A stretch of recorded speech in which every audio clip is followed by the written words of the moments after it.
All right, Commissioner Holman, I think we have everyone admitted. All right, we will start the meeting. This meeting of the Livingston City Commission is called to order. May we have roll call, please? Commissioner Hoagland? Yes. Commissioner Schwartz? Present. Commissioner Friedman? You're looking for unmute.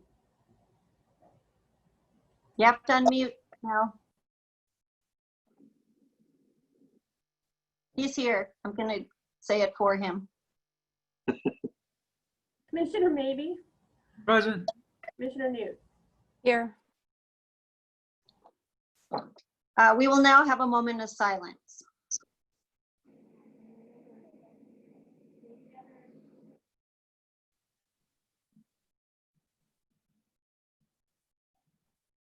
All right, and because we don't have a play, we will not. Next item on our agenda is public comment. Please be reminded that public comment should be limited to items over which the City Commission has supervision, control jurisdiction, and advisory power. Also be reminded that at this time, public comment should not relate to something that is already on this agenda. So hold your thoughts and public comment to those items. And do we have any public comment?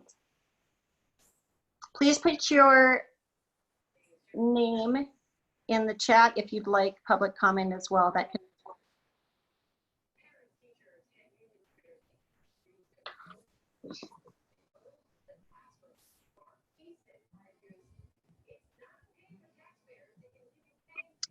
we have a public comment from Jonathan Hedinger. Would you like to speak, Jonathan? Go ahead. Yeah, so I wanted to give a comment on the length of tonight's meeting agenda, which also necessitates the length of my comment. Tonight's agenda includes the railroad crossing, approving the final budget, increasing water rates, main hotel as a housing development, buying the Voyich property, the strategic plan, funding for the warming center, impact fees, and even more. As a citizen, I work really hard to stay engaged on issues, and I attend almost every single city commission meeting. I'm a member of the city conservation board. I'm about as informed as any citizen could hope to be. However, over the past few days, I've been really overwhelmed by the amount on this agenda. I don't know how you could expect anyone to pay attention to all of these issues. How can you expect people to sit through what's likely tonight to be a 4, 5, or 6 hour meeting? And how could you expect to give each item the consideration it deserves? By having such a jam-packed meeting, you're crowding out the public and ignoring the public process. It's not like people don't want to get involved. In the past year, I've seen and been encouraged by a lot of public participation. More than 1,000 people took the growth policy survey. Prior to COVID, the growth policy meeting had more than 50 people there. When the police union contract came up, more than a dozen people came wearing masks and social distancing and asked you to hold up on approving the contract and starting a community dialogue. Over the past few weeks, dozens of people have sent in public comments on the railroad crossing. People clearly care about the future of Livingston, and they clearly want to be involved in the process, and they're doing so the best way that they know how and in the time they have to give. I feel like there's a responsibility on the city to create platforms and have meetings where people can be meaningfully engaged. I also wanted to give a comment on the police community meetings. At the meeting that I referenced earlier, more than a dozen people came and they asked for a meeting, and we haven't had one yet. Mr. Cardo said at the last meeting that he hadn't heard from the public about the meeting, but we went to the city commission and we said what we wanted, a community discussion. At the meeting, I also suggested eliminating the code enforcement officer position, which has sat open for 2 years, and to fill it with a social worker. But in the past few weeks, the position has been filled by an officer who is the subject of 3 lawsuits against the city. And tonight you're considering investing more than $70,000 in that position between a new car and new software. This feels like a slap in the face to the people who showed up and asked for a community-wide discussion to look at these issues. There's a pandemic going on. People are worried about how they're going to feed their family, whether they're going to be able to pay rent, if they're going to find a job or receive extended unemployment benefits. Nothing else in our society is functioning normally, and it almost feels like the city's like ramrodding all of these things through while we're not looking. So I'm asking you to slow down and on all of this. And I've written about cities as a reporter many times, and this is the most jam-packed agenda I've ever seen.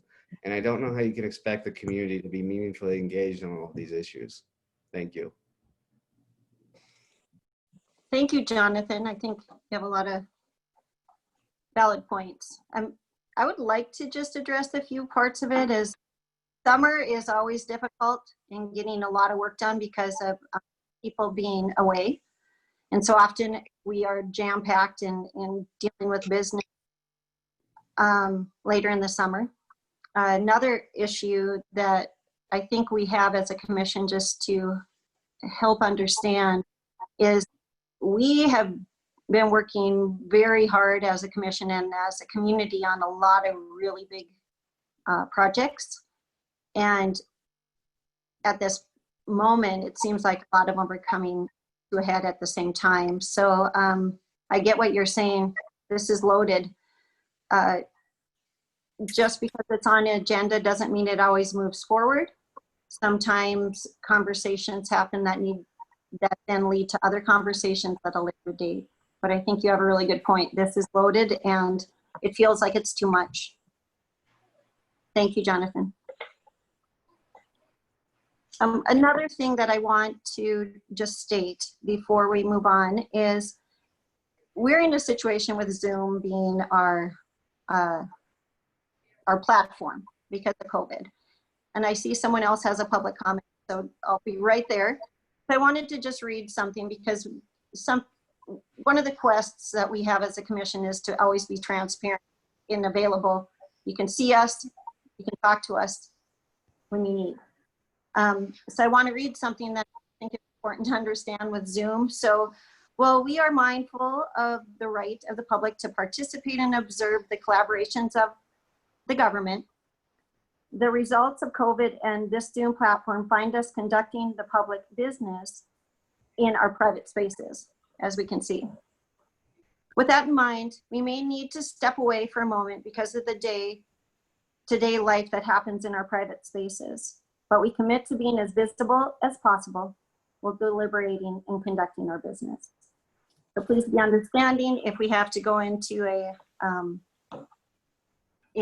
mute or or turn our cameras off just for moments. Please be understanding of that, and I wanted us to point that out. I see that another public comment. Let me get in there. So we have Joseph. Hi, everybody. Joseph Wellington, 105 North C Street. I want to follow up on Jonathan's comment. Can everybody hear me? Is that working? Yes, go ahead. So I want to comment on an item that's not on the agenda, which is pretty remarkable because it looks like just about everything else is.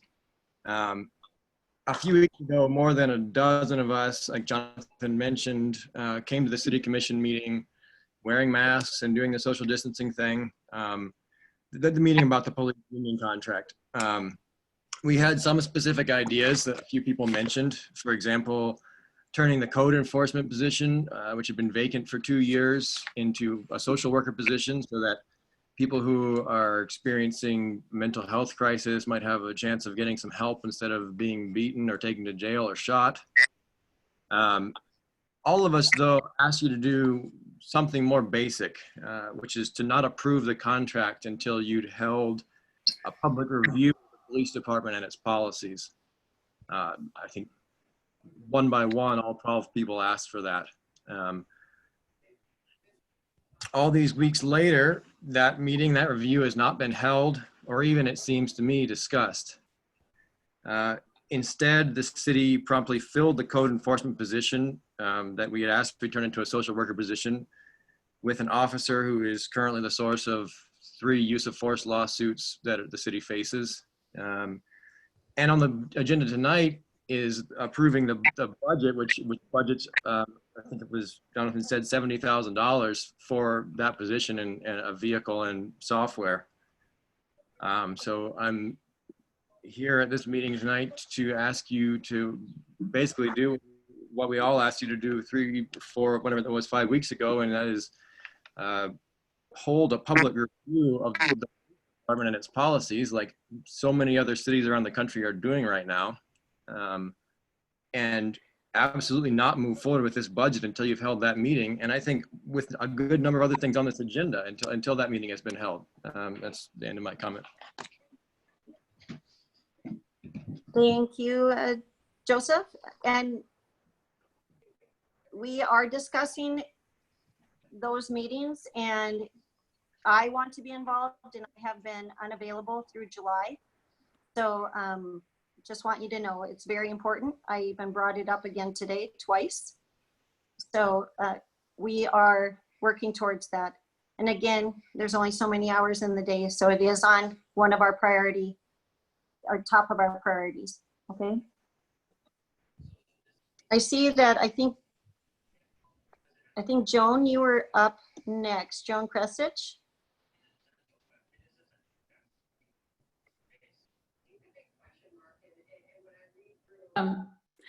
Thank you. Thank you, everybody. I want to just second what Joseph and Jonathan said in terms of the length of this agenda. And definitely, I think it's important that promises that come from the commission in any form be followed through on. Otherwise, we lose our faith in this process, this democratic process. I also want to say that I'm confused why an agenda would be so stuffed when some of the issues on there, I can't imagine why there is a time issue. I'm just going to pick one. There are many. Why is the purchase of the Voyich property on this agenda? You know, is the property for sale? Who put that on the agenda? Why would it be crushed into this tonight? So I think just to slow down, to protect. Go ahead, Joan, sorry.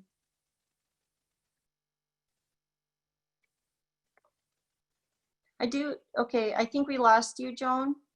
I do just want to clarify that we want to make sure if we're addressing issues that are within the agenda, that we stay to avoid that during public comment, because you have then that 4 minutes during that time to. Okay.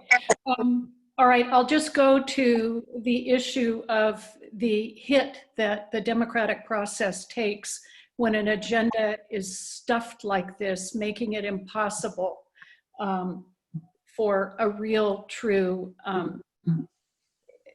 democratic process to take place. Thank you. Thank you, Joan. And at the end of public comment, I'd like, Michael, would you talk about agenda creation and some of the responsibilities and expectations, please?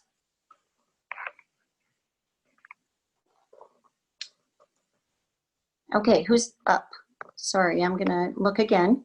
Becca, go ahead.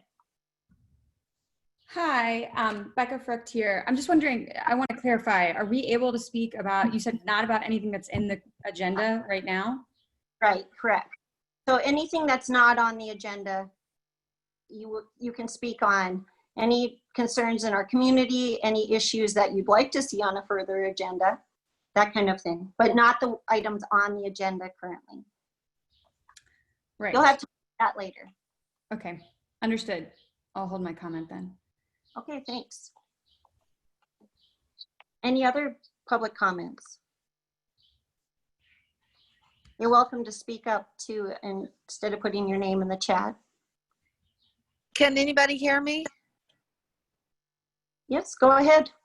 Hi, this is Kathy Pisa at 115 North Yellowstone. And I have to agree and concur with both Joan and Joseph and anybody that has spoken so far that disagrees with stuffing this agenda on this platform. It is highly unintuitive. I can't hear Most of the time, the voices go in and out of some kind of connection, unconnection. I find this very frustrating. You cannot possibly get public comment when the public does not have access to this platform. It is ineffective. It makes no sense. These are big things. You're talking about hundreds of thousands of dollars in a budget on a Zoom platform that you're deciding on. This makes no democratic intellectual sense to me, and I think it should be squashed right now. Thank you, Kathy. I guess I will maybe explain that as well. By numbers and health protocols by the county, we are unable to meet in mass. So to continue the process, we're having to do Zoom, and I agree with you, it's not ideal. And I don't think any of us would like to do it, but because of COVID, it's our next best. But I get it, and I'm on your side on that, I get it. Can you hear me okay, though? I think that's important. Only when I unmute can I respond, Darrell, right? It's Darrell Right. speaking. Yeah. So if we can do a high school graduation, certainly we can facilitate in a safe way with masks in a sanitized setting to have enough of the public there to decide on these types of issues. We need more mental health. We don't need more code enforcement. We need to spend our money more wisely, and we need public comment to do that. And it has to be done in person. It cannot be done over an electronic platform like this. It's ineffective.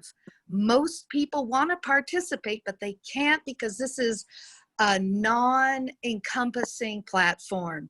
Zoom doesn't work for everybody. All right, are you finished, Kathy? I don't want to cut you off again. I apologize. No, that's okay. I think I'm done. Okay, thank you very much. Well, we'll see. We'll see how the rest of this goes. Thank you. So any other public comment? Let me double check here. Oh, Sarah. Hi. Thanks, everybody. I agree, with what has been said, and so I just want to echo. We just have this overwhelming sense of we're losing sight, and I think just understanding, and we spend so much time deliberating about all these things, and more so now that I think having more of these conversations and this transparency maybe could be developed a little bit more. I do understand the limitations of Zoom. However, and so the limitations of Zoom and how that translates to equitable access. So people that have access to laptops and Wi-Fi and, just dial in and, everything else I think could be improved on. However, I do want to extend that by having this Zoom platform has allowed people to participate that couldn't normally participate. So people can join for a little bit of time, or they can leave it on in the background. And I think that has been beneficial for a lot of us. So I just I appreciate the Zoom platform as much as there are difficulties around it. So thank you. Thank you, Sarah. Now I'm seeing on the chat list. So Becky, are you there, or Kathy, were you on Becky's phone? Because it came up as split for some reason, or related, I should say. Dorel, this is Becky Bird, and I am participating with the Zoom. I would like an opportunity to comment, please. Please go ahead. I wasn't sure enough, so go ahead. Thank you, and thanks to the city for providing a variety of formats for the public to participate. Zoom is awesome, especially for those of us that have a hard time getting around to these various meetings. But I do think what is perhaps being overlooked is managing a Zoom meeting as opposed to a regular traditional kind of meeting where people do come up and stand up in front of the microphone. I would agree with the previous comments about the agenda. There is an overwhelming amount of very important items on tonight's agenda. And really, let's be honest, democracy is not a clean, easy, quick process. And I don't think the agenda was developed with the Livingston citizen in mind in terms of the amount of information and the time allotted. And I can tell you from personal experience, having been on a city council somewhere else in a much larger community, I don't know that I ever had a city commission meeting that was as overwhelmingly packed as this one. I think that's an error, and it's a disservice to the citizens, particularly on some of these very important contentious issues that are going to impact our city for a very, very, very long time. My recommendation is, I think Zoom is awesome, but I think there's a different way to manage online meetings that's not being considered. And I think that shows with tonight's agenda.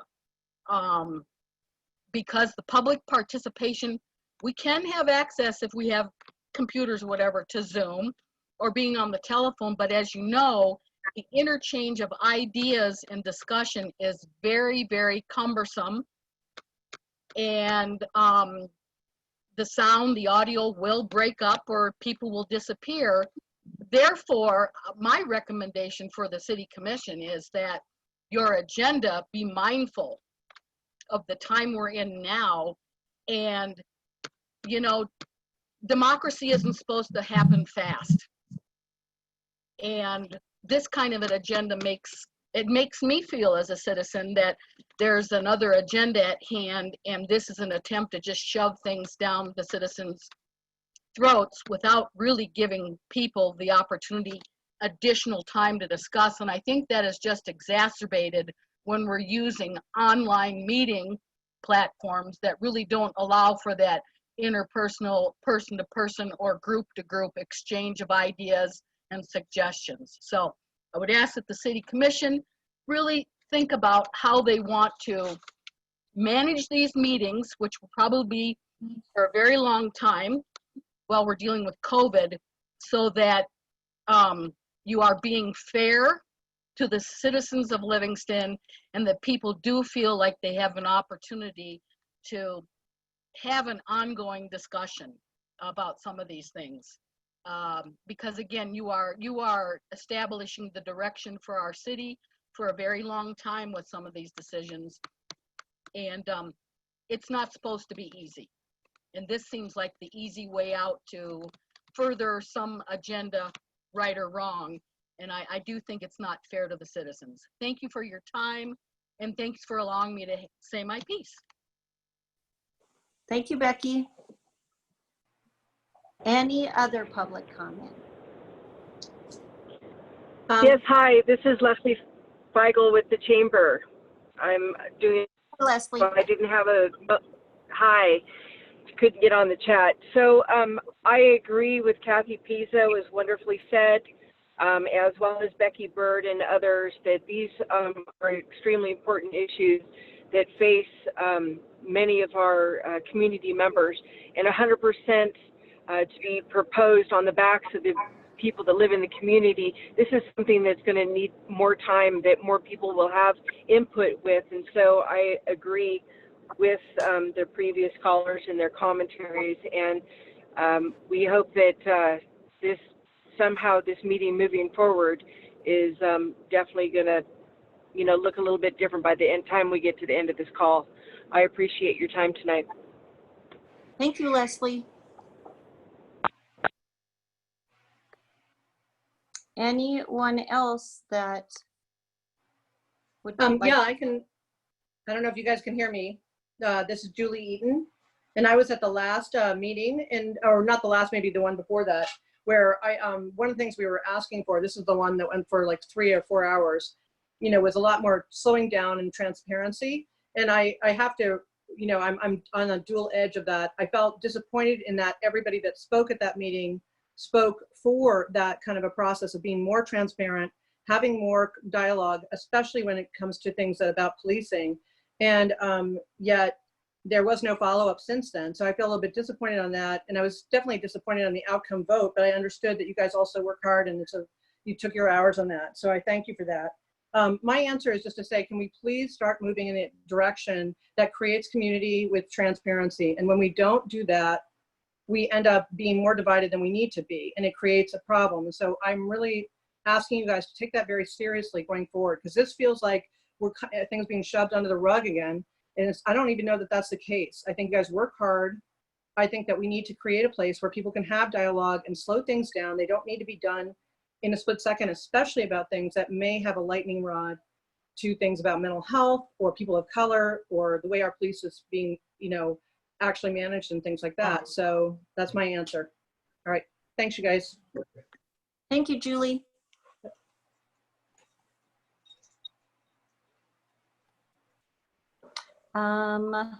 Rick, go ahead.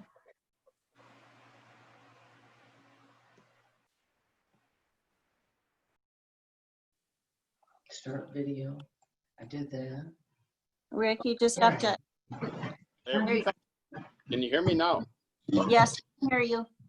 Okay. I just want to understand exactly where we were, because I got into this meeting just a little bit late. First of all, so we're in comment period and we're just commenting about the agenda so far. That has been one of the main items that people are talking about, yes, but that is more about their feelings on the agenda and some reasonings behind it. And we will move into more agenda items later on. Okay, well, okay. I will specifically want to speak to the rail crossing agenda item when we get to it. But I will add my second to the comments that I've heard so far, that when I saw this agenda in the paper last night, I was taken aback, because it seems like we've got a backlog of things that need to be taken care of here, and all of a sudden we're dealing with multiple issues that need a lot of scrutiny and feedback and stuff. And so I really don't understand why it needs to be as voluminous as it's going to be. Thank you. Thank you, Rick.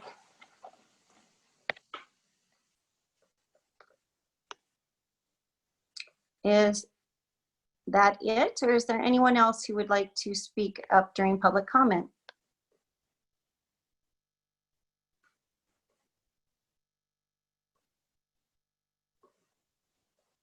Last call. All right, so I'm going to move it over to, before we move on, I will definitely address the agenda issue at the end during my my commissioner comments. You guys made a great amount of positive feedback that we need, as well as I'd like Michael to address just quickly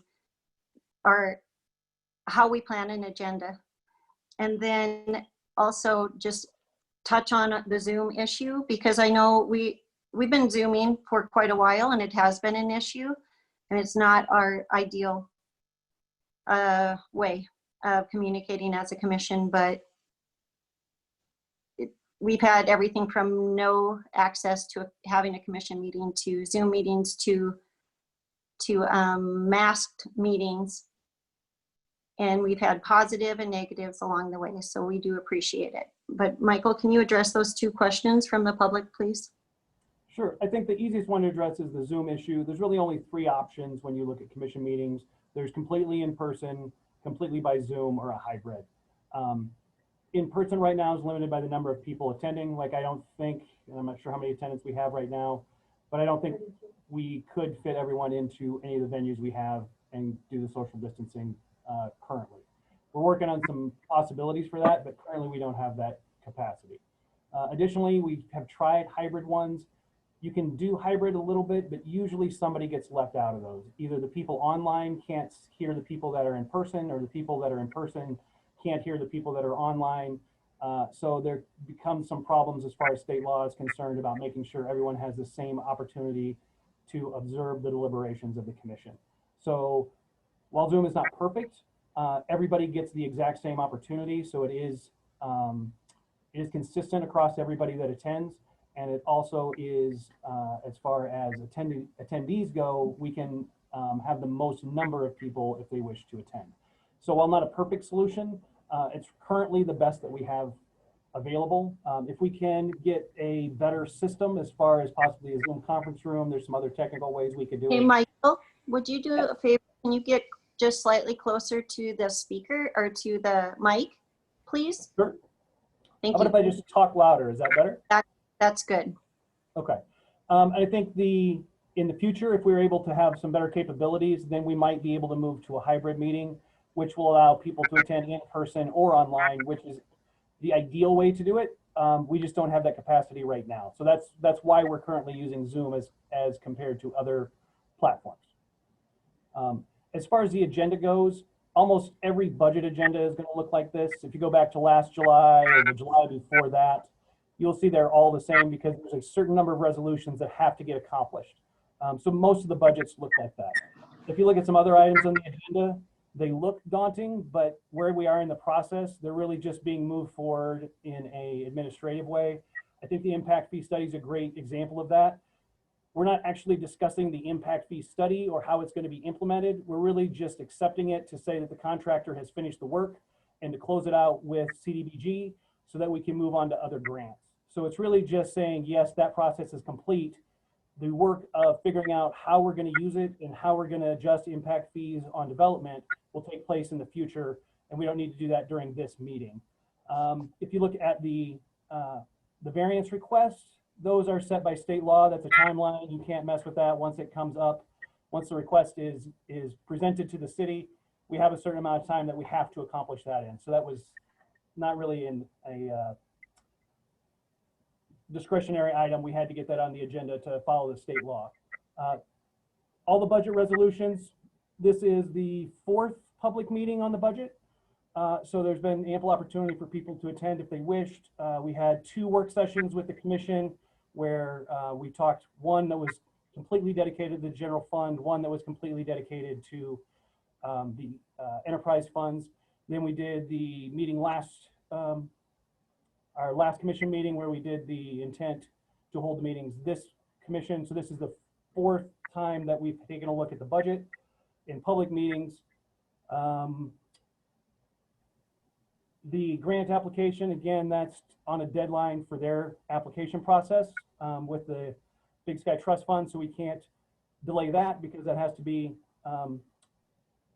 submitted on time as far as that grant cycle goes.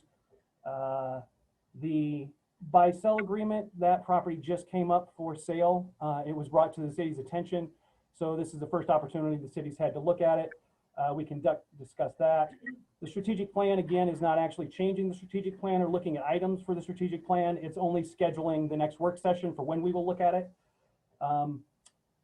Same with the HRDC warming center. It's just a discussion of how we want to move forward with that. No final decision will be made tonight. And then the ballot language is probably the one big item on here that is a big decision. And we are constrained by that because we have to get it into the election office by the 10th of August. So this is the last meeting that we had available to do that. So it is, well, it does appear to be a very large agenda. Some of it's not as daunting as it looks because it's really just administrative process moving forward. And some of it has to be done just because of either state law or deadlines for grant submission or the elections office. And that's how an agenda ends up that large. Thank you, Michael. I just want to clarify a couple things. we want to make sure that all comments are public and chatting is not public. We need it to be verbally stated while in the meeting and during the time. So back and forth chatting is not our venue for communicating. All right, thank you. Also, I want to point out there's a couple other things, and this is commission based, and I'm speaking to the commissioners in particular.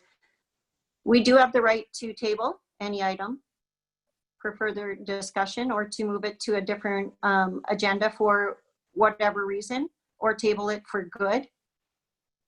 Also, please make sure that we are asking for the floor so that no one is interrupting each other, and not just commissioners, but in general. All right, so we ask the chair to take the floor, or like we normally do, raise hands or whatever. So we are respecting each other's time. All right, so I'm going to move on to, I don't see any other public comment that came up. I'll make sure I didn't miss anyone. We're going to move on to our consent items. So tonight we have 4 consent items. We have consent items A through D. Do we have a motion from the commission on consent items A through D, or any consent items that you would like pulled for consideration? I'd like to pull consent items A and C. So I'll make a motion to approve consent items B and D. All right, Melissa is pulling consent items A and D. So do we have a motion or a second for consent items B and C? Chair Hoagland, that was A and C. I want to pull A and C. Pulling A and C. Do we have a motion for consent items B and D? Sorry about that. I'll second. We have a motion by Newts and a second by Schwartz. Roll call, please. Commissioner Hoagland, Yes. Commissioner Schwartz, 4. Commissioner Friedman, Commissioner Friedman, Who was 4? Commissioner Maybe, Commissioner New. 4. Motion passes. I'm going to pass it on to Melissa. Melissa, you pulled, let's talk about consent item A. Chair Hoagland, can I ask permission to do C first, just because I think that'll be a shorter, Yes, quicker. go ahead. Okay. Thank you. I just wanted to clarify something that I said in the last commission meeting under the minutes. So I'm going to look and find. So it should be on page 83 of the agenda is the part of the minutes that I'm looking at. Okay, go ahead. Okay, so this was under the commissioner comment section. I just wanted to clarify something. So when I was asking for an action item on parks and trails, I specifically wanted us to discuss that concept of active transportation and trail connectivity. I went and re-listened to the comments. Quentin did bring up Park District, and I think that that's probably something that would enter the discussion, but I wanted to be clear that that's not what I was implying. I wanted to have a more pointed conversation on the topic of active transportation and trail connectivity that's come up a few different times. I haven't had to correct an agenda before, so I'm not sure what Faith. Minutes, I mean. Oh, sorry about that. Faith and Michael, can you correct that to the way that Melissa stated so that we can approve that item? Sure. Or- Do you want to just strike the Park District? Yes, and sorry, Darrell, go ahead. I want you to answer how you'd like it to be stated again. I would like it to state parks and trails and active transportation and trail connectivity. I would just move to have it approved that way, and we will change it. Thank you. Do I have a motion for approval of the corrected consent item? I'll make a motion to approve the corrected consent item C as stated. Do we have a second? I'll second. Okay, we have a motion by Newts and a second by Schwartz. Roll call, please. Hoagland, Yes. Commissioner Schwartz, Four. Commissioner Freeman, Four. Commissioner Maybe, Commissioner Newt. 4. Motion passed. Next, we have our consent item A that was pulled, which was to accept the June 2020 impact fee study for the city of Livingston, Montana. Melissa, do you want to address that? Sure. I have some questions just because it's been a while since we first talked about it. And then I have some questions about the document itself. So my first question, I was hoping that Michael could give us a overview of how this document came to be. I'm interested in hearing about the process, like what role did the contractor play? I believe there was a small appointed committee who all reviewed this, and how did it get to where it is before it came to the commission, and how much did it cost, and how long has it been worked on? So just that general timeline, please. Sure. So the state law requires that if you're going to make any changes to impact fees, you have to have the current impact fee study. Our last impact fee study was done, I think, early 2000. It's been quite a while. It's certainly not. Hey, Michael, we still can't hear you very well. You're a little flat sounding. All right, I'll see if that helps any. So it's at least 15 years old. So the new one is just to give us a new baseline for what could be charged in impact fees. So it just takes into account our capital projects, our cost of expansion as we move forward with law enforcement, fire, ambulance services, water, sewer, parks. We currently charge impact fees, and this looked at what the maximum impact fee we could charge would be. We went for a planning grant with the Community Development Block Grant. We received that. The overall cost has come in just over $60,000, of which the grant, I think, was $40,000. So we paid a third, they paid 2/3. So this evening is just the completion of the project, so we can say to titular bodies that they have completed their contract, and then we can show that to CDBG so we can move on and request our next planning grant. So it's more just an adoption for the purpose of being able to move on with more grant submission. The impact fee study is mainly technical in nature, so they look at square footages of buildings, costs of capital, they look at growth rates, they project out what a new unit dwelling should have to pay to support the expansion in those services.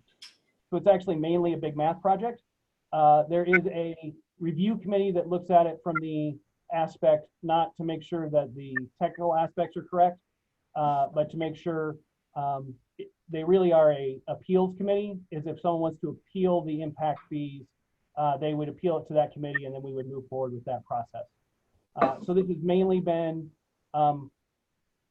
done by the contractor with staff input as far as some of the background information and some of the assumptions that go into it.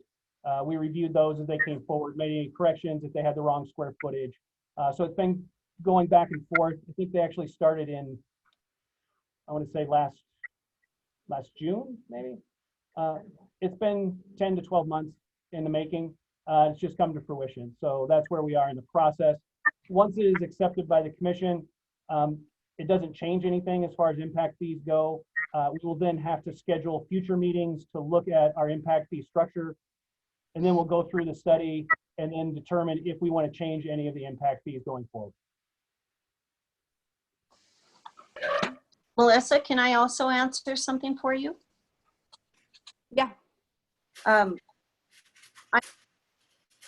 can't remember the timeline, but I would say in the past, probably 4 years or so of discussion on looking at our impact fees as projects were requested for development. We wanted to rethink how our impact fees were benefiting our community. And I know we started at least 4 years ago in that conversation. And it was a request of the commission overall to continue working towards a study, which is required to change impact fees. So that's part of the history as well. Thank you. I have a couple questions about the document. The first one I'm going to ask is on page, it's 55 of the agenda, and it looks like it's 45 of the impact fee study. So I'm going to scroll.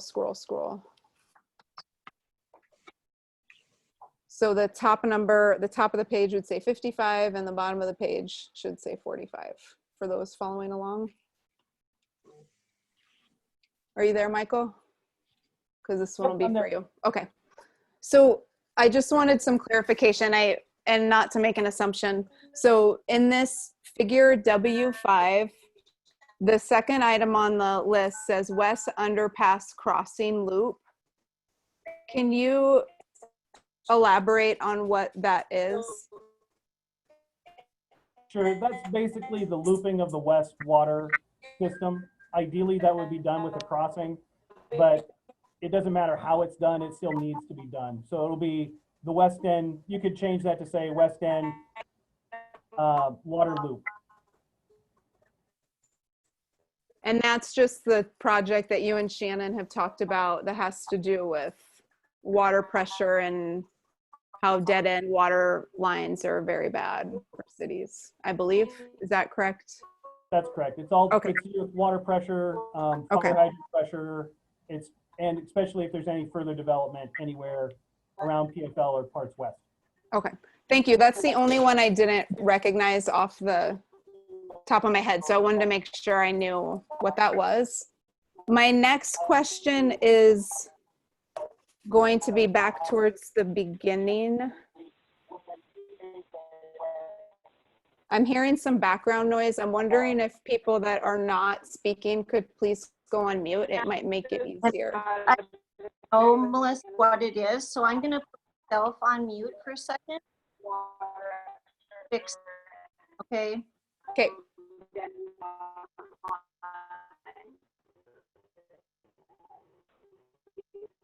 Okay, I'm still hearing it, Jarrell.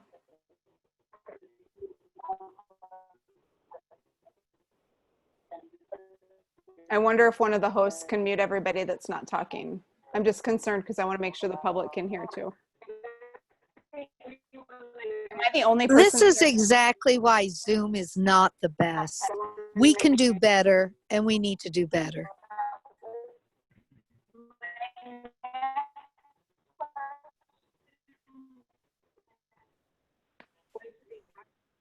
I tried to contact, and please don't speak out of turn. As in, if we were in a live meeting, we need to have, when a commissioner has the floor, they have the floor. Thank you. Jarrell, do you want me to continue or do you want me to wait for something? I'm trying. I think I know where it's coming from. So I think you were talking and I think one of the hosts muted you, but the sound did go away. So Jarrell, can you indicate if you want me to take the floor again? Go ahead and take the floor, but everyone unmute your actual self when you're ready. I think we were able to mute. Thank you for fixing that. I think someone was doubled up and it was giving feedback between their two, and I could see that, and I was trying to fix it, but thank you. I think that was an easier solution. Yeah, thanks, Michael and Faith, whoever did that. Okay, so Michael, I'm gonna ask you a question about one of the charts. And, and I know this is gonna be harder because I have mine all highlighted up on my iPad, but it's on page 20 of the agenda. Actually, I'm going to back up to page 18 of the agenda. Page 18 of the agenda, so that's page 8 of the impact fee study.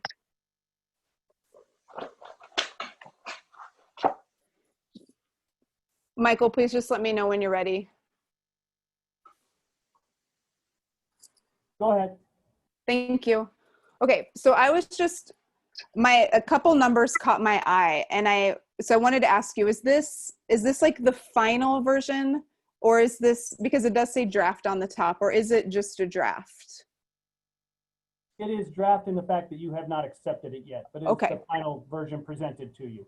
Okay, thank you. So I'm looking at the total columns for the current development impact fee schedule.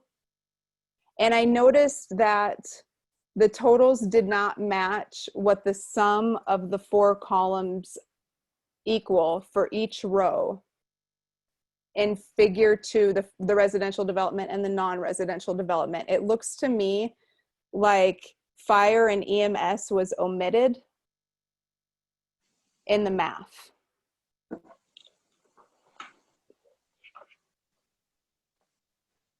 So I'm doing public math now, so give me just a moment. Yeah, I know, it's fine. The pressure's really on. I had the great privilege of doing this alone at my dining room table without an audience.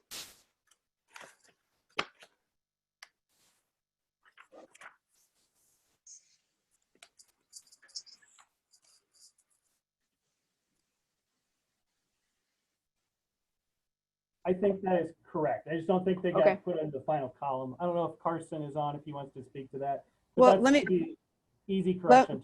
Let me keep going. Let me just keep going. Because then I noticed that when you go down to proposed impact fee schedule, it appears to me that there is the same, I think the same omission.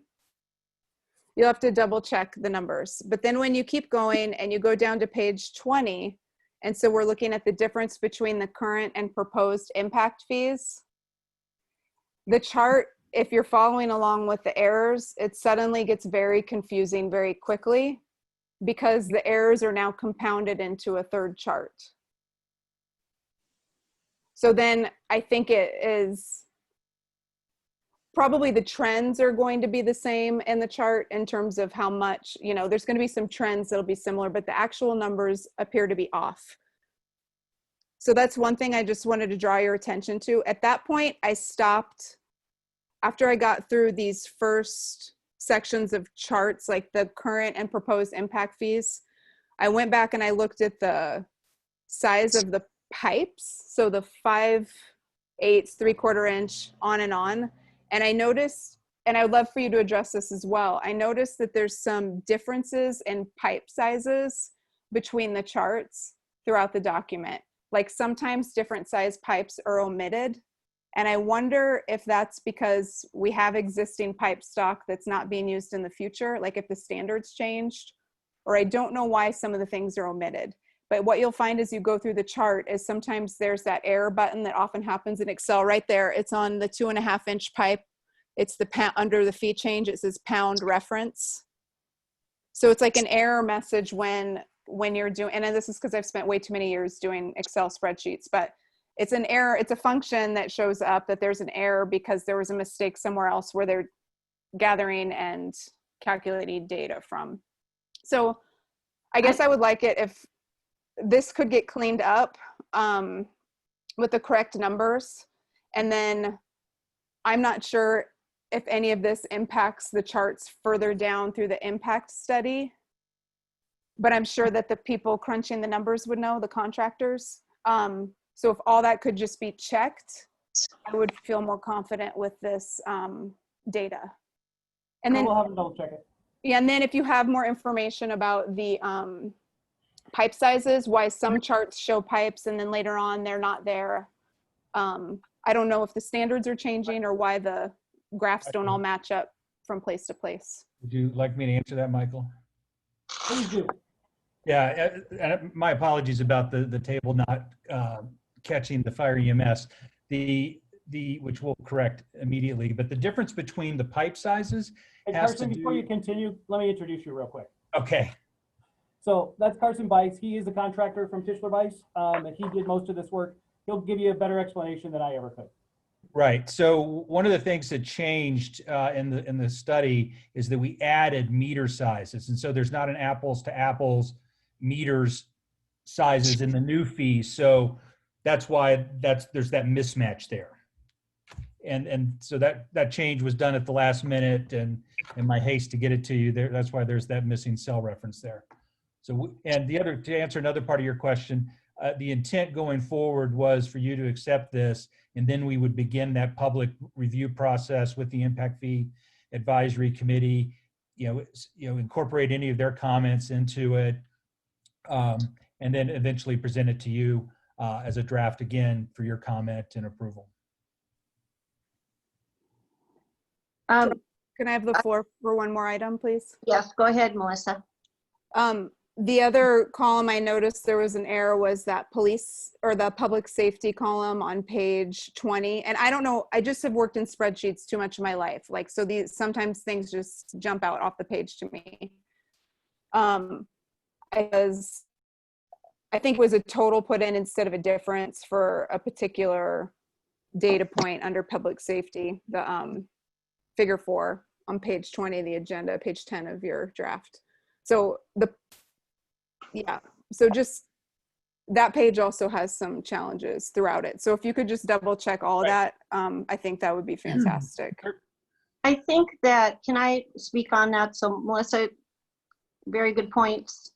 I noticed some of the, those hashtag things that come up when it's just, there's something behind it, but you don't know what. Are you recommending that we wait to accept this until there's clarification and corrections? I mean, that's my initial gut feeling would be to see the corrections come before us. But I'm open to hearing what other commissioners have to say about this. I don't know how much of this data feeds into the rest of the document. And so I want to make sure when we're looking at numbers, we understand what it is we're seeing. I think it's a valid request to wait and get the corrected impact fee study and go from that. This isn't a rush that we have to go through. I think it needs to be corrected as well. I agree. So Chair Hoagland, there's actually a motion. I think there's a motion for this. It's like a motion to postpone consideration. And that would be just setting the time to consider it again. I'm just saying that as an option. So it's not the same as tabling it where it's off the table. It's just moving it forward. Yes. So do you want to make that motion? Do you want to let any other commissioners take the floor if they want to? Else have comment on it?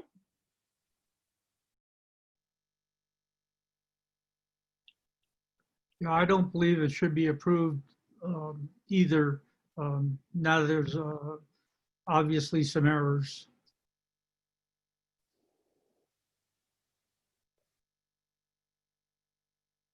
All right, thank you, Warren. Any other commissioner comments? Okay, so it looks like we have a potential for a motion. So Melissa, do you want to state your motion? Yeah, let me just double check our ordinance real quick.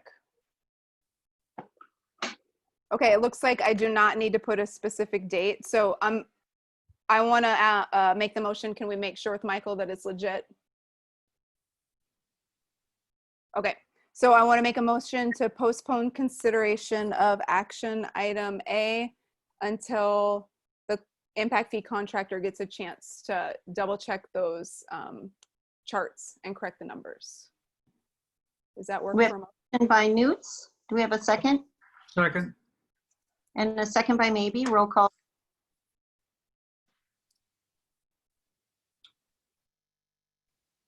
Chair Hoagland, Yes. Commissioner Schwartz, Commissioner Freeman,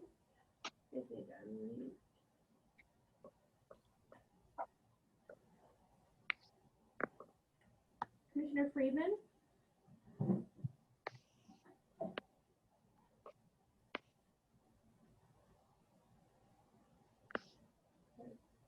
Commissioner Maybe, Or, Commissioner Nudes, 4. Motion passes. All right, we're moving on in our agenda. Commissioner Holden, I just want to give you guys one bit of information on that before we move forward. Is that okay? Yes. So we will try and get it, well, we will get it to you for next meeting. The cycle for Green Acres to apply for that same planning grant is coming up, and we'll have to get this accepted in the next meeting if we want to apply for that planning grant. So you should expect to see it in the next meeting. All right, thank you. That's important information. All right, moving on. Tonight we have no proclamations. We have no scheduled public comment. We have quite a few public hearings. We have 6 public hearings. Our first public hearing is variance request from Christopher Gonzales to redevelop an existing non-conforming undersized lot in the Highway Commercial Zoning District for commercial use. Mr. Carter. Thank you, Madam Chair. So this is a variance request because of the size of the lot. This is in the highway commercial zone, and I'm going to try and screen share with you here a second to see if we can actually give you a better visual on where we are. So we're talking the property in the middle here. If you look to the right, there's the telephone building and the library down there. The next street down is Yellowstone. So we're looking at this area in the middle. This currently has a structure on it. It's currently conforming to use, but the lot size is only 3,800 square feet in a 6,000 square foot requirement for highway commercial. The owner would like to basically redevelop this particular lot for similar or same purposes, but because of the current zoning, that's a non-conforming use. If you've looked through the staff report, and I'll have Matthew talk in just a moment, they are recommending that we grant this variance. If we do not, we basically deny the use of this property to the owner, and it would be considered a taking under state law. And because this has already been used, it's not going to change anything as far as neighborhood character or anything else in the neighborhood. For those of you that have not met Matthew, Matthew is the new Assistant Planning Director. Matthew, if you'd like to say hi and add anything that I didn't say correctly, I will quit screen sharing. So hi, everyone. I am Matthew Nard. I'm the new Deputy Director of Planning for the city. Unfortunately, I haven't been able to meet many of you due to the whole COVID thing. So I'm really here to answer any questions. I think the city manager did a relatively good job of explaining it. Basically, we have a property with an existing structure which predates zoning that doesn't meet the minimum lot size for the district that it's in. Based on the non-conforming parcel language in the zoning to redevelop that parcel, the applicant will need to be granted a variance. So I'm mostly here to answer questions. I have seen that the applicant, Christopher Gonzales, is also in the Zoom. And if he does wish to speak, I would request that you do give him a chance to speak on his application as well. But I can answer any questions, hopefully, that you have.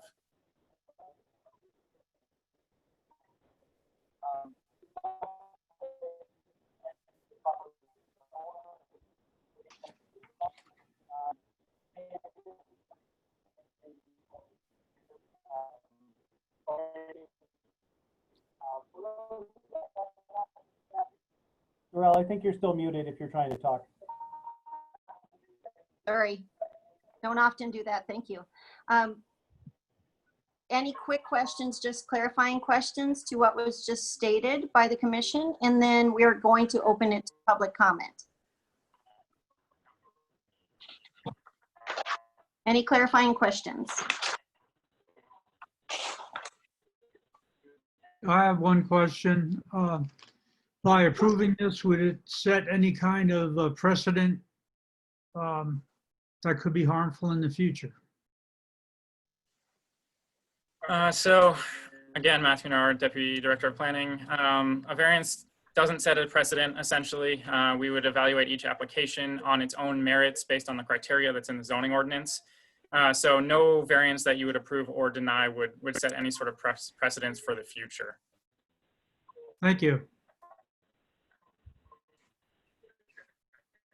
Thank you, Warren. Any other commissioner just clarifying questions? Okay, I will open it to public comment. Public comment. And Chair Hoagland, this is actually a public hearing. You're right. I was just thinking that I have to open this public hearing. I'll use my phone as my gavel.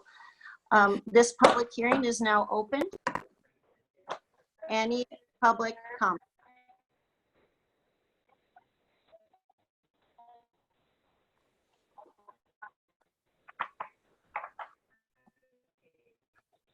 Darrell, may I ask a question? This is Ron Nemitz at 322 West Calendar Street, right next Yep. door to the property in question. Go ahead, Ron. I would just like to know the intent of the owner to change or to make this a commercial property, or I guess to allow him to develop this property. What's the intent from a commercial standpoint?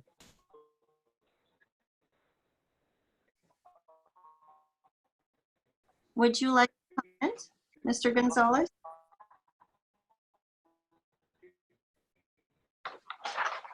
I just unmuted myself. Okay, can you hear me now? My name is Christopher Gonzales. I've owned the property since I think it's 91 under my corporation's name. We've been using it as a commercial rental. It's been photography studio in the past. It's been offices, real estate office, a number of uses in the past, and the intent is to continue that use. The configuration of the building, we don't know how that's going to work out yet, but I have a pretty good idea that for practical purposes, if you look at the site plan, the side of the building abuts property on 3 sides, which according to the building code, that's not a good idea because you need to have at least a 5-foot setback before the wall needs to be protected. So those existing walls that abut the property, any work that would be done to it right now in its current condition is really just a waste because it's not fire rated. So the intent is to meet all current laws, meet the zoning requirements, and continue the current use as a commercial property. Ron, does that answer your question? Yeah, I was actually looking for something a little more specific, but I think from a architecturally and from a code standpoint, I mean, I don't have any problem with you redeveloping that property from a commercial standpoint. I was just curious if you had something specific in mind that might go space. Sure, I think the ideas that come to mind are live-work type units, or a live-work. That's the challenge, of course, is parking. In that small a lot, there's no on-site parking right now. And I've done some studies where I can, with an idea of a live-work situation, I've done studies where I can get up to 9 parking spaces on there, which I think would greatly help the situation. But of course, these are just studies. You know, we're trying to obviously maximize what's beneficial for the city in terms of highway commercial use. And there's a lot more involved in that, you know, market study, that sort of thing. Okay. Yeah, I think I think that goes far enough answering my question. And again, as the neighbor to the west, we look forward to that piece of property being developed properly. And I also read in the information packet, and I understand from a code standpoint that, and you mentioned it as well, that all codes will be met relative to setbacks and such. So I appreciate it. That's all. Thank you. Right. Thank you, Ron. From one fellow architect to another. Thank you. All right. Any other comment on I'm sorry, did I close public comment? No, I haven't. No, Losing track of my process here.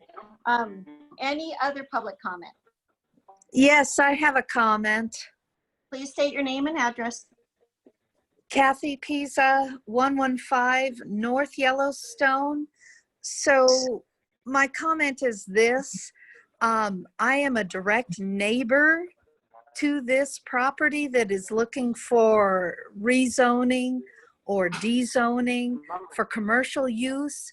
I appreciate that he's talking about walls that are this and that are that on the property, but the actual address is 316 or 414 East Calendar Street. I didn't receive a letter from the city, but a neighbor of mine 6 blocks away did receive a letter about this property requesting rezoning. I would like to know, as a neighbor directly around the corner from this property, and we're talking about a property that is tucked back next to Looker's left of the CenturyLink building, catty corner from the Ebert Efficiency Housing Project and across the street from our city library.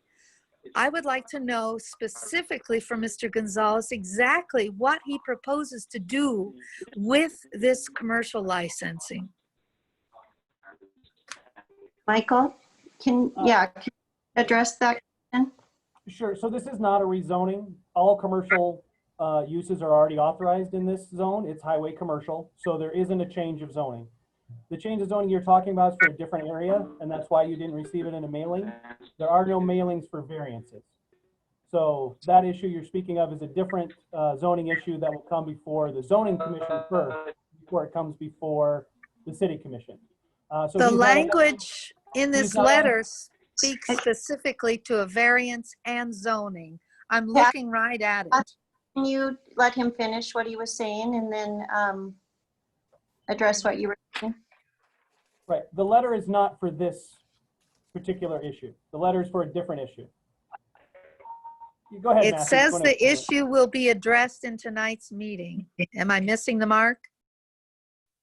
So Matthew Nard, Deputy Planning Director, there is a letter that gets sent out to all the adjoining property owners within 300 square feet. It sounds like that letter was received. Again, this is not a rezone, as the city manager has stated. This is a variance to develop a non-conforming lot. And based on that, we are only looking at if the application itself meets the variance criteria that's laid out in the zoning ordinance. Anything beyond that is something that we cannot and should not be considering in this hearing. And that criteria is laid out very clearly both in the staff report and in the application materials that have been submitted by the applicant, asking the applicant to explain exactly how he's going to design his property as well beyond the requirements for this type of variance application. Okay, well, having said that, I'm within that 300-foot zone that you're talking about, and yet a neighbor of mine brought me the letter wondering where this property was, as I have access to property addresses and owners. And within this letter, I'm looking right at it. It talks about variance and zoning, and that this will be addressed at 5:30 Tuesday, August 4th. So Matthew Nard, Deputy Planning Director again. I also have the letter in front of me. They was sent out to all adjoining property owners within 300 feet based on tax rolls, essentially. If someone doesn't receive the letter, it left our office, and I can't tell you what happened after then. It does reference provisions of Chapter 30 in parentheses zoning, so referencing the chapter of the zoning ordinance. It is a variance application. There's no change of zoning. If this variance were to be approved, all of the required setbacks, building heights, and uses allowed in the existing zoning, which is highway commercial, do not change. The building, once it is no longer non-conforming, will have to conform to all of the existing regulations in the zoning. So this building, if this were to be approved, should be more conforming than it is currently, and those uses aren't being expanded or changed in any way, shape, or form. Thank you, Matthew. All right, any other public comment?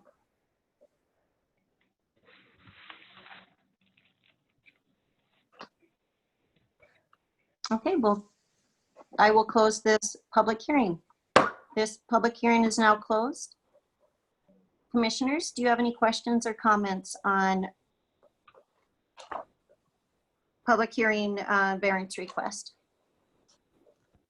Melissa. Thanks. First, I want to thank Michael and Matthew for answering all those questions. And I want to point out, I was hoping maybe Michael or Faith could point out where people can go if they're curious what zoning looks like in Livingston and where those documents, I don't think we need to like go through them all right now, but to point out on the website where people can find out what their neighborhood is zoned and what does that mean in terms of what can be built there. Because this property is well within highway commercial. And like Matthew already said, it's non-conforming, meaning it was probably grandfathered in when that neighborhood was zoned. And I wanted to tell you, Christopher, I'm really excited to hear your plans. I think people are generally super excited about investing in our downtown and near downtown neighborhoods. And to hear that you're considering adding housing in addition to commercial space is like exactly the pulse of Livingston right now, I feel like. So thank you for contributing to the downtown that way. I think that a lot of people are going to receive that really well, actually. Because it's a strange little building and tucked in. I can see how it would be challenging hearing what you're saying. So that's what I wanted to say, Darrell. Thank you. And and I'm hoping that Michael, I don't know if somebody can pull that up, if that's easy or not. The best map is the one that's on the planning department page. The zoning commission one is not as nice as the link in the planning department. Thank you, Melissa. Michael, are you putting that up? And or while he's doing that, Quentin, did you have something? Yeah, I think I just wanted to clarify what the point of contention might be is when highway commercial, when that property was zoned, that area was zoned highway commercial, that lot was undersized to begin with. All he's looking forward for is consideration to be able to use that lot as highway commercial, even though it is does not meet the criteria that is set forth today in our zoning ordinance. If that makes any sense to anybody. It doesn't make sense. Excuse me, you can't, this public hearing's closed. I have to follow protocols and requirements of Montana code. We can't pipe up at inappropriate times. I apologize, but it has to be that way. Do I still have the floor? Yes, Quentin, you have the floor. Yeah, any plans and stuff he has for the property will have to go through the planning department and stuff, and we'll have to go through a public process. I just wanted to point that out, make that clear. This is just being able to develop that is undersized and has always been undersized when it was zoned highway commercial. That's all I have. Thank you, Quentin. Any other commissioner comments? Melissa? Darrell, can we get clarification from Matthew? I'm not sure that everything has to go through the public, but I do think that it has to go through the planning department. But I was hoping that maybe Matthew could clarify for this particular property.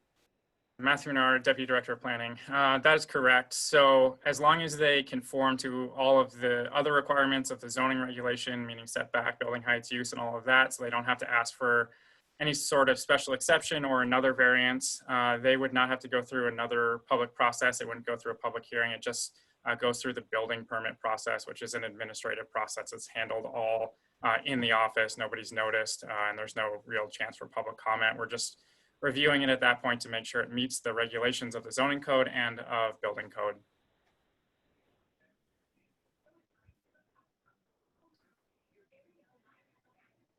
Thank you, Matthew, for that clarification. Melissa, is there anything else? No, thank you. I do have just one comment. There's something I have to say out loud. So we as a family had owned property on this block. We would have gotten a letter if it would have arrived, I'm hearing. According to this information, it says that this existing structure has been in use for commercial purposes since it was acquired. So as someone who lived right near there, in the 14 years that we owned the property there, I'd never seen it in commercial use. I just want to state that. There was never a business. It was often looked at as a storage unit. Just wanting to say that, but a caveat to that is that I'm a big proponent of infill and filling in our community instead of moving our community out. And so I see this as an opportunity. When people buy properties on highway commercial blocks, such as between Park and Calendar, everyone's buying into it with that knowledge. It's part of it. You own a home. It may be in a highway commercial. This property, I am excited to see that it fulfills all the expectations and requirements that are needed for change to this property. Because like I said, in the time I had lived near there, I'd never seen any business in it. So it would be great to see something happening. Just my thoughts. Any other commissioner comments?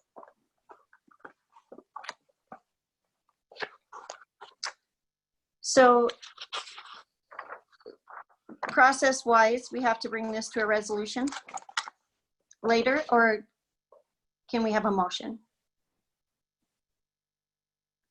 Refresh. Madam Chair, it's set up to be voted on this evening. Yep, okay, thank you. We have a lot on the agenda, as everyone pointed out, and I want to make sure we're doing it all correctly. So do we have a motion from the commission on public hearing A variance request from Christopher Gonzales? I move we accept the variance request. Second. Gonzales. Yeah. Second, Commissioner Friedman. We have a motion by Maybe and a second by Friedman. Roll call, please. Hoagland, Yes. Commissioner Schwartz, Four.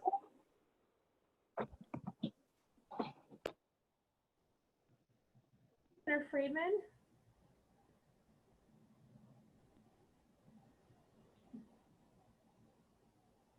Commissioner Maybe, Or Commissioner New. Or Motion passes.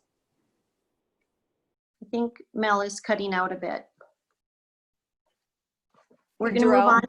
Yes. before we move on, it's the 90-minute mark and there was a request for breaks for longer meetings. And this next topic, it sounds like might be a big one. Do you want to take a break before it? Yeah, we are at that, 2 minutes from it. So let's take a break. Good point, Melissa, and thanks for reminding. We are going to take let's take a 5-minute. Is that enough? We have a lot going on. Yeah. Yes. Thank you. Okay, thank you. So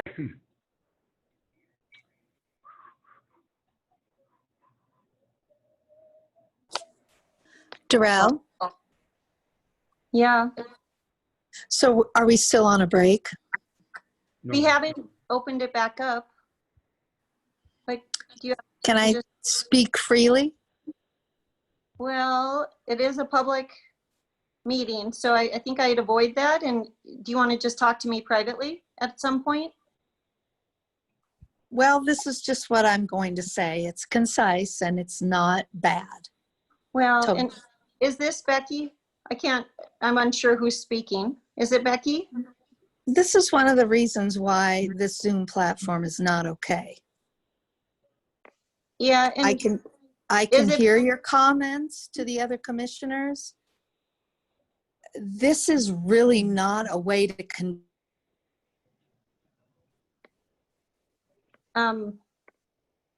so Who's speaking? So I'm going to just start it at this, that we are in a meeting. This is a public meeting. We have to still follow Montana code and protocols. And I know that it's difficult and I know there's problems, but it's what we have tonight. And we want to make sure that everyone has access.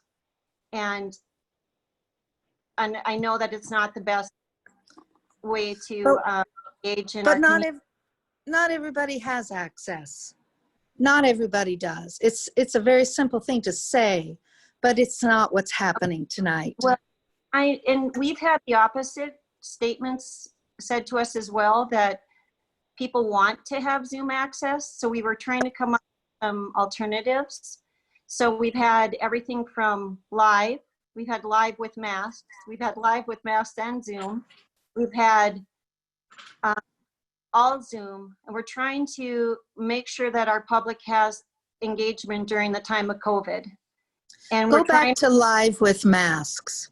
Go back to live with masks. If we can get a graduation done in a large room with masks and social distancing, we can certainly get one of these meetings done in the same format. And Darrell, let me just finish by saying I spoke with 3 of the people on this Zoom meeting, and all of them heard a different thing about this rezoning and variance. I'm all about public housing. I know we need. We can't have talking about issues. So okay, I have to. Who is to know? This, I think it's Becky. She didn't state her name, but I think it's Well, Becky. it was Kathy. Not Becky. I don't know who it is. But they're So not here's what we need to do is we can't pipe up randomly during meetings. Think of it as a live meeting. I know it's a struggle. I'm not going to explain it any longer. I get it. I get your struggle and I know how hard it is, but we have to follow protocol. It's why I asked if we were on a break. But then one of the issues that's happening, that's why I asked if it was, if we could keep it, if you wanted to talk to me. The reality is that by opening up, you're getting more public comment time than anyone else. And having this communication. And I thought it would be shortened to the point, but I think we're going to need to move on and continue this meeting. I understand where you're coming from, and I think we can talk one-on-one and come up with some solutions at another time. Please give me a call. My number's on the website. Okay, I am going to open our meeting again from our break. And so we have moved into our next agenda item. We are in resolution number 4908, a resolution of the City Commission of the City of Livingston, Montana, approving and adopting the final budget in the amount of $20,737,134 for the fiscal year beginning on July 1st, 2020, and ending June 30th, 2021, FY21, and making appropriations and establishing spending limits and authorizing transfer of appropriations within the same fund. Mr. Cardus. Thank you, Madam Chair. So this is the final resolution of the full budget. Obviously, the fiscal year started 1 July, so we're operating basically on a continuing basis until the completed budget. Once this is approved, we will start, well, we're already tracking everything underneath of it, but it'll be official. We will still have to finalize the mill levies. Once the state certifies those, that will come later, probably in September. This is the combination of all of the funds. So this includes the general fund, the enterprise fund, special funds, tax increment financing districts, urban, the urban renewal agencies, TIF downtown. So it is the totality of the entire city's budget. Thank you, Michael. Any points of clarification or comments from the commissioners?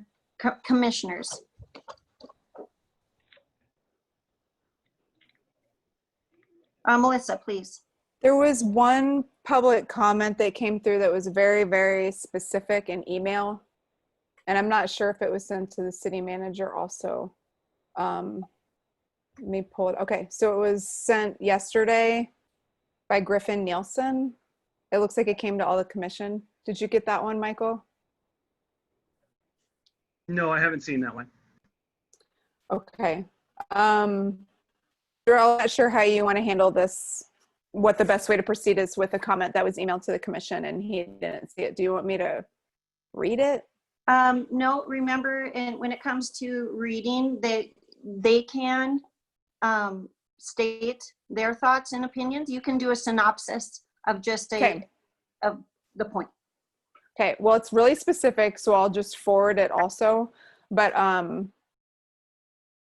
and you all commissioners have this as well. It's about the capital project named Solid Waste Automatic Gate. And the person's requesting that the gate remains on the FY21 schedule because it looks like their work as a resident, like their employment, they use the solid waste facility and the recycling facilities. So expanding the automatic, implementing the automatic gate expands the hours of operation and makes them easier for them to do their job. I don't know if that was specific enough. I think so. Okay. Michael, it was actually one of the questions I to the budget on that having been in our work plan previously. Would you like to answer that concern of it's one of my concerns as well as a citizen concern?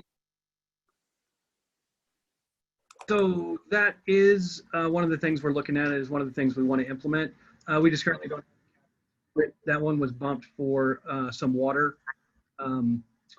infrastructure upgrades that we have been trying to accomplish. I think this is the 4th or 5th year, and that project has been bumped down the road 4 or 5 years. So that one was the priority for this year, was to fix some of the water in 9th and 10th Street. The gates are on our list of projects that we'd like to complete, and if we have the room in the budget, that is one of the things we're looking at trying to implement. So you're saying that it is still on the work list for this year, if possible? Yeah, it's currently an unfunded priority, but if we can figure out the funding for it, that's one of the things we're looking at moving forward with. And what is the cost? I don't have the numbers in front of me. I think it's, I don't know. I don't think Shannon's on right now to answer that question. It's significant though. I think it's in the $15,000 to $20,000 range. Most of it is due to the fact that if we put in an automatic gate, it has to be able to sense if people are coming in and out. So there'll be a time that it would lock down, and we have to make sure that people don't get locked into the recycling area, or that the gate doesn't come down on their car. So it's not only the automatic gate itself, but it's the sensing equipment to make sure that we don't trap people or we don't damage their vehicles as they're coming in and out. Thank you. And I know it's been an issue over the years about access, and it's been a complaint, and we have had it in commission conversations for 4 years at least. So I think that we need to, personally, I think it's a very valid concern from our citizen, and I agree in that we need to try to fund that as soon as possible. So Chair Hoagland, this is Shannon, and I guess if I have Mike's permission, I could certainly elaborate on the automatic gate in more detail. Go ahead, Thank- Shannon. It's in the range of about $42,000, and it is a state-of-the-art gate that actually would open on a timer and close, and certainly if anyone gets closed within the recycling facility, it would open up. It has sensors to not close on vehicles, so it's expensive, but it certainly has all the features that's going to reduce any liability that the city would have for having an automated gate accessing to and from the facility. Thank you, Shannon. Anything else from the commissioners before we open it for public comment? Darrell, I have a question. My understanding is that the budget can be modified after approval, at approval or after approval, up through, I think, September, early September. Is that correct? Michael, can you clarify that question? Sure. There's two issues. One is it has to be finalized by the first Thursday after the first Tuesday in September, because the state likes to make things simple like that.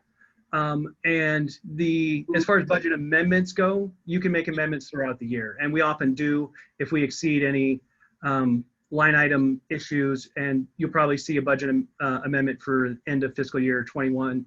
I'm sorry, fiscal year 20, if we did exceed anything. So yes, the budget can be changed pretty much throughout the year. It just means we have to move money around from one priority to another. What would be the mechanism for suggesting an amendment? Really, it would just be a motion from the commission.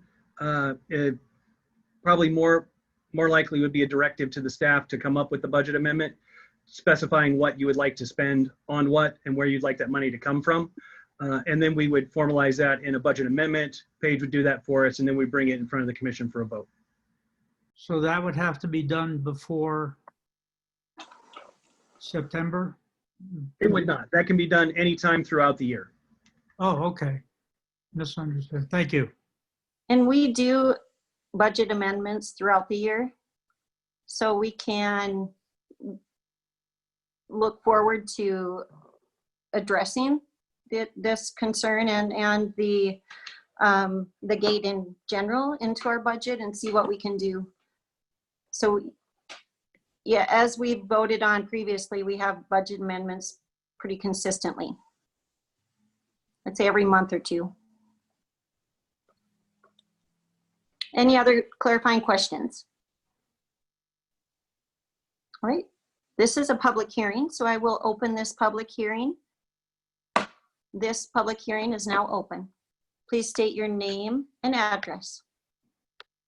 Jonathan Hettinger, 519 West Park Street. I wanted to make a public comment about a couple different things. I wanted to comment on how the police are getting a $200,000 increase in funding this year, including the hiring of a code enforcement officer, which I brought up earlier, that this position was kept open for over 2 years.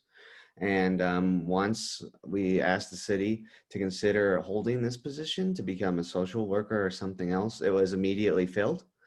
And in addition to filling the position, the city is also pledging $53,000 for a new car and $20,100 for new software for the position. Even though you're filling this position, the budget expects no increase in money for fines and fees. And I was thinking that in a time when communities across the country are looking at investing in alternatives to the police, we seem to be doubling down on the system that's led to all the injustice that's the subject of the nationwide protests.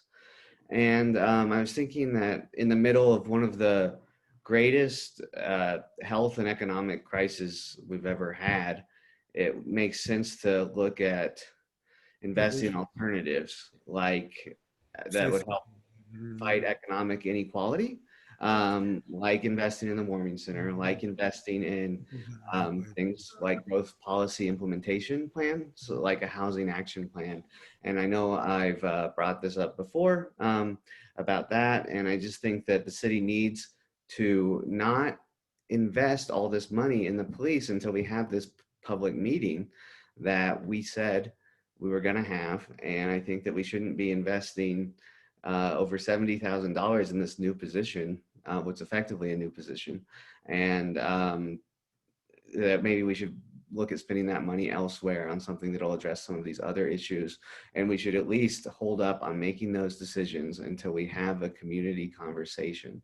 And a $200,000 increase in the police funding is very significant. It's something that the whole community should has expressed an interest in wanting to talk about. And I want to echo that I think we spend all this time, we spend all this money, all this energy of all the people that are getting involved in the growth policy process. Over 1,100 people took the survey. Dozens of others have been engaged in the process. And I think we need to continue to invest in that process through something like a housing action plan. And we need to be looking at setting money aside for something like that. So thank you very much. And I know that you said earlier that this is you've had multiple public hearings before. I've attended most of those, but I think that, this is time that is allotted to everyone to give their public feedback. And so I just want to make sure that all the public feedback that is given tonight is considered. So thank you very much.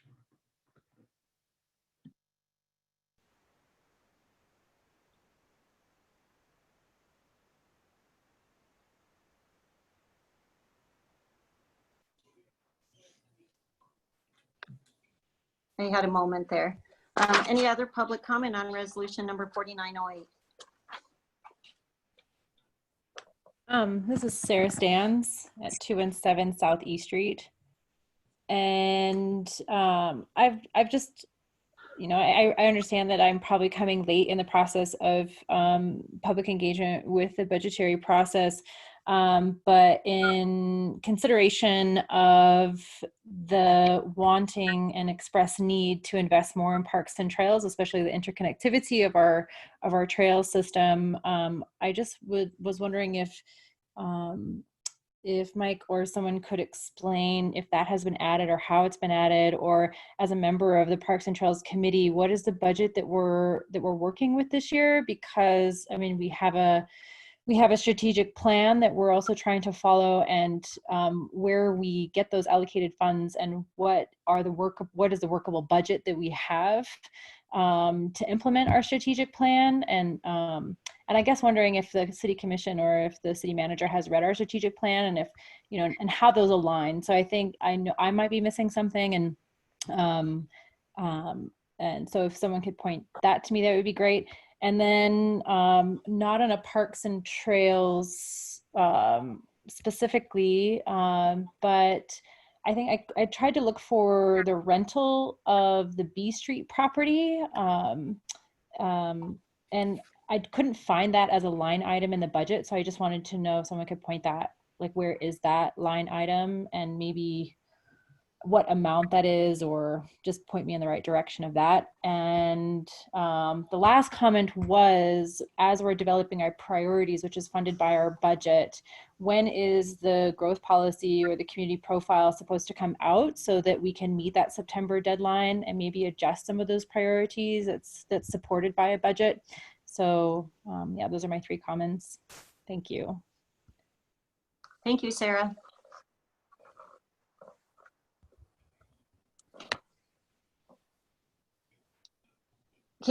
Michael, could you please answer where she would find, I want to make sure I'm not missing some of the questions and answers that are needed.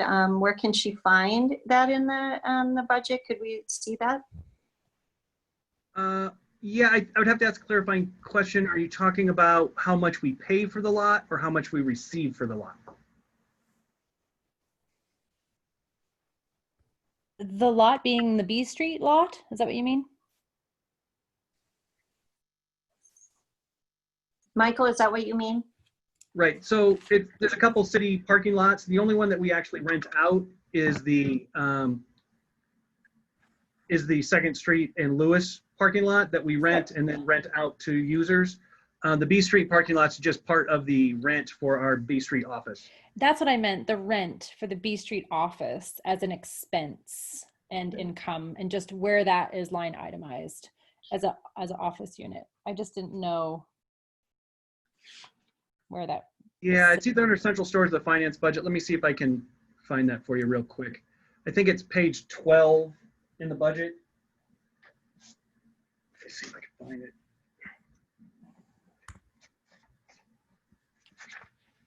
But the cost is $1,775 a month. It's not page 12.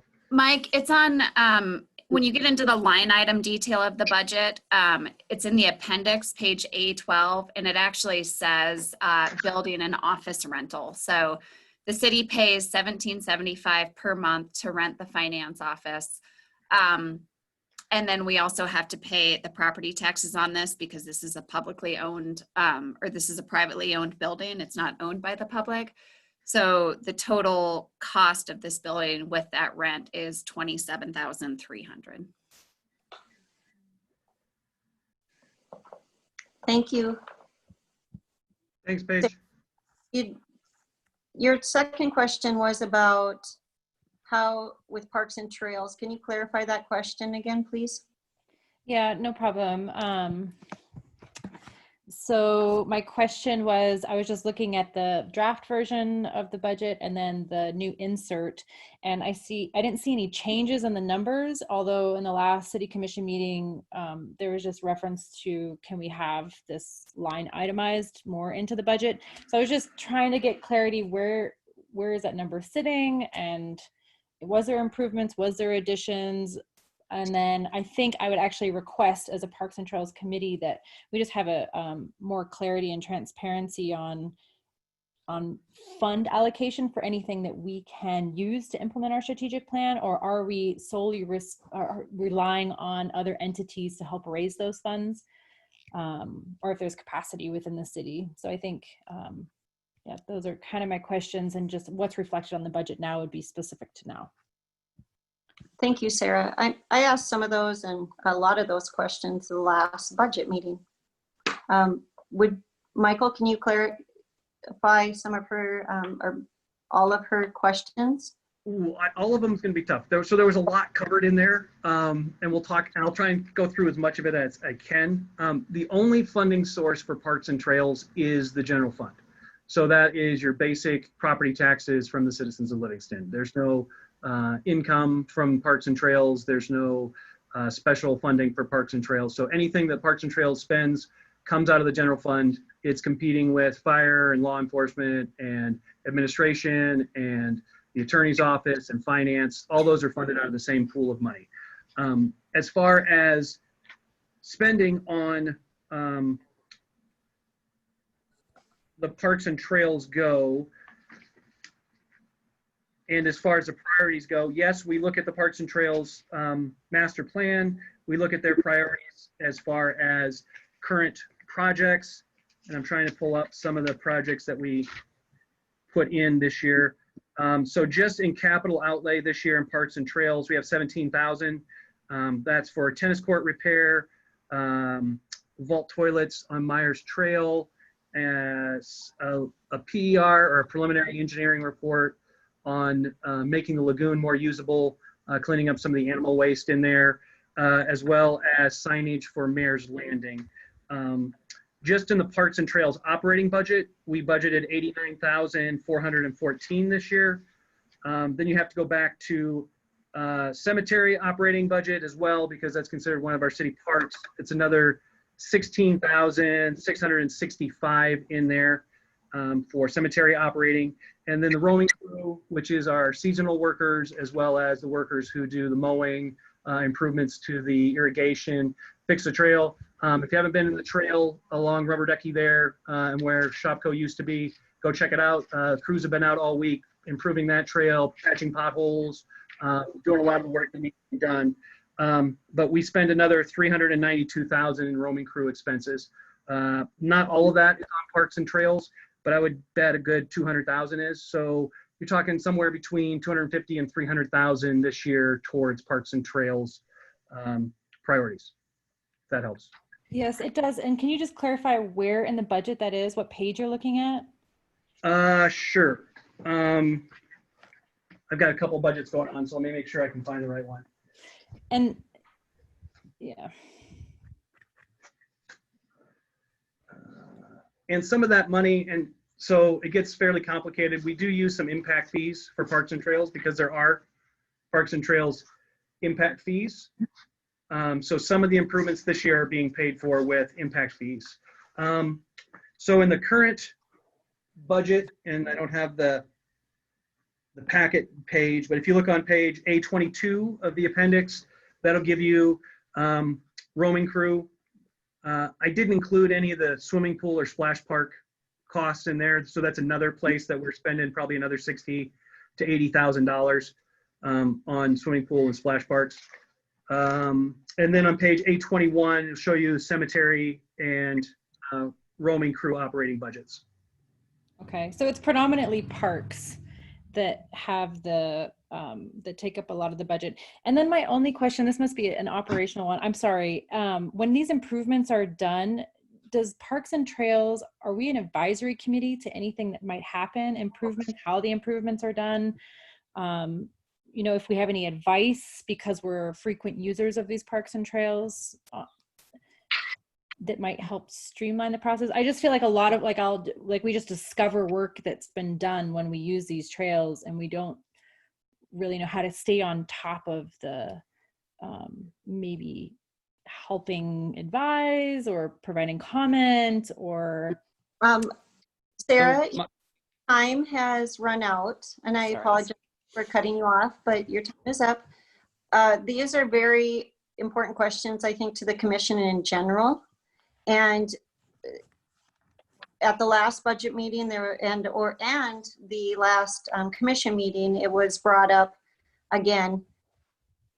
And how do we have more of a designated budget for improvements beyond what we already have, including adding trail? And so I understand. I've been on Parks and Trails for a while, and it's a frustration. And we are, as a commission, have been discussing, and as a city discussing, how do we better work with the city to get some of the funding towards actual designating new trail, etc. So I'm with you. I get it. We will continue that conversation, and I think at one point I would like to see Michael come to Parks and Trails. And I know Shannon has done this in the past as well, working with Parks and Trails to help us to move forward in how can we designate funding to Parks and Trail, or to our new trail system in particular, and what are the steps that we need to take to get there. Chair Hogan, this is Shannon. I don't know if you would like me to speak on this and if I have permission from the city manager, but I'd be happy to elaborate on Sarah's concerns and some of yours. Yes, please, Shannon, since we're in that area of the budget. Go ahead. So I'm just a point of clarification. I feel like I have a great relationship with the city administration, has a very good relationship with Parks and Trails. My communication specifically with Jean Marie has always been very positive, and prior to that with Mr. Gomez. And, you know, I was working with the Parks and Trails Committee, at least through Jean, this last budget year, as early as January, February of this year. She frequently meets with myself and Eric, the Parks foreman. And I don't think any of these capital items should be any surprise to the Parks and Trails Committee. And they were all, I think, important improvements for our community. So things like the vault toilet at Myers River Trail, you know, spending $5,000 to get the old roping arena safe with some of the fencing and where they stored the steers, getting that sanitary and looking at expanding the Mayor's Landing area into that location. Looking at improving the water quality at the lagoon through potential floating island technology. So, you know, these were all capital items that we certainly shared with the Parks and Trails Committee, or at least Jean Marie in particular. So, I feel that we have a good working relationship. As far as new trails are concerned, you know, the city has been very successful in working through the transportation alternative program through the Montana Department of Transportation, hence the O Street Trail. That was over a $500,000 construction project that the city paid 13.42%, or roughly $70,000, to extend that paved trail from O Street to Veterans Bridge. We work very successfully with DNRC and Montana Fish, Wildlife, and Parks. Our last trail through the Fish, Wildlife, and Parks program was our connector from Bitterroot to Northside Park to the Bozeman Trail connector. So, you know, the TA program is up in the air right now as far as, you know, future funding. But we will always be aggressive in looking at Fish, Wildlife, and Parks grants. And this year in particular, we did not want to compete with Livingston Healthcare. Livingston Healthcare was the primary applicant, and the city was a strong supporter with in-kind engineering and work to pave the Alpenglow Trail from the hospital to the Myers River Trail parking lot. And unfortunately, due to the competition of that grant, they were not awarded that. So, you know, we are constantly looking at trail extensions and trail possibilities, but you know, we really need these alternative funding sources to be able to make those come to fruition. Thank you, Shannon. Any other comment? I feel like there's a couple people waiting. So I think we have Marianne Bowlers, you're up. Hi. Let me Comment just on put budget. on my, okay. Hi. Yeah, it's Marianne Vollers, Campbell, 724 West Lewis Street. And I just like to talk for a very short time in support of Jonathan Hettinger and Joseph Bullington and some of the others who would like to see more public comment on the new police position and on the budget. I don't believe in defunding the police, but I do believe in reimagining the police. And I think that this is an excellent, opportune time when there's a national conversation about this to visit it in Livingston and see what we can do. I know as an advocate for abused and neglected children that we desperately need more social workers here. And maybe there's some way to discuss that as a liaison with the police force or redirect some of the police force to to deal with those issues in a different way. I'm not saying they haven't been doing a good job, or then sometimes they do a very good job, but I think it's something that we should all discuss. So I would recommend waiting, talking, and using this opportunity to really talk about how we can reimagine policing in Livingston. Thanks. Thank you, Marianne. I think you had great points, Marianne. I just want to remember everyone that we are on a resolution about the budget. So we want to stay on that subject on the budget itself and the details within that budget. I'm not saying that anyone's gone super far off of it. I just want to remind everyone. Okay, I think we had Jenny Jo Ellen. I think, did I miss anyone? Jenny Jo? I'd like to comment too after Jenny Jo. Would also like to comment after Jenny Jo. Okay, please put your name in just in case we don't miss you. Jenny Jo, go ahead. Okay. Well, first, I want to comment that I agree that with Joseph that we need to, before approving this budget, we need to look at the funds for the law enforcement and reallocate those funds into mental health and social work and areas like that, because, you know, our law enforcement doesn't have the capacity to handle a lot of mental health issues, and yet we're making them responsible to handle those when they are answering calls and showing up to situations that are fundamentally a mental health crisis or a substance use disorder crisis or you know, a conflict resolution crisis, all of these things that are really better suited for somebody who is an expert in the field, like a social worker. And so I think that another thing that I just am a little concerned about is the transparency that we have with the budget.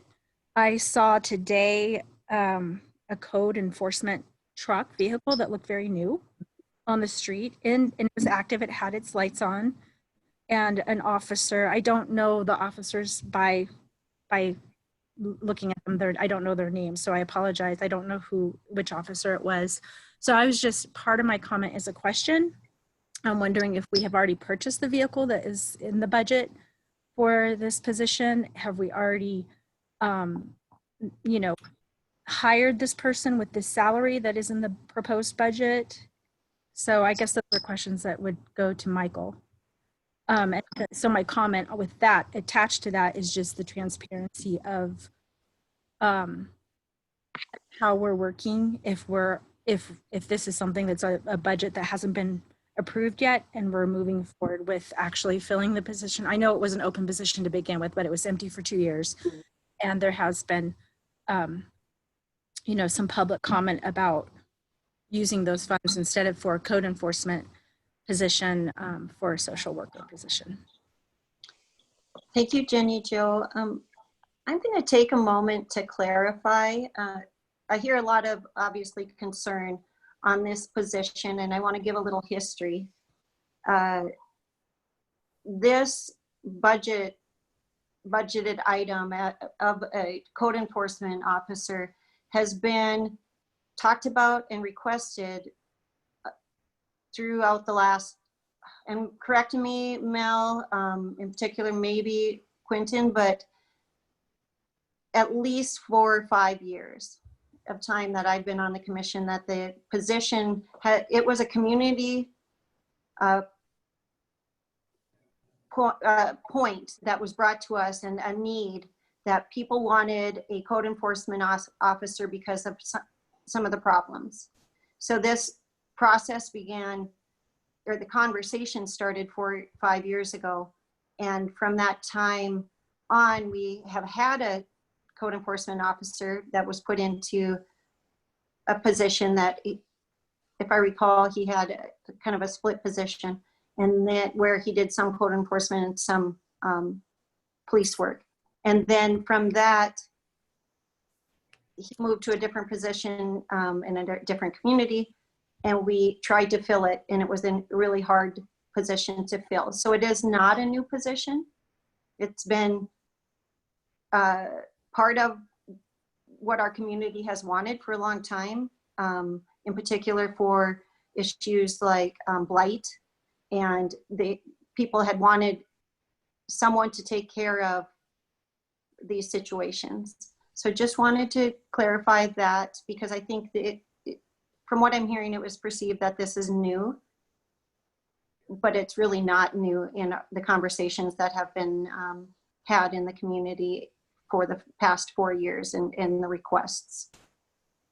Okay, I just wanted to point that out and clarify. So I also have Lexi Volkers. Go ahead. Hi. Oh, sorry.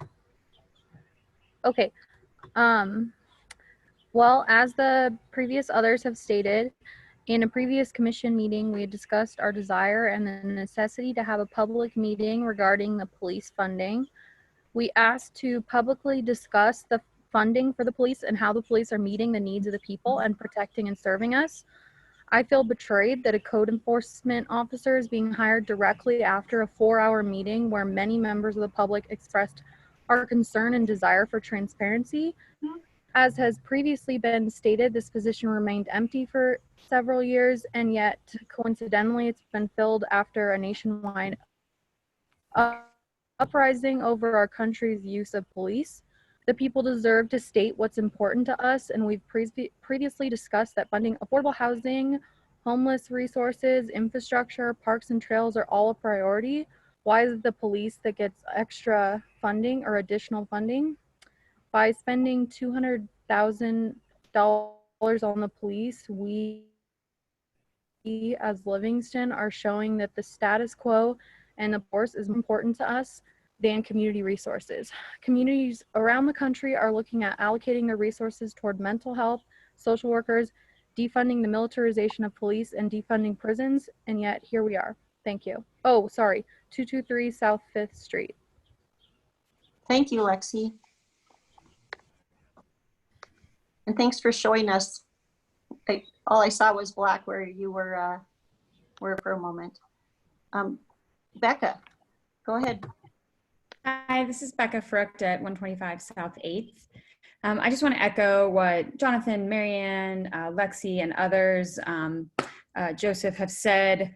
I was part of that, the council meeting where we talked about the police union contract, and budgets are value statements for communities.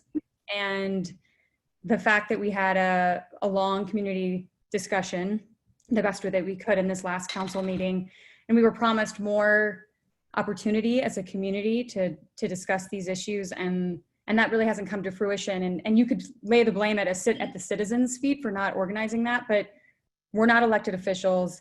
It isn't our job, and there should have been concerted effort by the city manager and others to actually create that space. It's not enough to just release our, law enforcement code, put that stuff on the internet. Like, it needs to be an actual tangible opportunity for people to show up, whether it's a Zoom call like this or something else. And I feel like in the absence of that, this council and the city manager are openly defying citizens who have voiced their concerns and have shown up many times, at least twice, to meetings like this to explicitly state that they want the council to slow down. And we only have so many bargaining chips here. The council does, the city commission.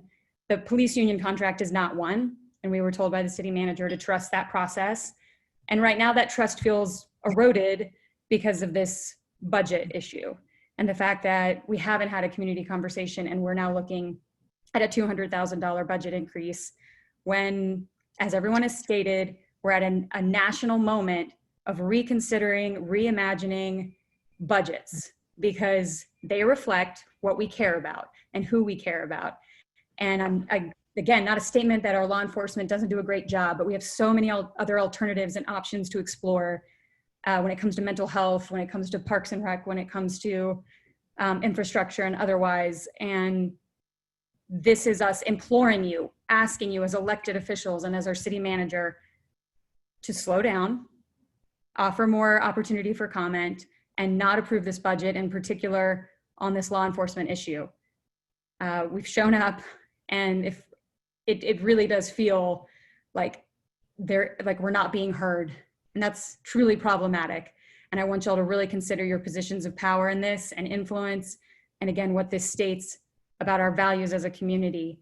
And I think all of us are here today because we truly care. And even though this has been pretty painful because the Zoom process makes it so, we love this place, and we want it to reflect tolerance and openness and an opportunity for us to evolve and to reflect a national moment.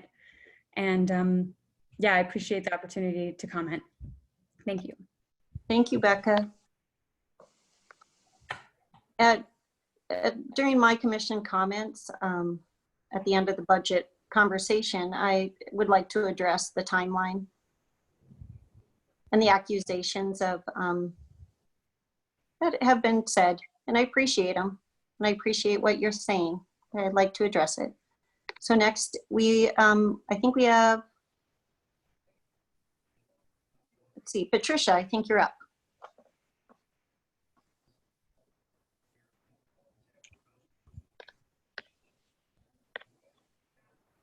Can you hear me okay? Go ahead. Darrell, can you hear me? Yes, go ahead, Patricia. But I never come to these meetings when there's a public comment that I'm not amazed at how articulate the public is. Thank everyone ahead of me for what you've said, because you reflect so much of what I sincerely believe. I cannot tell you how disappointed I was in the last city commission meeting when the commissioners said they had 10 priorities. At that point, the city manager should have dropped everything and included all 10 priorities as far as I'm concerned. And I have been involved in cities since I was 22 years old, so I'm pretty familiar with their processes. I'm at the point where I believe that the strategic plan is a lot like the CIP. The CIP eventually was found to be not a transparent vehicle for the for public and in dealing with the budget. And I now believe the strategic plan is no longer that either. It's pretty much a vehicle of the city manager and staff. So, and as you know publicly, I've been in favor of a mayor with a city manager under the mayor, because then you have a public official at the city meeting, so that this kind of thing that we're talking about tonight, those 10 priorities of our commissioners, were ignored and dismissed by the city manager at the last meeting. Patricia, I am saying, can you just stop a second? Remember, we need to focus on the this being budget. We have a budget that does funds police at 200, and I can't say how much I abhor the idea that the public has taken the time and effort to make comments and seek answers, and which have been pretty much ignored. I am really familiar with the history of the city police in Livingston, Montana, and it is high time that we take a look at what everybody's talking about. And this budget is not reflecting what the public comments have been. So I think it's time to take a look at our structure. It is time to look at this budget in terms of the 10 priorities articulated at the last meeting. They should have been given priority because they came from our commissioners, because they came from the public. And as far as I'm concerned, they've been minimized, especially the issue of funding for the police. So I can't tell you how important it is that this city finally get to the point where it listens to the public and the commissioners.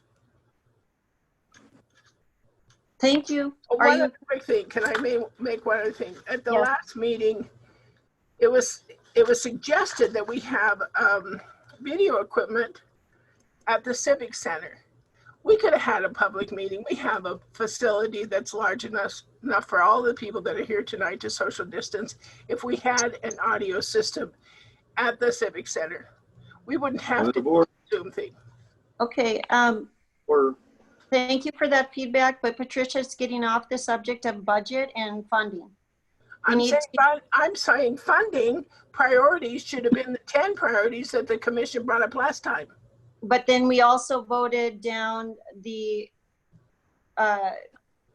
sound system because we wanted to wait to see if that's the best use of the COVID monies.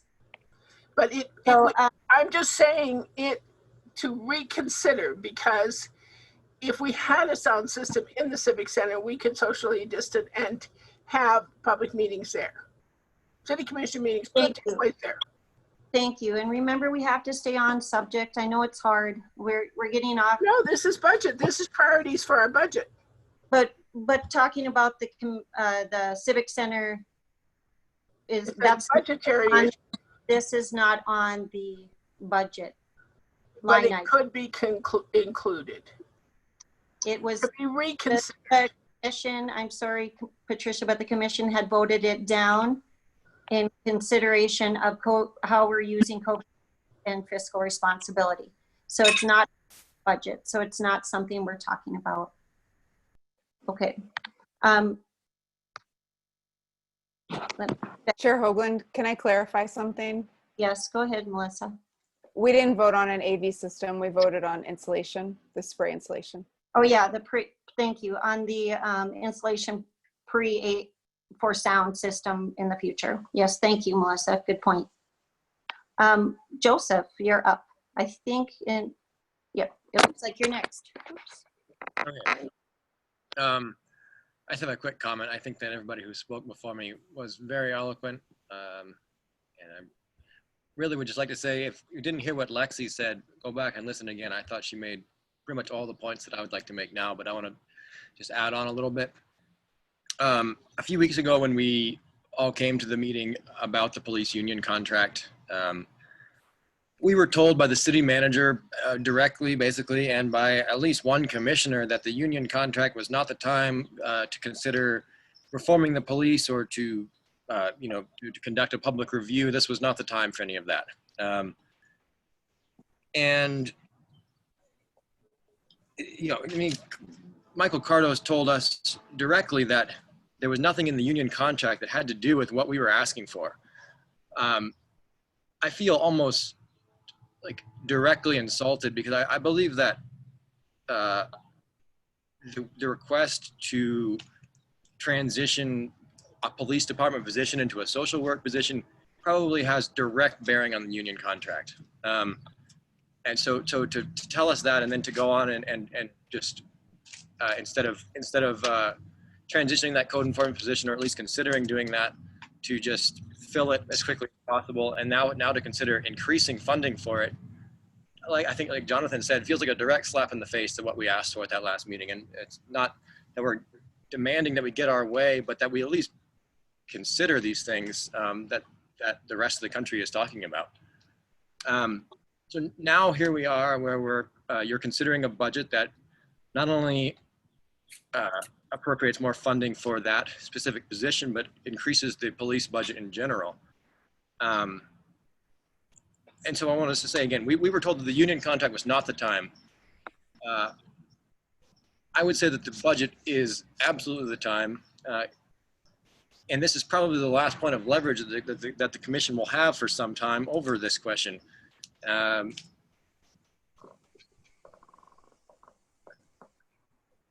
would just, I guess I want to finish by saying that, like several people have said, that in a budget is where we lay out our priorities as a city, and to consider increasing so substantially increasing police funding at this time, increasing it by whatever, $200,000. I mean, that will do nothing to make this rapidly gentrifying city more habitable for people who are already struggling. It does nothing to fund the social programs people that desperately need as state services withdraw from our area. And I think I would be appalled if the commission moved forward with this funding increase without at least having the discussion we've asked for about what we'd like our community priorities to be around policing and around other ways that we could use that funding. That's the end of my comment. Thank you, Joseph. Okay, I see that the city manager has some clarifying points that he would like to state. So budget is complicated. Some would say complex, but get out your pencils because we're going to go over some numbers I think that will possibly alleviate some of your concerns. First of all, let's talk about the code enforcement officer. It is not a position. The code enforcement assignment is given to a current officer. We haven't done that in the past couple of years because we've had so many new officers that have required training officers to be with them that we didn't have the number of officers to give a special assignment to. It works the same way as the K-9 officer. It works the same way as a school resource officer. It is not a separately funded position. If we get rid of code enforcement, it will not affect the number of police officers that we have in the police force. That's a separate issue altogether. The code enforcement officer was not actually unfunded. It just the funding was going to an officer who was in training.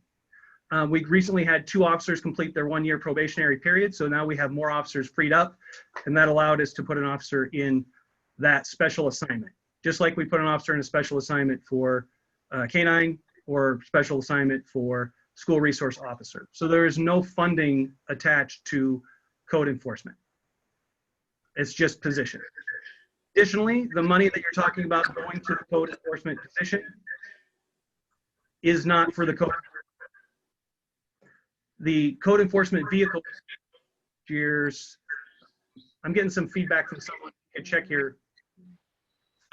There you go. So the code enforcement vehicle that you saw was purchased last year in the FY20 budget. The money that you see this year is just a replacement for a current cruiser. So it is not a new vehicle. It is not an additional vehicle. It is just a replacement vehicle. And we basically have to buy approximately 3/4 of a new vehicle a year. So we're buying a new vehicle either every year or every other year, depending on how it works out. So that $50,000 you see is not for the code enforcement officer. That vehicle is already purchased. He's already using that vehicle. That was done in last year's budget. It is not included in this year's budget. So there was no increase for the code enforcement officer. There was no purchase of a vehicle for the code enforcement officer in this current budget. That was already purchased, and that was done with last year's funds. And additionally, the computer software you see is also not for the code enforcement officer. He's a current officer and he already has that capability. That is for new officers that we're adding in as we come in. So that's Smart Cop. All officers need that access. It's how they get access to the police system. Every single officer needs that. It is not a special software for code enforcement. That is standard software. It's basically a subscription to the service that we use for each officer. So none of that was additional money for a code enforcement officer. So there was no additional money spent for a code enforcement officer.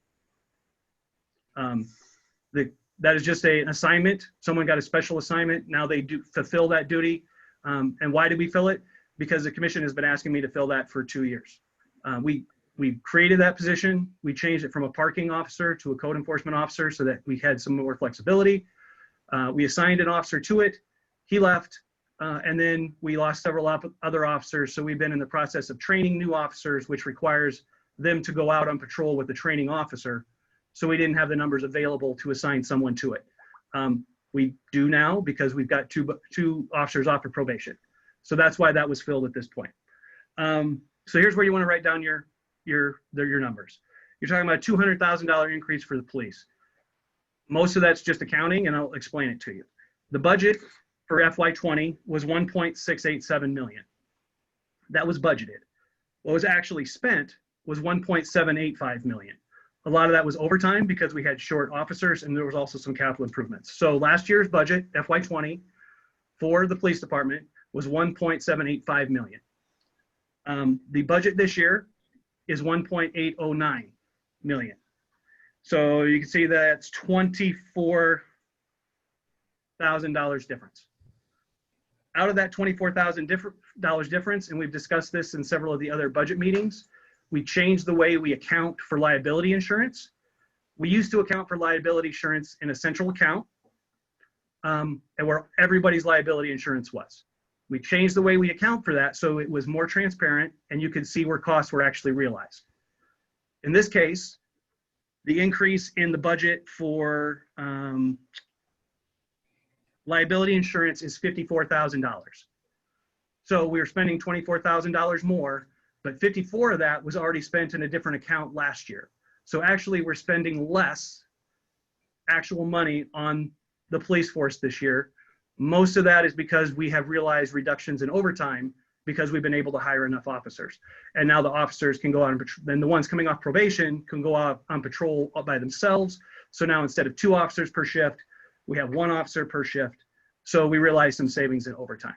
So actual money spent on the police department this year is probably a reduction compared to last year. It's just we're accounting for some of it here that we didn't account for here last year. So it certainly isn't a $200,000 increase in spending on the police force. It's actually a slight reduction, but most of that is overtime savings because we have more officers. So hopefully that clarifies some of those issues. Can I ask a question to clarify to the city manager? I was confused. It sounded like you said that in the budget in the past, the money was spent on.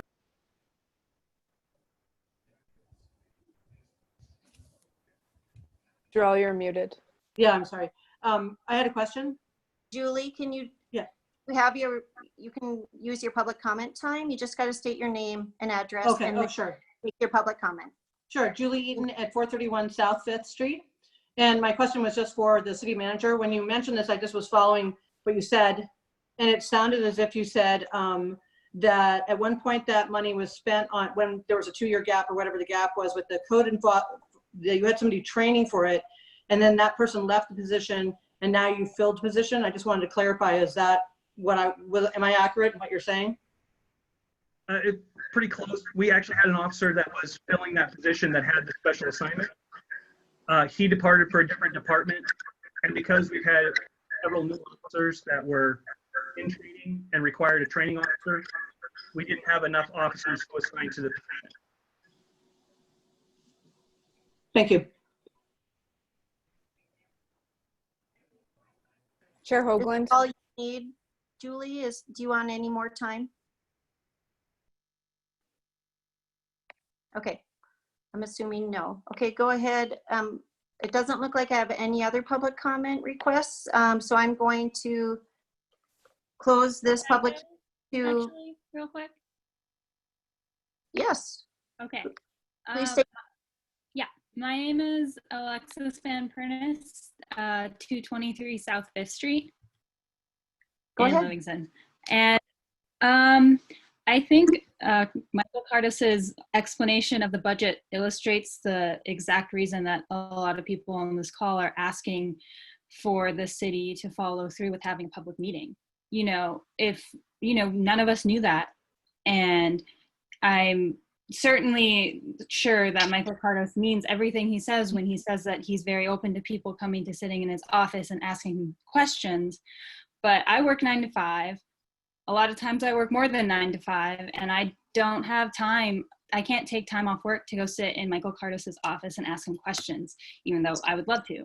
And so I think that whole explanation illustrates why we're asking to have this public meeting on police budgets before we approve the budget as a whole, because people are concerned about what's in the budget because they don't know what's in the budget and they don't really have the means to educate themselves. And so I think that sort of sums up our ask is we want to have these public meetings before the budget is approved so that when the budget is approved, we can feel good about what is in it and what our city is prioritizing. Thank you. Thank you. I didn't write down your name. I apologize. It's Alexis Van Pernis or Alexandra. Thank you, Alexis. Sorry about that. All right, so I will close, unless I'm missing anyone, we'll close this public comment period. This public hearing is now closed. Now we open it to commissioners. Melissa, I see that you had asked to speak a moment ago before we let Alexis finish up. I just wanted follow up from some clarifying questions from the public. So, and I can't remember which meeting it was because we had, I think it was the last meeting where we just approved the budget for a public hearing. It was a resolution. So we didn't actually, although this is our 4th meeting, the 3rd meeting, we didn't actually discuss the budget because we weren't talking about the budget. We were just voting on whether we should have a public hearing on the budget. So we didn't actually really get into deep detail, but I remember that was the first time we saw this version of the budget. And I do remember Michael saying that the vehicles, because they're 4 years worth of vehicles, because this came up, what does this mean if we approve a budget that goes this far out into the future. And he mentioned that the first year, he said something about a code enforcement vehicle because the topic of trucks came up, I think, and how it would be nice to have a truck. And then the next 3 years were just regular fleet replacement. So that, I would like you to speak to that, because it sounds like you just bought a new code enforcement vehicle last year, and there's also one on the budget for 2021. And this is on page 42, and this is the link that the budget recommendations, it's on the website. That's where I'm looking. So it's under those new capital request forms that Faith put together.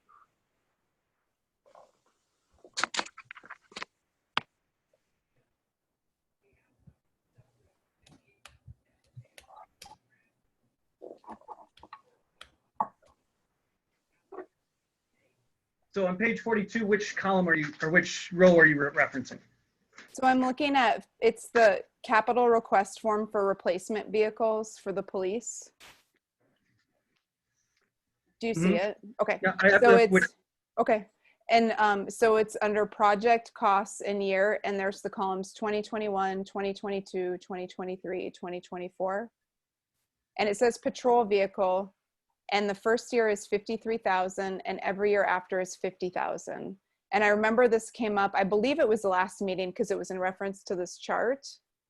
And you had mentioned that the $53,000, because it would be nice to have a truck. I think you said like a pickup for like a pickup truck, something to put things in the back of for code enforcement. So I think that might be what people are referencing, because it did come up at the last meeting, I believe. So I think we're confusing a couple different things. There's 3 trucks that were purchased.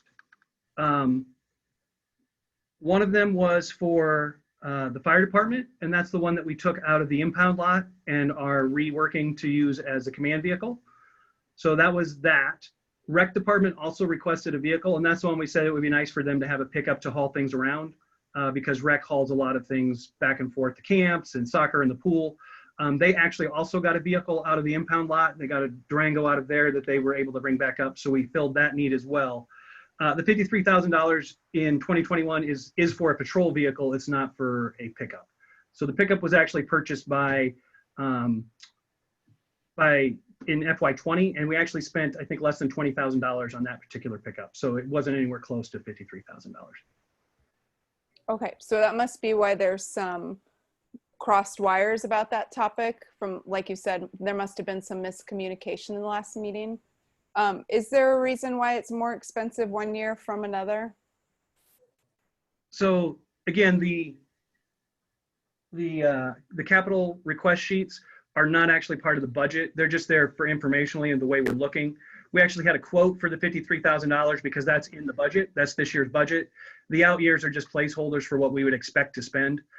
We won't fill those in with actual numbers until we actually produce a budget with them in it, and then we would get a quote, and they would probably change up or down depending on the cost of purchasing and equipping a car at that point. Thank you for the clarification. Darrell, I'm gonna hold any of my comments right now. What I really want is the rest of the community comments to be addressed. I think there's just a couple things that weren't mentioned. Sarah had asked about the timeline of the growth policy, because she was, I believe, thinking about it in relation to strategic goal priorities that need to be funded. Michael, could you just give a brief share of when we're expecting the growth policy to come out, available for the public to view? It depends if you're talking draft or final. Draft, I would assume, would be sometime in September. But I wouldn't expect a final version until October, or depending on how many times we'd like to go over it, maybe early November. So I would expect not final adoption of the growth policy till late October and early November. So sometime in September, and then will that be released to everybody or to the planning board, or what do you expect? That's actually one of the issues we have on a future agenda for you to decide. Okay. I don't know if that's next agenda or the one after, but it'll be up to the commission how many times and which boards they would like to review that before it comes in front of you as the city commission. Okay, I'll hold that then. Let's see, there was one other question. Let me just see if I can.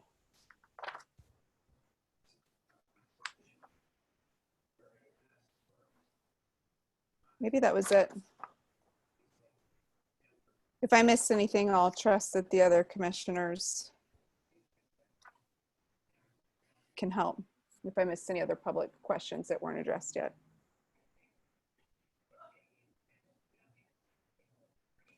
All right, commissioners, Mel, Warren, Quentin, any other comments?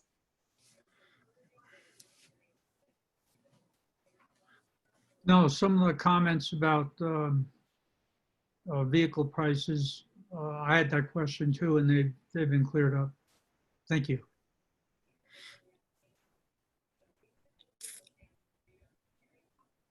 Okay, thank you, Warren. Quentin? Or Mel? No, okay. You're okay? I do have one point of clarification. I do want to state too that, you know, one of my concerns when it has come to budgets over the years is putting the priorities of the community through the commission into our budgets, and it's sometimes difficult. It is frustrating sometimes as a commissioner as well. I think one of the concerns is that people, I mean, it's one of the many concerns is people feel that their priorities and the community's priorities are not in our budgets. I've always had to try to look at a balanced view of our budget, and that is we need all of the above in a sense. And so we often end up having to prioritize and not get what we want. And that's frustrating. I do think we do a good job as a commission and as a city on having a lean budget, and we're talking about the budget as a whole. But I also always and will continue to have concerns as to funding some of the important projects that we need to fund. I see and hear what everyone is saying as far as their concerns with police policy and funding of the police. And my concerns I stated before on how we look at policy with our police, and that my want is that we have very high expectations and high values and how we treat human beings in our policies. And I stated that at the last meeting and when we discussed this issue. We still do have to move forward with a budget of some sort that takes care of our community and keeps our streets clear and keeps our garbage going and etc. But it doesn't negate the fact that we need to put, I think every community in our country needs to put the feet of the police to the fire and make them prove that they're doing it right. So there's that balance for me of we have to balance continuing our community moving forward and functioning as basic as it is sometimes, but also doing what we need to create a strong community that treats people fairly and does the right thing. But just my thoughts on it for now. I'd love to hear a little bit more from everyone else.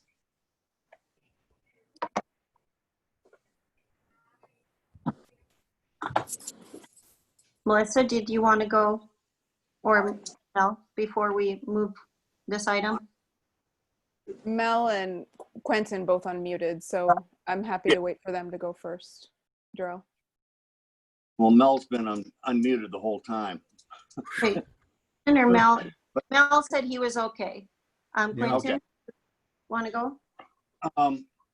Yes, and I'm gonna address the code enforcement officer as you did, Darrell. It's been one of those things a long time coming that is made basically for parking enforcement. We got rid of the parking enforcement attendant.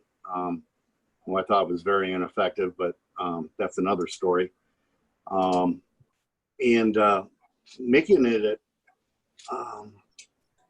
easier for us to enforce codes that on the books, as far as buildings and stuff like that. I appreciate everything that everybody said about, you know, the budget with respect to the police department. One thing that is beautiful about this budget, it is so much more easy to read and understand than anything I've ever looked at before as a city commissioner. And to me, that's transparency. And I think Michael's made some good explanations of why the numbers are where they are, why they look like they do. Yeah, it's a tedious process. I understand that. But we do have the authority to amend this budget anytime throughout the year. And that I will leave it at that. We do have the authority to amend it and work forward. Thank you. Thank you, Quentin.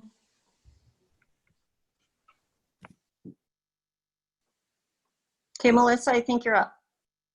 I'm stepping away just to open my curtain so I can see better.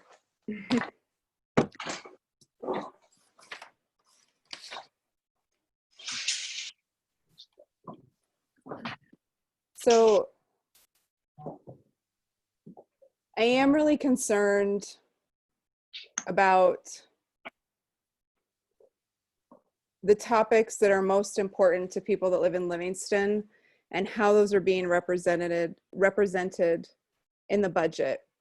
So I'm thinking about what everybody said tonight, and I'm trying to distill really everything that I've learned since I've been a commissioner and the budget we have in front of us, and then thinking about what is money being spent on, what are we amending throughout the year, and how does that fit in with these really big priorities. So some of the things that stood out to me are parks and trails. You already named Darrell, and specifically, I think when people are talking about parks and trails, I'm trying to do a lot of listening, and I really do think it has to do with active transportation and connectivity. Like, how are our different parts of town connected to each other? And I know we've talked about this before over the last couple years, this idea of how our trail system could be improved if we would be focused on it somewhat. So I really think that that's something that has not specifically been targeted. Another thing is housing insecurity. I mean, everybody knows that that's like, that and the railroad are two of the biggest issues like that people are concerned about. And I think that the housing crisis that we're experiencing is getting worse. I'm going to the housing meetings that Park County Community Foundation and HRDC are hosting, and it's pretty frightening what I'm hearing. And I think Quentin confirmed this with his own experiences in Livingston volunteering at Loaves and Fishes, that he's already starting to see a bit of a change in the community. And so I'm terrified what that means if we are putting off the housing action, something like a housing action plan was brought up, and it makes a lot of sense when you think about where we are. The warming center it's definitely like a transitional thing, like where it's people like in these crisis transitions.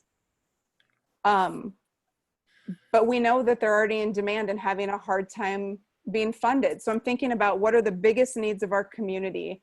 And I understand that code enforcement, because I've heard it too on the commission, that that's been a priority in the past. But right now we're literally living in an emergency, like in a pandemic. Like, this is as serious as it gets. And I'm wondering, does this budget reflect these rapid, well, not only the constant changes we've been seeing for years, but this like really rapid dynamic shifts that are happening in our housing? Because if we wait a year to have a conversation, that could be too late for a lot of people in Livingston. And quite frankly, it already is.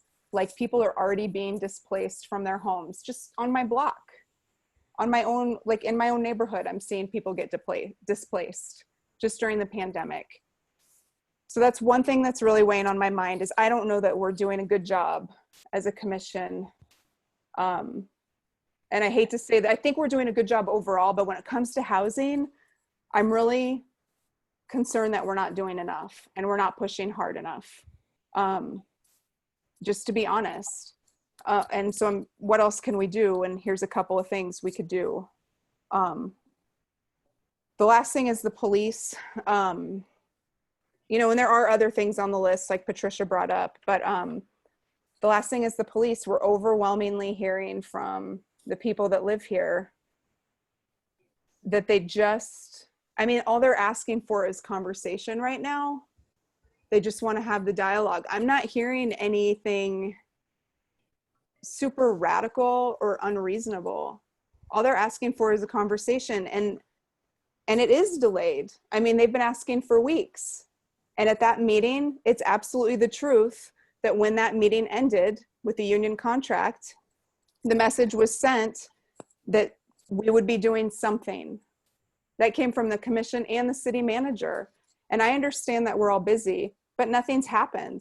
And there's no plans to do anything, as far as I know. So they're not getting anything. They're asking for it. And this is like, and somebody earlier in the meeting talked about how trust is being eroded. And that is super concerning. So, you know, we're really at like an impasse or crossroads where we have another choice to make. Like, and this is the job of the elected, really, is, I understand that there's all these big priorities, but a lot's happened. A lot's happened between the last time we talked about the strategic plan and today. A lot. Like, the whole world is evolving as we know it, especially with police and housing because of COVID. So commissioners, I guess I feel like if we can take action today and talk about amending today or before this is passed, I mean, this is like, it's also about our community being able to trust us. It's about more than the police or housing and the budget. At this point, it's like they've asked us the last time they were told no, the contract's going through. They're asking again. And so we have a choice to make. I mean, that's where my head is going. And I don't think we're doing enough for housing. I think the ask for police funding is totally reasonable. It's not particularly extreme to just have a conversation. I don't think it like will shut down the city to have a conversation, you know? I mean, we've talked about that before, that things will keep moving while we have conversations. Delaying certain things doesn't mean the city, like that people don't show up to work tomorrow. But I'd like to hear, I guess, Darrell, from other commissioners based on what I just said. Darrell? Mel, go ahead. I've been through this for many years. One of the problems, and I appreciate all the things that have happened tonight. I mean, we really gave the community a choice. I'd like to back up when we first start talking about the budget is when we need the people there. It always happens that after we want to pass, tonight is, we're going to pass this thing tonight. And we've got all this barrage coming in. So the best time is early on, when the first time that we talk or second time we talk about budgets, so you can build it into the thing. So here we are, I'm looking at this thing, we're supposed to pass a resolution. And we've got all this stuff on our plate. And I've seen this happen year after year after year. Every time we talk about the budget, we have an early warning system. And that's when you want to get all this stuff in there. Now we're at this late hour where we're still looking at a resolution and what are we going to do? So I'm not finding fault anywhere. I'm just telling you the practical things that happen. And I saw it happen year after year. Everybody came out the night that we were going to do the final vote. That's when we had the most people. And I'm saying, oh my God. And it's frustrating to the people and it's frustrating on our side. So everybody had fantastic comments. you'd like to have them early if you can get them when they first start talking about it. And I see you shaking their head, but I'm just telling you from my part what I've seen over the years. So all good stuff. And yeah, thank you for listening. All right, other commissioner comments? Sorry, had a cat situation there. Jarrell, I would be remiss if I didn't comment that these things were brought up earlier in the budget meetings this year. Tonight wasn't the first night that these things were brought up. And I think that was part of what, honestly, I think that's part of what Patricia was getting at is we revisited it, and it's still not in the budget. So I just wanted to say that. Thank you.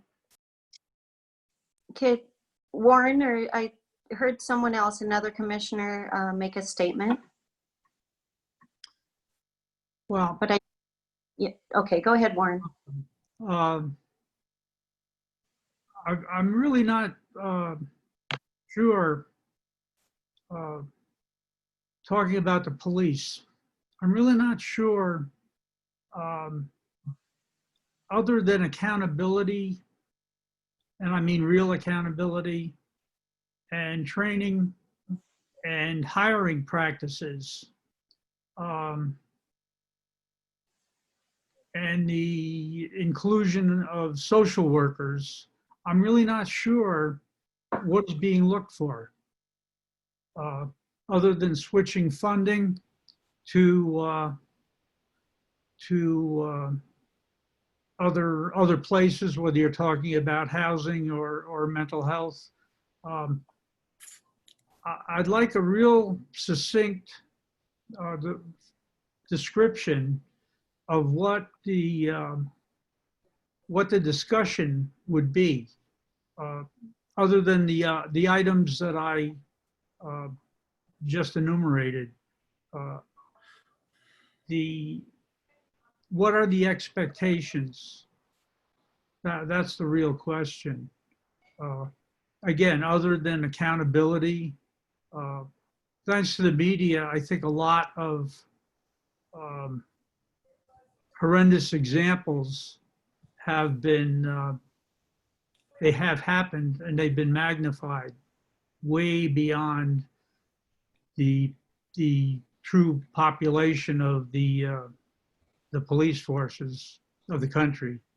And again, other than what I think should happen normally, and again, training, accountability, hiring practices, and policies, that would be part of the accountability. What else is being sought? That's more of a question than a comment.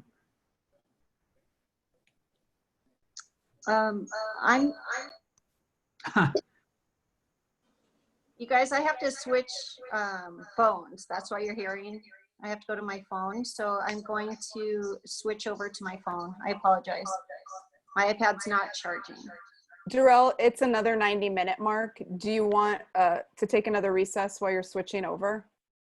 Yes, please. And before we take the recess, we actually need to vote to extend. We're at a 3-hour mark. Yep. I move we extend. I'll second. I'm back. So we have a motion to extend the meeting, but a motion by Maybe and a second by Quentin Schwartz. Roll call, please. Chair Hovland? Yes. Commissioner Schwartz? 4. Commissioner Freeman? 4. Commissioner Maybe? 4. Commissioner Newts? 4. Motion passes. Let's take a few minute break again. So everyone, is that what we need? Everyone? Fine. Okay. Yeah, 5 is fine. 5. Okay, Faith, start the. Warren, are you here? Quentin, I see you. Yeah, I'm just gonna mute. Melissa, I see you. And Mel. So Warren, I think we're waiting on Warren. We'll wait a few more. We need him.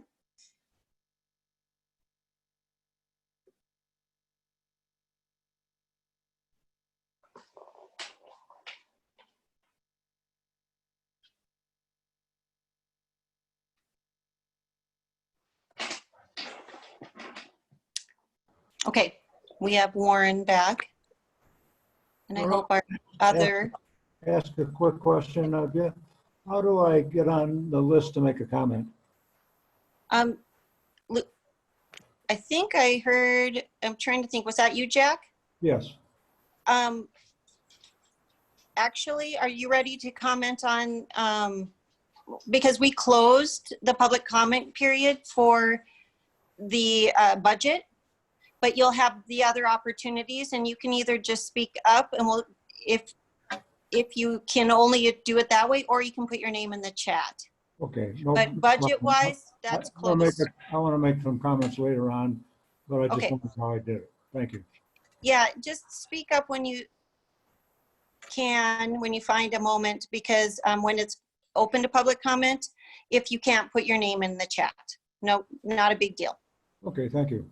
Mm-hmm.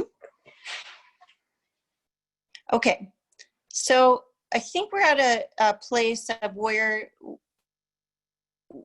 do we go as far as where we are at approving this resolution?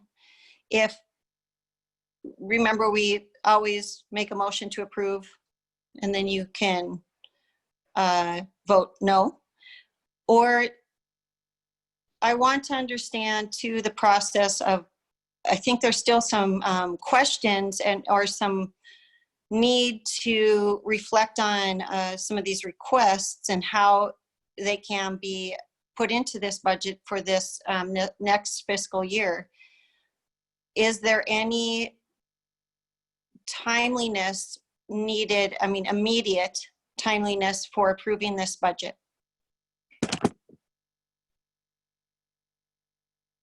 Are you asking the commissioners, or are you asking? I'm asking anyone who has that answer. So Michael? As far as the actual approval of the budget goes, the state requires that it's approved by the first Thursday after the first Tuesday of September. In this case, that's the 3rd of September. If we hold a 1st of September meeting, that would be on the Tuesday prior. So to meet the state deadlines, we have to approve this at the latest in the 1 September meeting. Where did your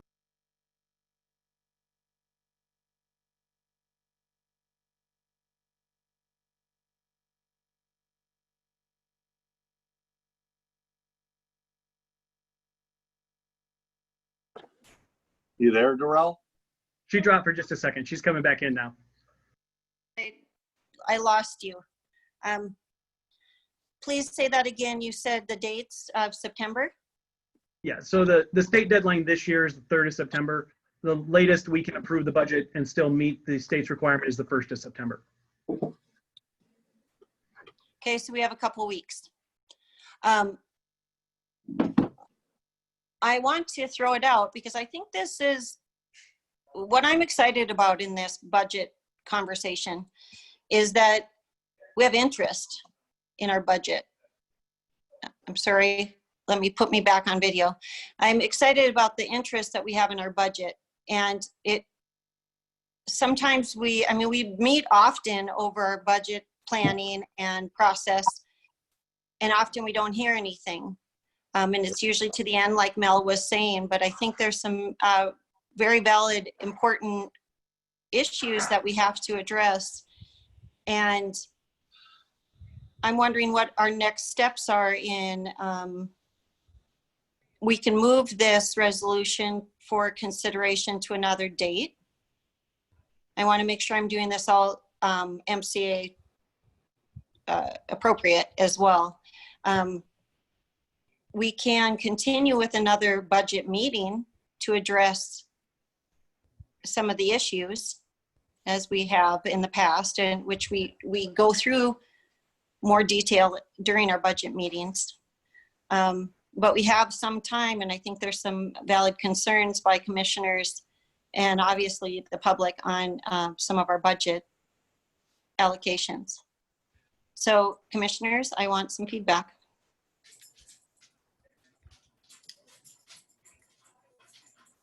I would like to see another meeting. Warren, do you see that as a budget only meeting or as a commission resolution? No, it's a budget only meeting. I've gone over it line by line. And there's some things I have questions about now, and there's other things that I feel are priorities and others that aren't. And right now, we're at a point where I think the economy is definitely going to be on the downswing, and for who knows how long. So I'd rather kind of minimize our spending, and I don't mean ridiculously so. I mean anything that doesn't really need to be purchased or paid for. I'd like to see it put off. Thank you. Thanks, Warren. Other commissioners, what do you think? Commissioner Schwartz here. Do I have the floor? Go ahead, Quentin. Thank you. Yeah, I agree with Warren here, especially if there's something that we want to amend or change. That would be a good time to discuss it, and it would give us more time to really dive maybe a little deeper into this. Yeah, I'd like to see a special meeting regarding this. Or a budget meeting with further discussion. Yep. Yeah, thank you. Okay, any other comments? Melissa, thank you. I have 2 requests. Yes, I would like to see another meeting, and I specifically want to see, and so I'm thinking about the very initial information we have from the growth policy data, the draft information, and like this idea of protecting the character of Livingston. That's what concerns people, and the character of Livingston, we learned, is largely the people in Livingston.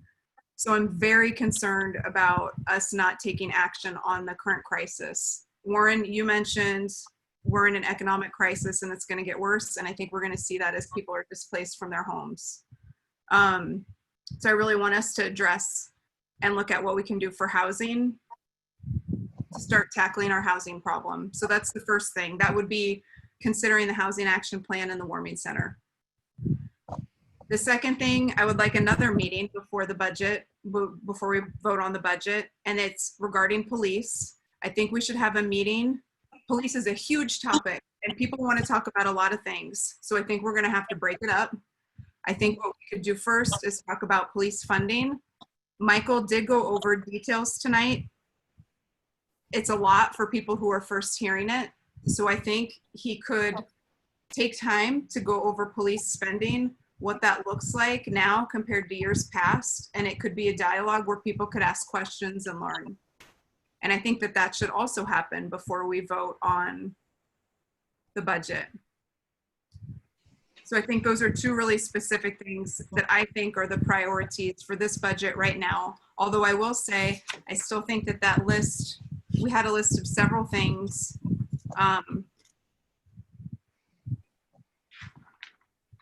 We had a list of several things that are not being considered. And I do believe that it's Michael's job to really prioritize the executive branch. And I think he does a good job at that. There's a lot of money that needs to be spent in different departments. But I really think that it's our job as the commission to prioritize the community beyond the basic services that that we all use every day, like trash or water, the things that Michael is managing as a city manager. I think we need to think about what else are they asking from us that we don't normally do.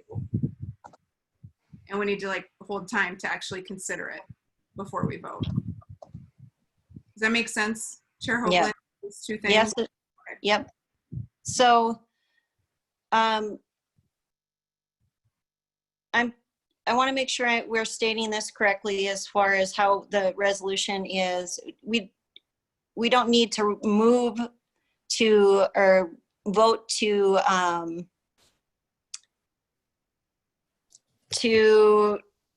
well, I'm trying to think through this. This resolution can be tabled for further discussion. Is that correct, Michael? And am I doing it in the process, correct processing or process? Do we need to just move the resolution for further consideration, which is a common response? How do we put this resolution to the side for future consideration? What's the best way to do it with the budget? I think the best way to do it is to vote it down. If we just put it off to future consideration, or if we table it, we can't actually change the resolution. It'd have to be the same resolution. And if you're looking to make changes, you need to vote it down and then come up with a new resolution. Okay, perfect. Thank you. Because some things are different. So as we heard, the solution for that is we need a motion from the commission on resolution number, I've lost my numbers here, 4908. A resolution of the City Commission approving and adopting the final budget. Do I have a motion from the commission?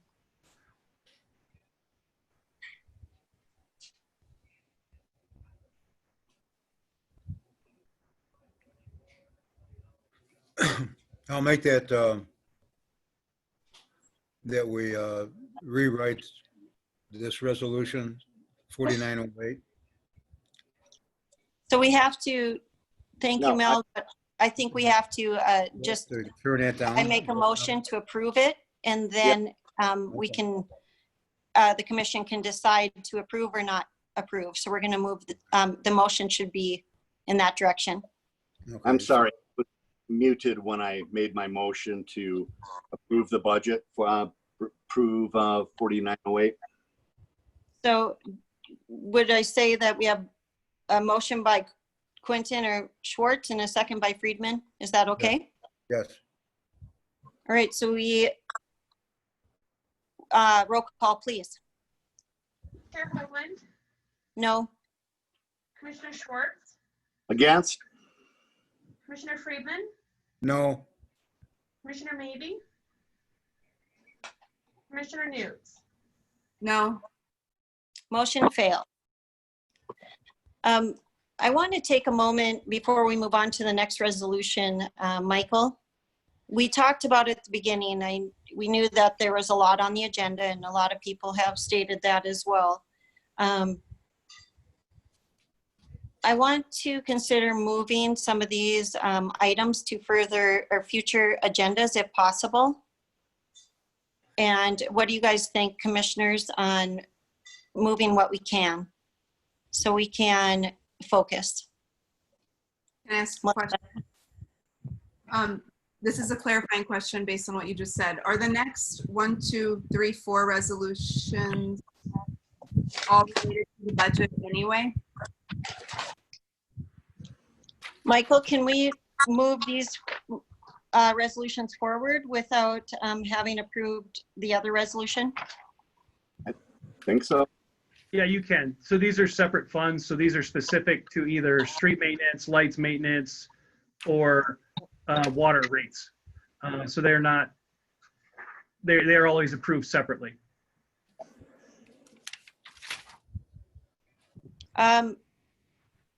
So do we want to move forward with those, or put them on a further agenda, move them to another agenda?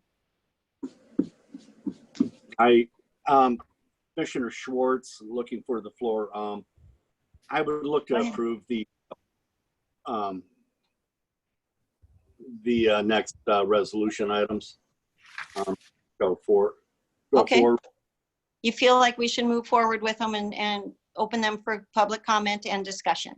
All right. Yeah. Anyone else? Any other feedback on that? I was going to suggest we move them to after we vote on the budget. I was going to suggest we move them forward till after the budget meeting. Or after the budget meeting and put them on that a future budget agenda resolution Yeah. with that resolution? Well, I mean, the budget meeting, I would like to see two things happen before the budget meeting. One is the housing warming center and the other one is the police. So these seem more tied to the budget and less tied to the police to me. So I feel like we could see the resolutions before we talked about police, but I don't think we should see the final budget before we talk about police. Does that make sense? Yes, but then we're definitely get what you're saying and support that. What about these resolution items though that are not congruent to what the decision we just made regarding the motion of the budget? Should we move them forward today or do we want to move them to a future budget? Meeting. I'm saying a future meeting because they're related to the same fiscal year. Okay. Michael, can you clarify if that's possible? It's possible, but any fund that has a rate increase, that rate increase will be delayed, and so we'll have to subtract funds from that fund and cut things out of that budget. Which ones would be rate increases that we need to consider then potentially other than the water? Water would be the main one. The rest of them, we just have to make sure we get done in time to put on the tax roll.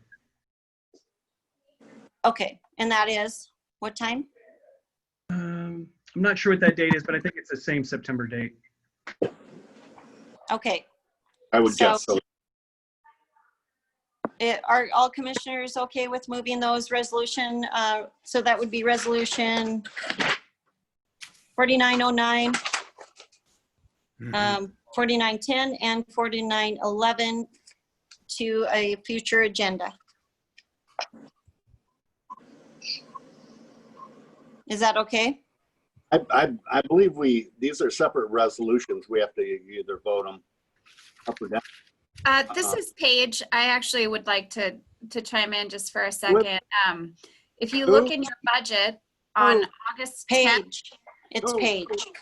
Yeah, sorry, Quentin, it's Paige. On August 10th, you have to estimate the cost of maintenance in street districts and pass and finally adopt a resolution. So you have to do the maintenance districts today. Okay. Thank you. Thank you. You're welcome. That's simple.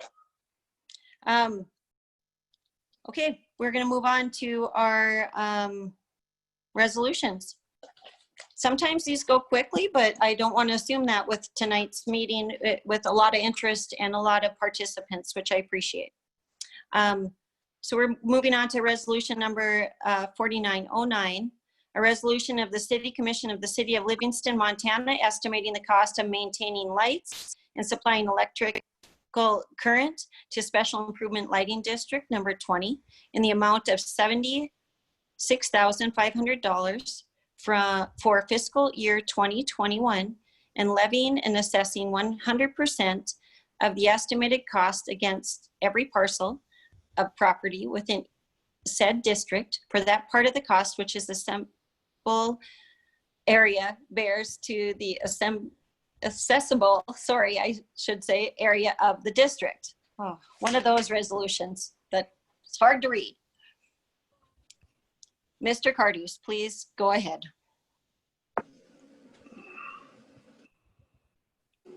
So this particular district is the light, electricity and maintenance one. So this is for streetlights, both to power them and to do any actual maintenance, which is different than the next one, which will be for replacement of entire appurtenances or whatever they say it is. So this one is pretty classically straightforward. It's $76,500, and it should subdue both pay for the electricity for the streetlights and our estimated maintenance on what we're doing. Okay, we are going to open it to public comment. I have to actually, I forgot, I'm sorry. I'm using my phone so I don't have my gavel. This is a public hearing. We will open this public hearing. Do we have any public hearing or public comment on resolution number 4909?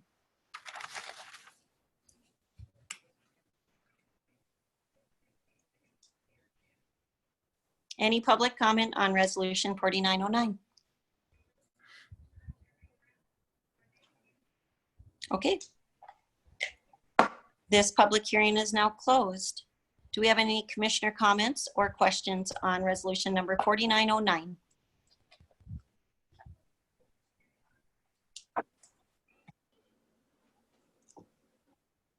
I don't see any commissioner comment.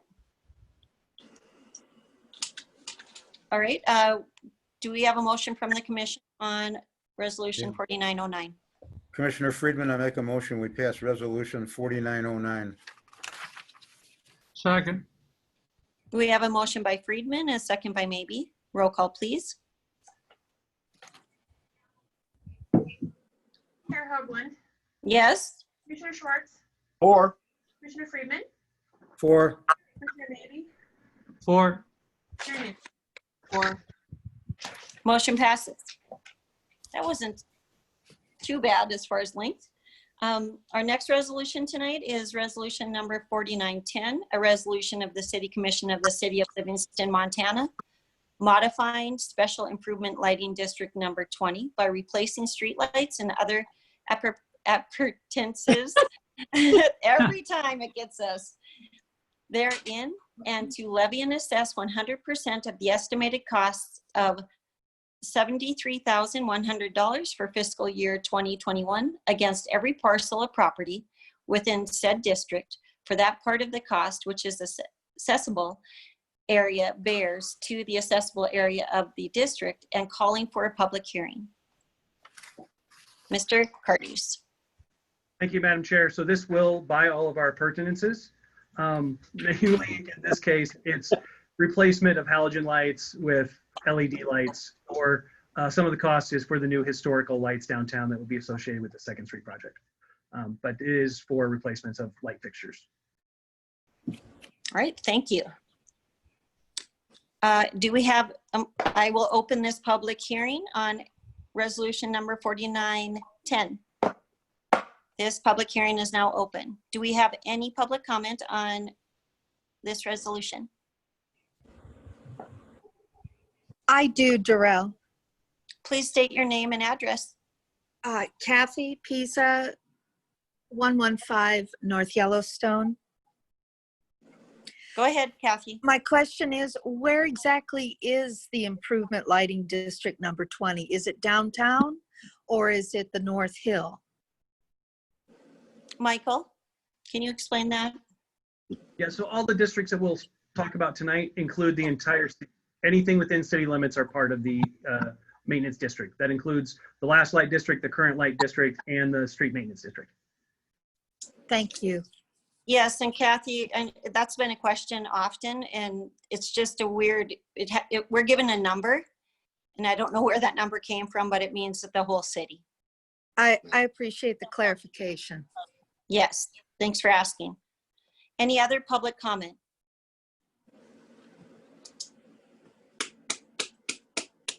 All right. This public hearing is now closed. Do we have any commissioner comments? Sorry, I tried to unmute. I know you closed it. Is it too late? I will open it very quickly. That's a technology issue right there. Okay, I'm opening it back up. Go ahead and state your name and address. Danielle Miska, 15 Carroll Lane. I had a question about, so we're going to upgrade to LEDs, which is awesome. We're very excited about that. I do know that that's going to lower the energy use for the city.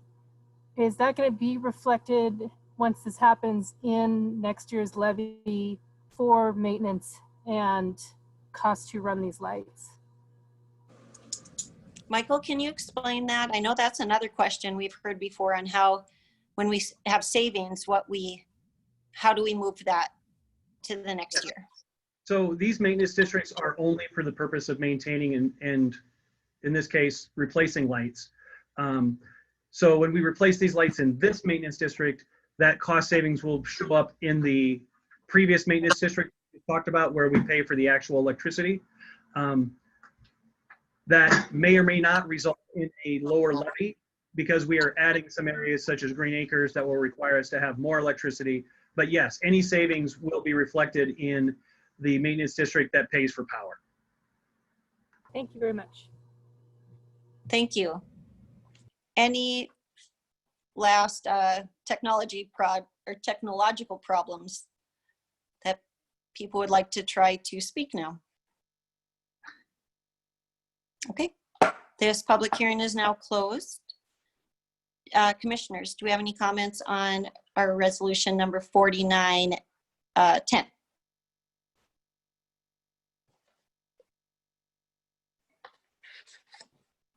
Okay, do I have a motion from the commission on resolution 4910? Commissioner Friedman, I make a motion we pass resolution 4910. Second. We have a motion by Friedman and a second by Maybe. Roll call, please. Chair Hoagland, Yes. Commissioner Schwartz, Four. Commissioner Freeman, Four. Commissioner Maybe, Four. Commissioner Newt. Or Motion passes. Next resolution tonight is resolution number 4911, a resolution of the City Commission of the City of Livingston, Montana, levying 100% of the cost for street maintenance and improvement District Number 1 for fiscal year 2021 in the amount of $1 million, can't see that number in my light very well, $28,770. Sorry, and assessing all properties within that district. Mr. Cardy, sorry. Thank you, Madam Chair. So this is a street maintenance district. We did not change the levy for this year. So this will be the same amount of money that was levied last year. You may or may not see the same amount in your taxes, depending if your assessment has changed, but the city is not charging anymore. So any increase you see will be because your property value increased. It does pay for our standard street maintenance, pothole patching, chip sealing, snow removal, those kind of issues. So it does not pay for new streets. Those come out of a different fund. This is the same as last year, so we'll continue our maintenance program on the streets of the city. All right, thank you. I will now open this public hearing. This public hearing is now open on resolution number 4911. Any public comment?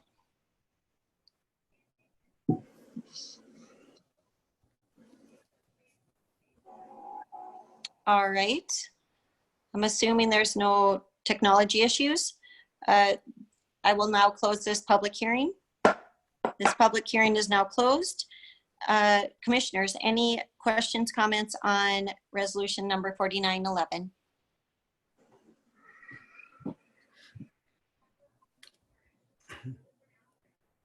Okay, do I have a motion from the commission on resolution 4911? Madam Chair, I would move to approve resolution 4911. Second. We have a motion by Schwartz and a second by Friedman. Roll call, please.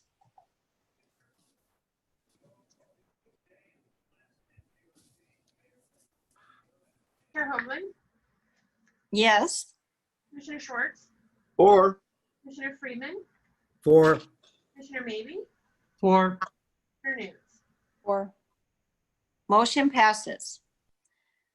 Final resolution tonight is resolution 4912, a resolution of the City Commission of the City of Livingston, Montana, increasing all rates for all customers for the City of Livingston water system.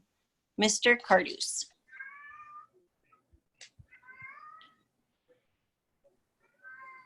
This is the sole utility where rates are increasing this year. So sewer rates are not increasing, streets didn't increase, lights didn't increase. This is a small increase. It is 24 cents on your base rate. And then it is, depending on how you go from there, if you go up to 10,000 gallons, it would be additional $1.84. So I'm not sure if anyone uses more than 10,000 gallons residential. There also is a change to commercial rates. Those are on the table included on page 16. But this is a slight increase. It is going to pay for some infrastructure improvements, specifically the 9th and 10th Street ones we were talking about. Additionally, we are still below the state's target rate for water, which means that we cannot apply for some grants or loans through the state because the state does not consider us to pay our fair share as far as the citizens of Livingston go, so they won't give us any state money. This will not get us there, but it does get us closer. And we have slowly increased to try and get to that target rate so we're eligible for some state funding.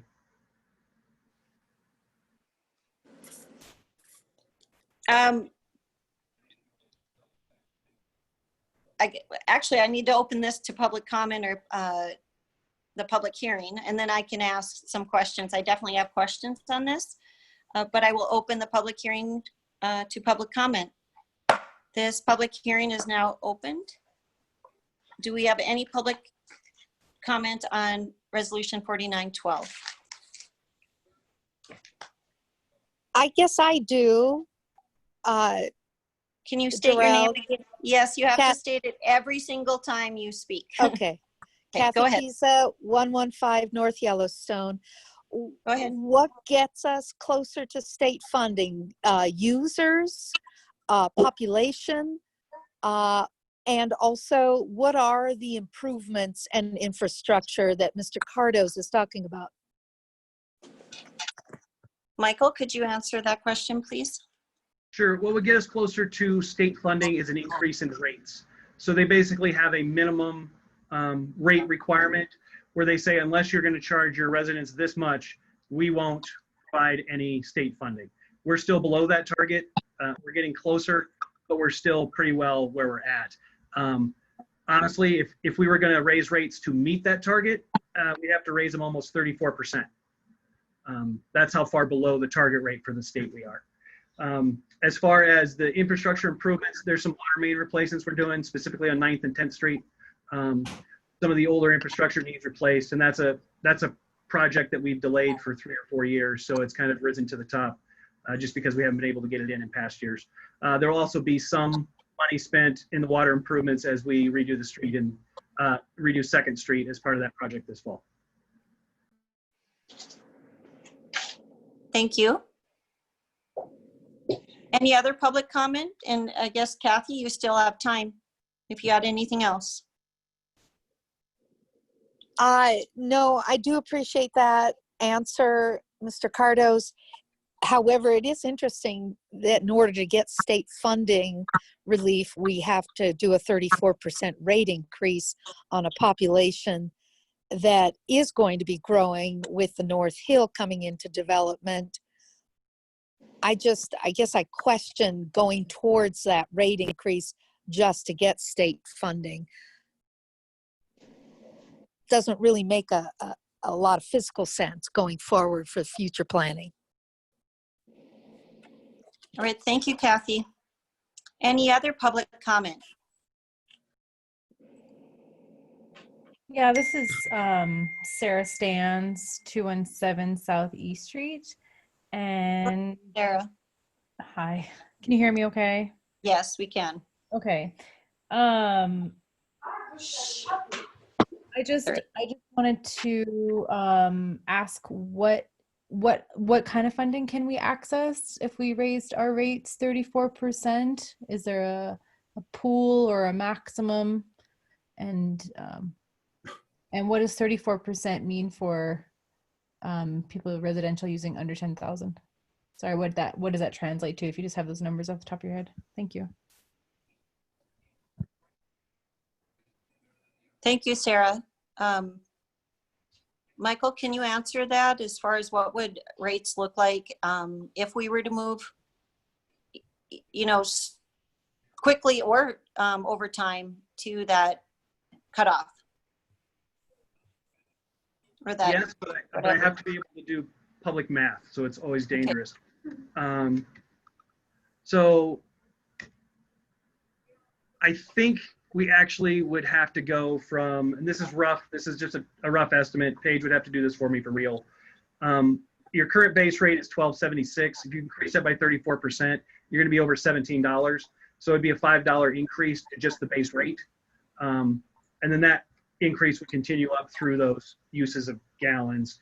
So if you went to 10,000 gallons,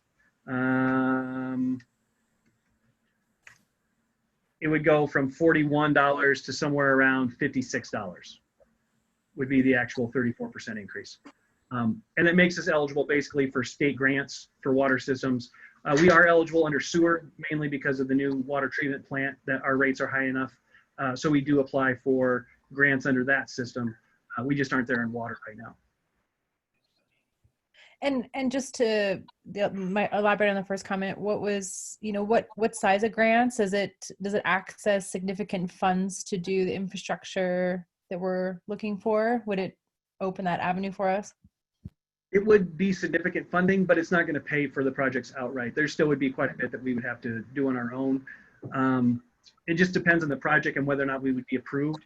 It doesn't guarantee us money. It just makes us eligible to even apply.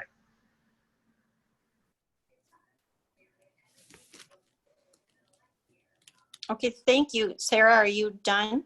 Yes, thank you very much. Thank you. Any other public comment?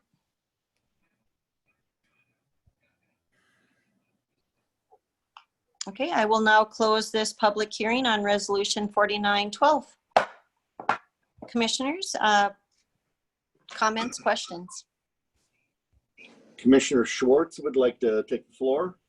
Go ahead, Quentin. This has been an ongoing problem throughout the United States, way behind on our infrastructure and stuff like that. And I think we as a city have done a good job of staying on top of that without a 34% increase. That would help, but it would also place a great burden on our citizens and stuff like that. We're patching and repairing a lot of stuff. And not actually improving stuff at these rates. To a certain degree we are,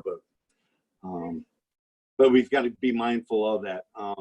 We are patching a lot of stuff, and I agree with Mike. I don't know what money is available, and if it's worth putting a 34% burden, extra burden on our taxpayers. I mean, I don't like paying for it any more than anybody else, but just something to be mindful. Our infrastructure is old, sewer and water. Thank you. I yield. Thank you, Quentin. Commissioners, anyone else?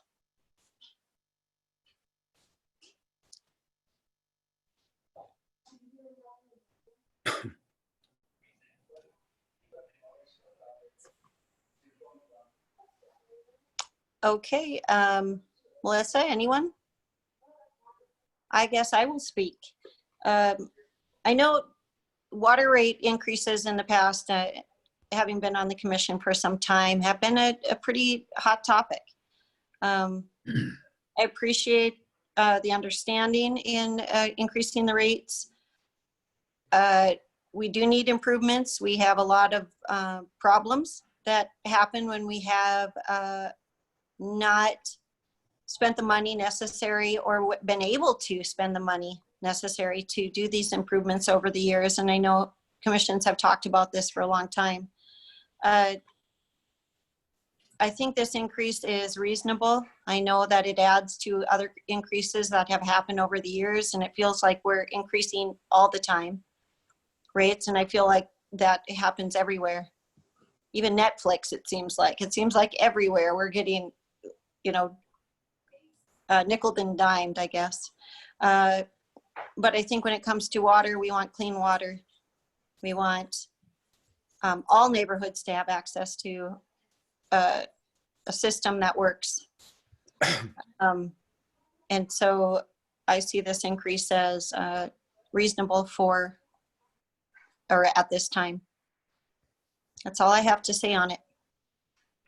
Anyone else before we move to a motion?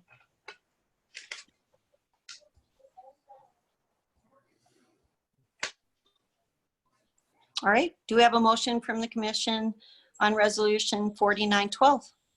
Commissioner Friedman, I make a motion that we pass resolution 4912. We have a motion by Friedman and no second yet. Sorry. And a second by Maybe. Roll call, please. Hoagland, Yes? Commissioner Schwartz, You didn't unmute. Yeah. 4, Sorry, being a dork. Commissioner Schwartz, 4. And maybe, I don't know if I heard. Or, okay.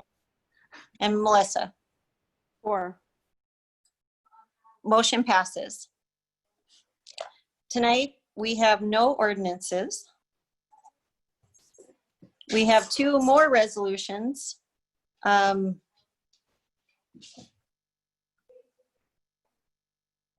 just making sure that, is there any consideration for moving this for to a further agenda, or is this an item that we can't? Michael? With This one is- resolution 4914.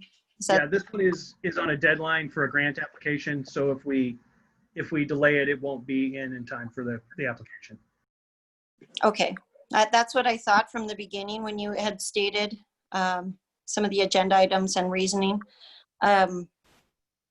So we will continue with resolution number 4914, a resolution of the City Commission of the City of Livingston, Montana, authorizing the city manager to sign a Big Sky Economic Development Trust Fund grant application on behalf of 130 NF LLC for the Livingston, Maine Hotel Feasibility and Architectural Drawing or Planning Adaptive Reuse Project. Mr. Cardus.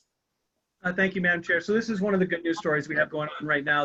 The Maine Hotel, which has a pretty storied history, I believe, is actually been purchased and they're looking to redevelop it. What they're asking us to do is just to be sponsors or supporters of their application for a architectural planning grant. You can see some of the rough drawings on within the packet, but the actual architectural work is what the planning grant is for. So they're looking to try and turn this back into some possibly mixed commercial and residential use, or some residential use. It's a space in town that has been completely underutilized for quite a while. So this will give us a chance to support someone turning that back into a useful space. All right, thank you. So I think we'll just open it to public comment. Is there any public comment on resolution 4914?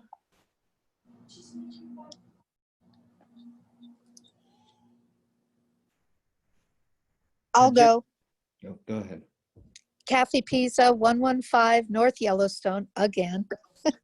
So Livingston Maine Hotel, where exactly is that? I've lived here 21 years. I should know, but I don't. So please clarify where this hotel is, and is this for the board's support, the City of Livingston City Council, to sponsor, co-sponsor a grant? Exactly what is this 4914 resolution exactly? Michael, do you want to answer that, or do you want me? I could do that too. Go ahead. I'll answer any questions you have, but I think.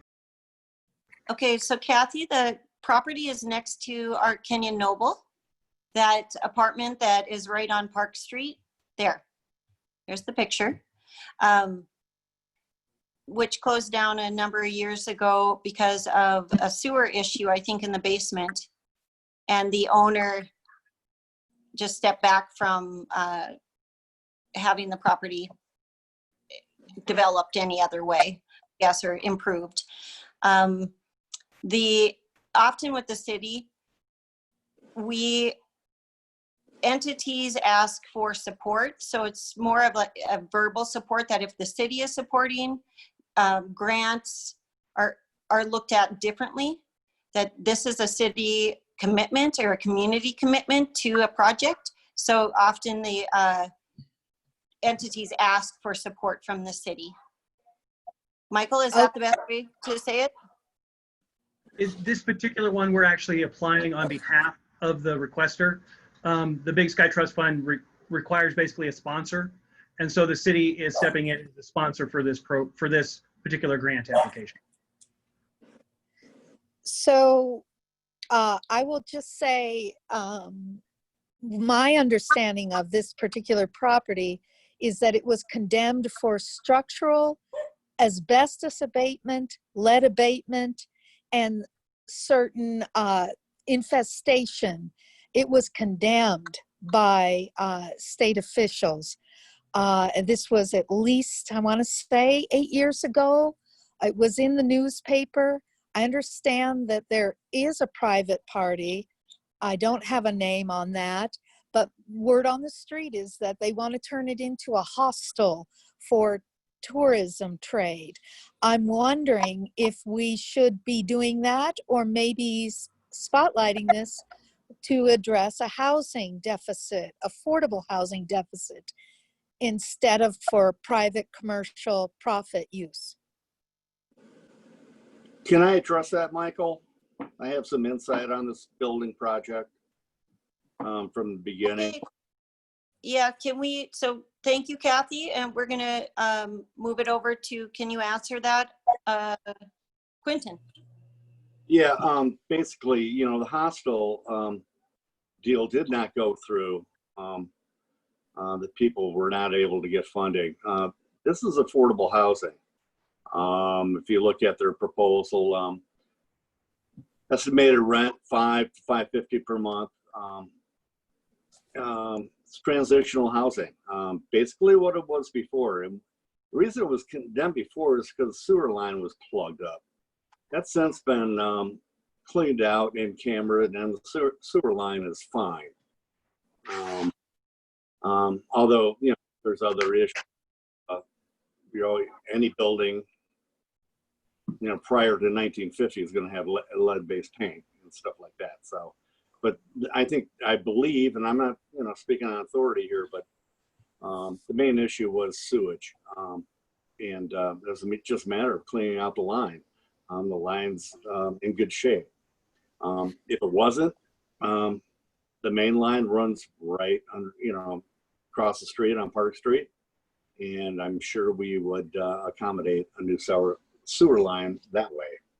But to me, this was good transitional housing, and it looks like they have a good plan. Thank you.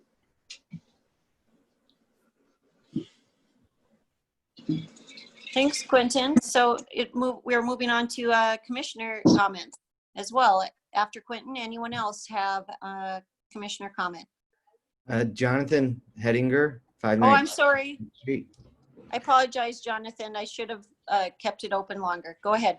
I just wanted to say I commend the commission for doing this. I think it's great to redevelop old and reuse buildings, and we need a lot more mixed use in town. And so I think that sounds great. So I think this is a great idea, and thank you for spending the time to do this. Okay, thank you, Jonathan. Sorry, I closed public comment before I should have. And any other public comment that I missed? Yeah, Darrell, this is Ron Nemitz, 322 West Calendar Street. I've actually been hired as the architect to assist the new owners in facilitating this feasibility study. So, you know, no decisions are made at this point, but you can see from the grant application that there's, you know, the intent of the owners is to provide housing, workforce type housing. This feasibility study will also allow the owners to better understand what's the best use for this building. I mean, it's a beautiful old historic building. I think it adds a lot of character. It's right there on Park Street and F. You know, it's high visibility. But the owners are you know, their intent is to you know, go do this thing right. So, you know, we know that there's a housing shortage in Livingston. Like Commissioner Schwartz mentioned, the other option, the hostel, that's not this owner. That was someone else before this owner purchased the building. So this is affordable housing with you know, opportunity for mixed use. You know, I just wanted to kind of give that a little bit of information on it. If there's any any questions that I can answer, this grant is to actually get us started. So we haven't dug into the feasibility other than assessing the existing building, and also, like Commissioner Schwartz mentioned, the building had some plumbing or some sanitary sewer plug issues that have been resolved, and we are happy to say that the word on the street is not the crushed pipe that we thought that was there when there was issues. So there is definitely some cleanup on the interior of the building. But we've been talking with not only city planners, but also at the historic level, is the State Historic Preservation Office. We've been in touch with Peter over there to talk about opportunities with this being a historic building and kind of tying into the history and culture of the city of Livingston. So I'm really excited to be involved in this project, and we're looking forward to seeing what this could potentially be. And I know the owners are also excited to move forward with this project. All right, thank you. Thank you, Ron, for that background. Thank you. Any other public comment? Yes, Sarah Stans, 217 South East Street, and I just want to echo what has been said and how critical that mixed-use, low-income, moderate-income housing and affordable housing is, especially for our workforce. And I do hope that this extends to family members, and that it's designed and it's more for maybe medium to long term rather than short-term hostel-like temporary worker situations that are maybe seasonal. So but I just want to express the need, and I just think any initiative to reinvigorate and invest money into our historic downtown is commendable.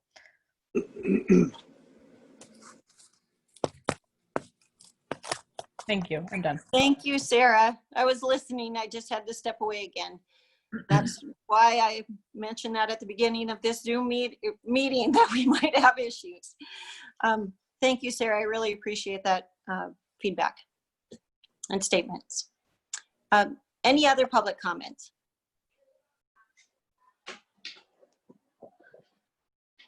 All right. Commissioner comment.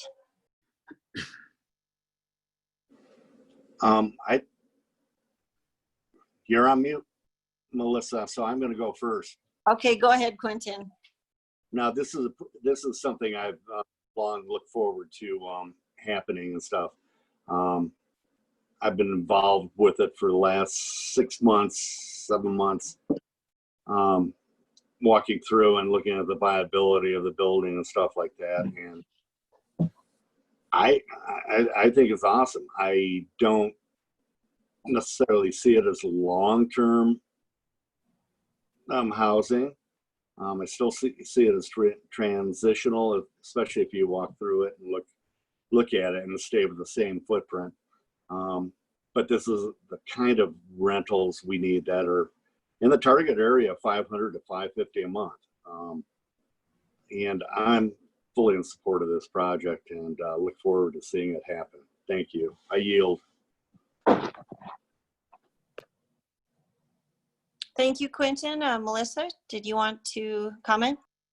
Thank you. I wanted to ask, I don't see on here how many, do we have a guesstimate for how many apartments would be in this building? Answer? It's up to Jarrell's discretion to give the floor to somebody to answer. Yes, I'm sorry. I was getting a chat as well, another public comment that they struggled to get in, so I apologize. Yes, Ron, can you answer that? Yeah, so again, this grant is going to help us kind of make those decisions, but right now we think that just from a thumbnail kind of look is we might be able to get 18 to 20, 22 studio style units in there, and then depending on what we what we find out is the need during the study for commercial type space. So we really don't know the answer, but we know the building is roughly 9,000 square feet on 3 floors. The lowest floor is basically a half level below grade. So you've got high windows, and then you've got the main level, which is up a few, some stairs off of F Street, and then you've got the second floor, and there's a neat little interior stairwell that's open. I mean, it's a great example, old example of a historic hotel, and it's got a center corridor, which gives us a lot of opportunity to have flexible space on either side of that corridor. You can see the 2 stairwells. This is the upper level.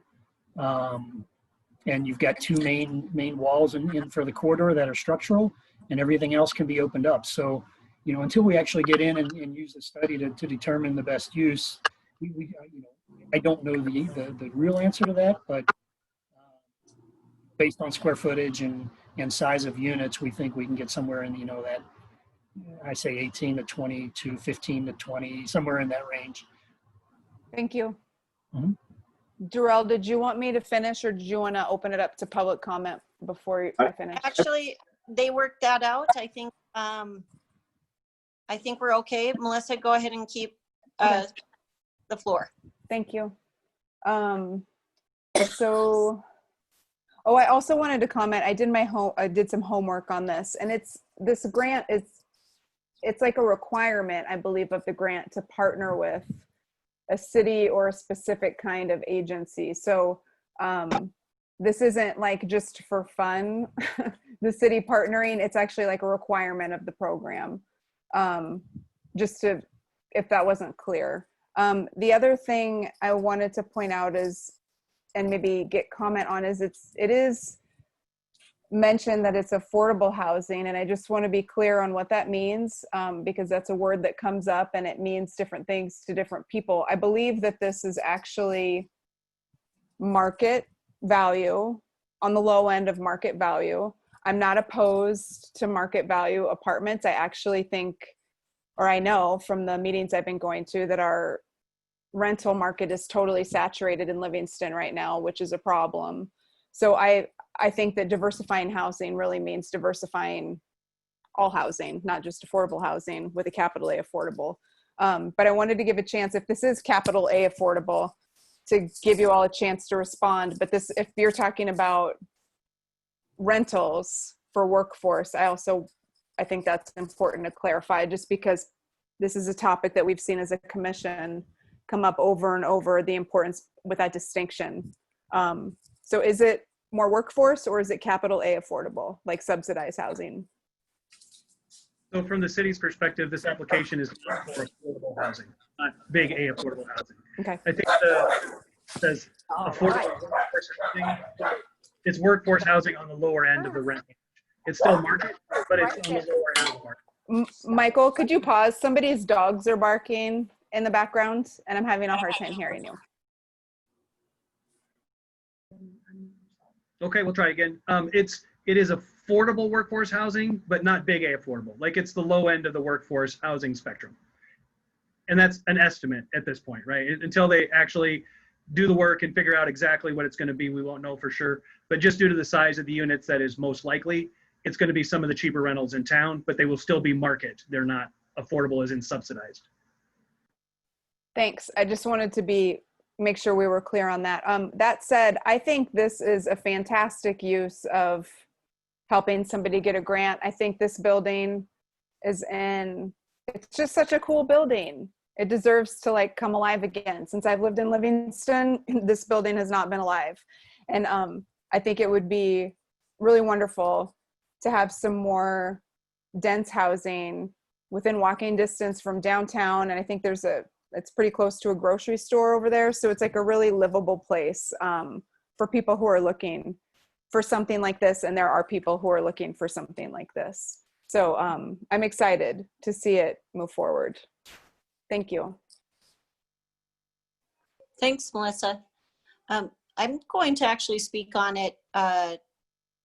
This is another of the ongoing conversations that we have had since I've been on the commission on housing, also repurposing buildings, and how do we do it to accommodate the needs of our community and yet keep it similar to our community so it fits in.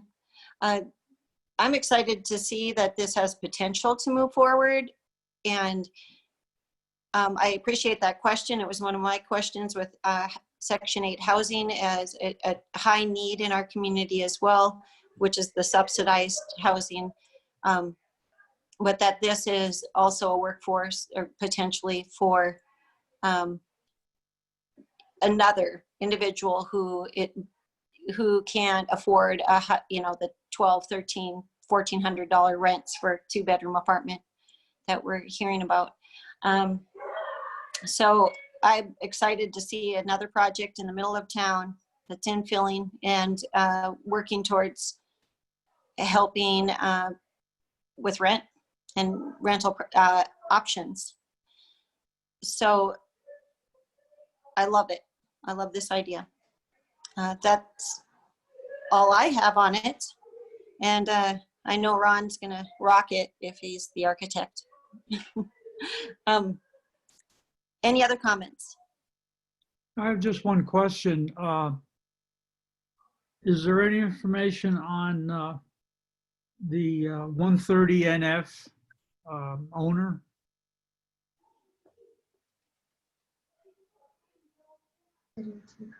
I mean, other than they're an architectural firm in town, I think Ryan might be on the line. Do you want to answer any questions, Ryan? Yeah, can you hear me? Yes. Hi, yeah, I'm one of the owners of 130 NF. It's a LLC development company of myself.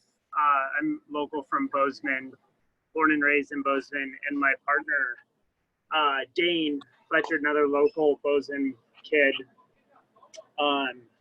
who we've been, I worked on a project that I tried to get off the ground last summer over in Gardner. It ended up kind of falling through towards the end of the summer, but we've been paying a lot of attention to the Livingston and Park County area, and just, coming from Bozeman, know what's happened in the valley over there. So I've just kind of tried to get ahead of the game and want to add something to the community that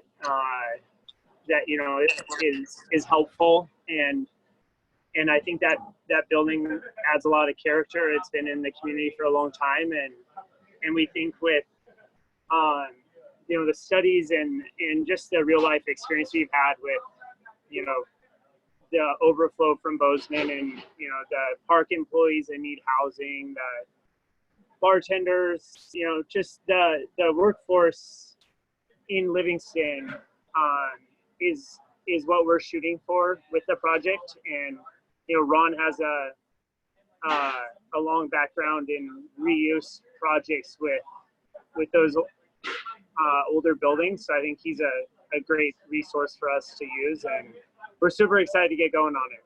And this grant has been something that we reached out to, and the city, we're hoping the city is behind it, and looking forward to what we have in the future. Thank you. It'd be great to see it get rescued. Yeah, appreciate it.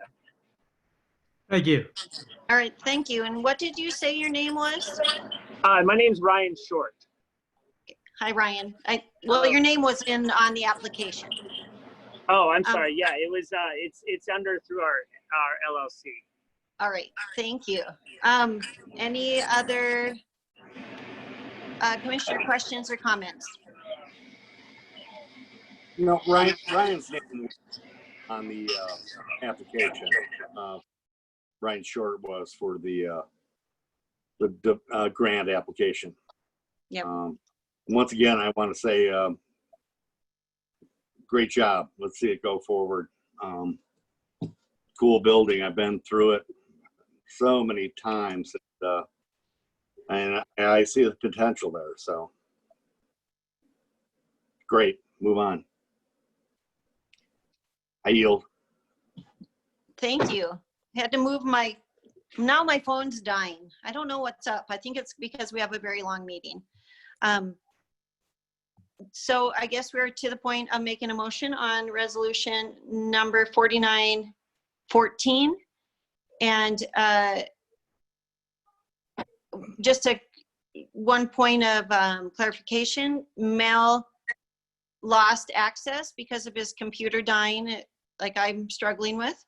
And he will not be able to make a vote on this resolution because he wasn't fully involved in the deliberation. So we will move on to a motion, and Mel will join us hopefully soon. I know they're trying to get him in on the call. Do we have a motion from the commission on resolution number 4914? It would be my pleasure to make a motion to approve resolution 4914. Do I have a second? I'll second. It would be my pleasure. It would be my pleasure to second. Too late. That motion. I already took it. I never take. You lost. Take it. Take it. I'm taking that one. I usually don't make motions because I'm the chair, but I'm going to second that emotion, or that emotion. Second that motion. No songs.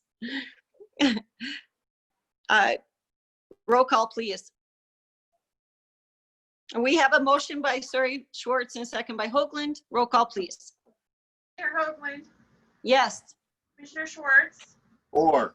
Commissioner Maybe, 4. Commissioner Newt. 4. Motion passes. I'm going to again throw out this question that I've asked for every discussion item. Michael, is there a timeline or limit on this resolution that we need to have brought up again or mentioned? The only time limit on this is opportunity.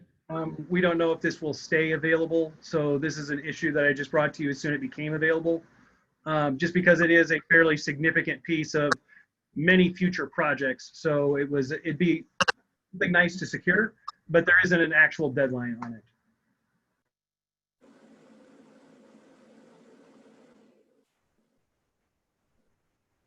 So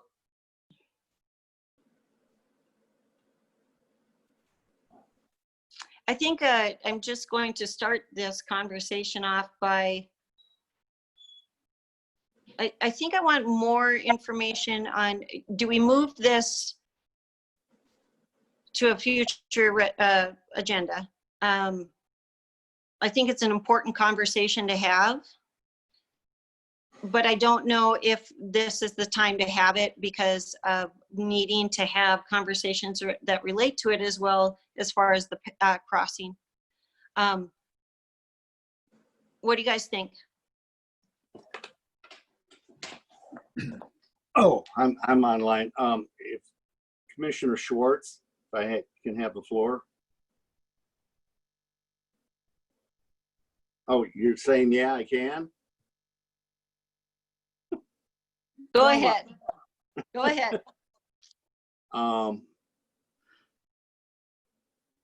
I would like to table this, but please remind me of tabling means no more discussion, or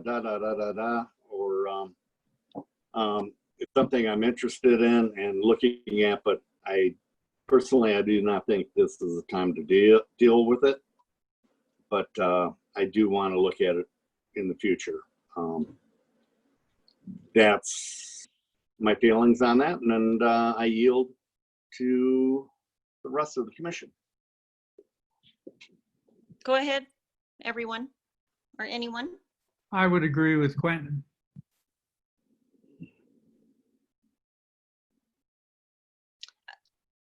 Okay, thank you, Warren. Anyone else?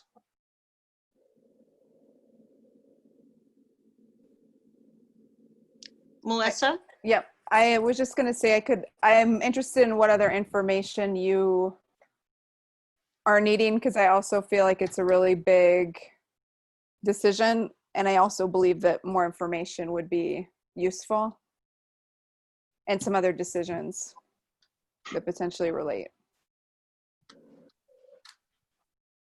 So I'm happy to also wait to get more information if that's what's required. All right, thank you. Michael, can you sort of address again any relative or relevant information that we should have tonight to move it to a future agenda or the next agenda?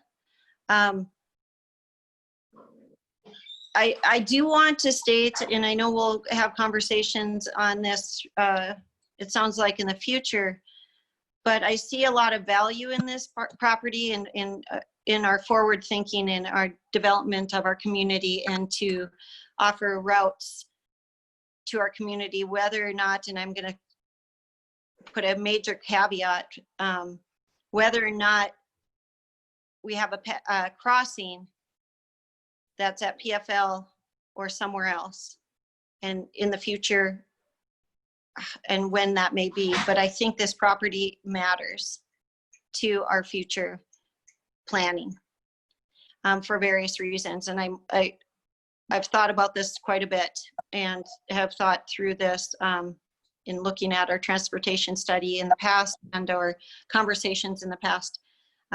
So I find it an extremely important issue that will matter, in my opinion. But it sounds like it's doable to move it to the next agenda, and I agree. we would like to have as much information as possible. It's a big purchase. And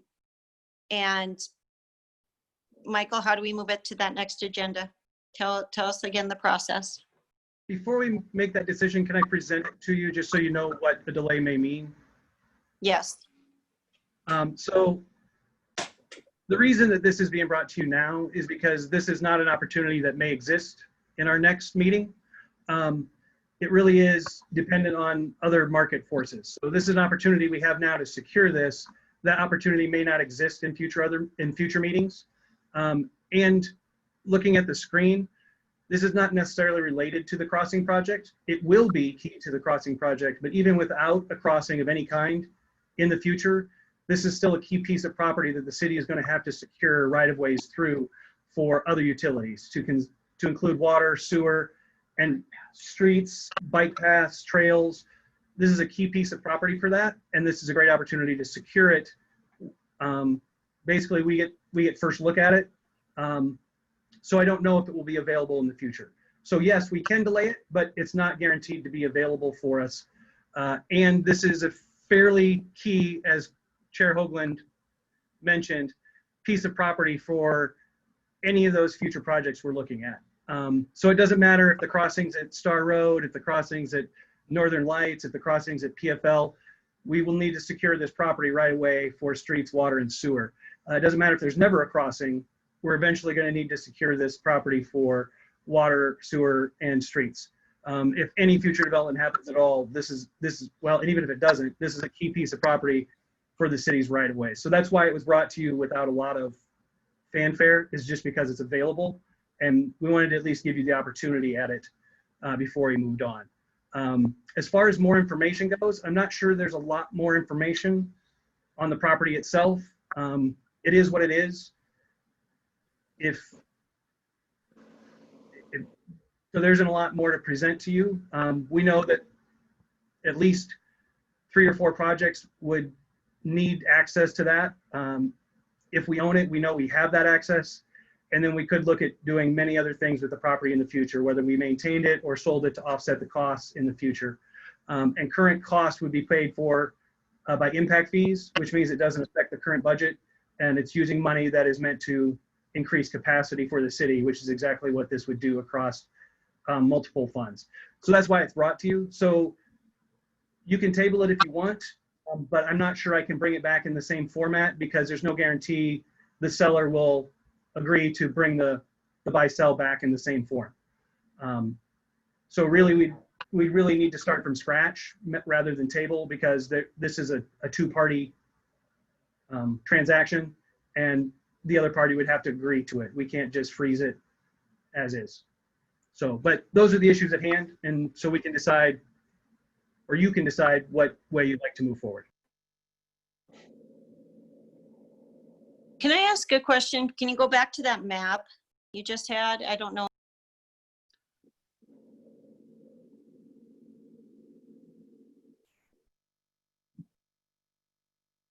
Yeah, showing the triangle, yeah. Oops, this is a section of area of potential need, and I know that this has been like I said, a conversation that has gone on for a long time before me.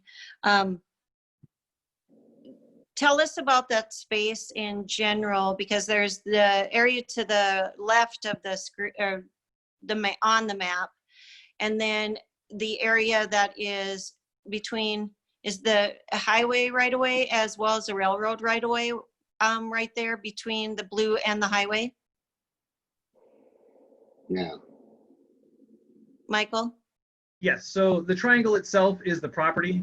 The area outside of that is either railroad or US highway right of way. I think the highway is actually in the railroad right of way, so it's technically railroad right of way. But yes, it's right up against the railroad as far as the railroad property goes. And then the property to the left is the England property. And then this is the rest of the Discovery Vista property, and then this is held by a different LLC. Okay, and then what about to the right side, closer to Star Road? What is that property? So this property in here, just north of the railroad, again, that's all railroad right of way. This little property here is actually city property. So that's the other section that we own there. And then it's private owners through this area. Except for, I think, this one. In here. There's one in there that's, I think, a different, it's city or county. This So one. that's, okay, Yep, the that one Star right Road there. property. That's City of Livingston right there as well. Right at the tip of it. This little square right here. Yep, right at the where these come together. Yes. So, okay, first let's get back to our initial, and I have a lot of questions, of course, because I said that this is an issue that's important to me, and I've been following a long time. And I've been asked about this every so often throughout my time.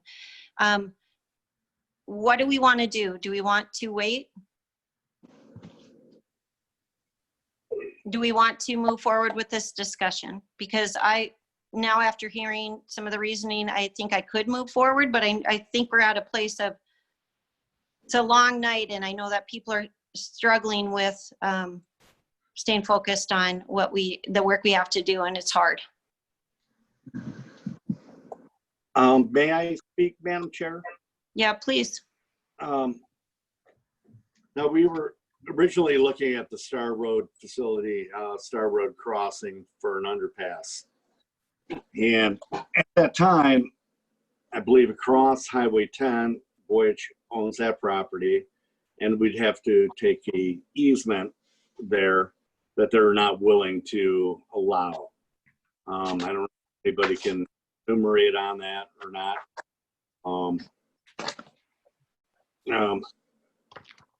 In that specific area. I thought it had the acreage on this Voyich property that's for sale. What is it, 49 acres, 49.5? 9.54. How many? 49.4? 9.54. It's highlighted right here. Yeah, okay. Yeah. So can I go back to that question, Quentin? Yeah, please do. So do we want to continue this conversation to make a decision? Or because a lot of commissioners had discussed potentially waiting. And I think at this point I was feeling that, but I feel like I'd like to continue the conversation and make sure that we have a conversation that can go to a vote or not, or tabling it, or, some other option. So I think we need to either continue with it or table it, or leave it to the city manager to work with the property owner in the future and see where it goes from that. We have to make a decision right now how we want to move forward. I personally, Commissioner Schwartz, I'd like to continue this, the discussion on this. I want to move forward, especially if you look at the West End. We need that to extend Front Street and stuff like that. So, yeah, let's move the conversation forward. Is everyone else okay with that? My biggest concern, Jarrell, is right now looking forward on the agenda, and we've got a lot of people on the line. I mean, we've lost close to 20 people since the meeting started, and I think people are sticking around because of these topics. So, I mean, so far nothing's moved off of the agenda really, except for the impact fee study. And we're at another 90-minute mark, by the way. So. Sure, 4.5 hours. Yeah, it's a rock and a hard place right now. So yeah, and I agree with you that people are waiting, and this is the process of government that sometimes does take a lot longer. But there's been a lot of conversation tonight, which is appreciated. Mm-hmm. We want people here participating. So Warren, do you want to move forward with the conversation? Let's make a decision right now. So. Well, yeah, we might as well. Okay. If, I agree. So I'm going to just ask, I'm going to start with a question or make a couple statements, and then please, we'll open it up. I know that as well as commissioners, please, if you have something to say at the beginning. Number one, I see this as potential for our walkable streets and or community. I see this as potential for trail. Yeah, we're still working on funding them, which I've already stated as an important thing for our community and other commissioners. I do have a question on whether, so Michael, as far as this is related to use by the city for connections, such as water loop, etc. I mean, it's kind of a weird shape. The triangle kind of stops. So how then can we utilize this property and access it? Do we have to get right-of-ways and other like planning to actually utilize it? Because the point kind of points to someone else's property is what I'm referring to. Sure. So there's three options for accessing this property. One is working with the railroad to get railroad right-of-ways to use their right-of-ways, which we have had conversations with them. And in fact, the application for the grant that we did with MRL included using their right-of-way for both road, water, and sewer, as well as a trail. If for some reason we can't work with the railroad again, which I think is a slim chance, but if we couldn't, right here on the point of this triangle, this is city property as well. So we could use that to access the area. If we didn't want to use that, we also have the extension of Northern Lights, which is a city right-of-way road that leads directly into the property.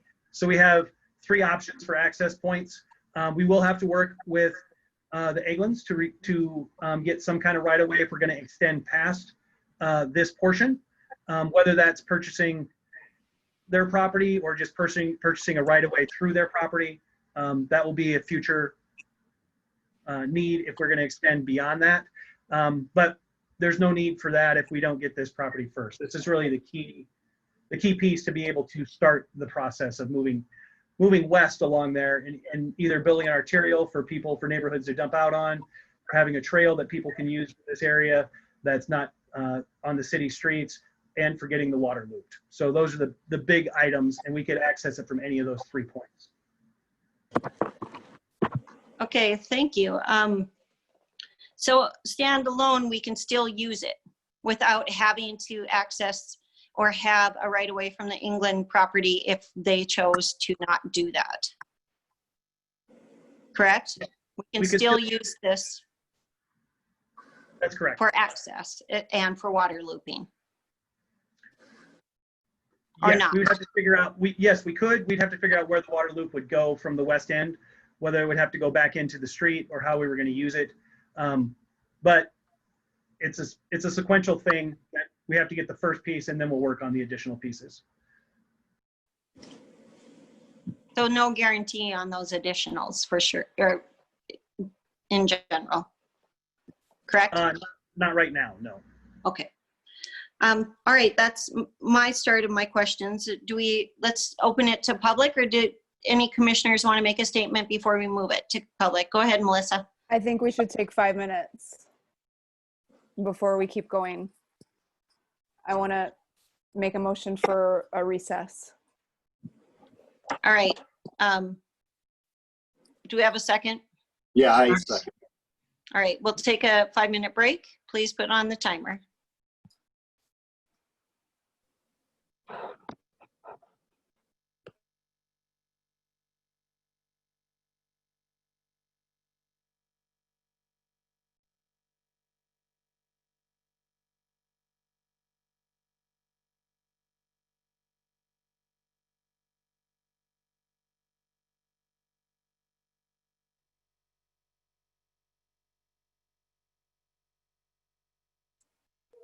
Okay, it looks like we are ready. And our break is up. Is everyone back, or do we need a few more? I know Melissa's just coming back. Quentin is.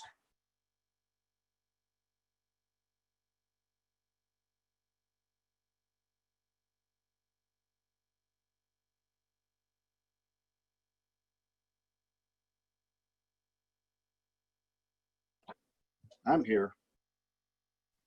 All right, great. Thank you. I'm super excited about how many people have been engaged today. I just want to say that. It's great.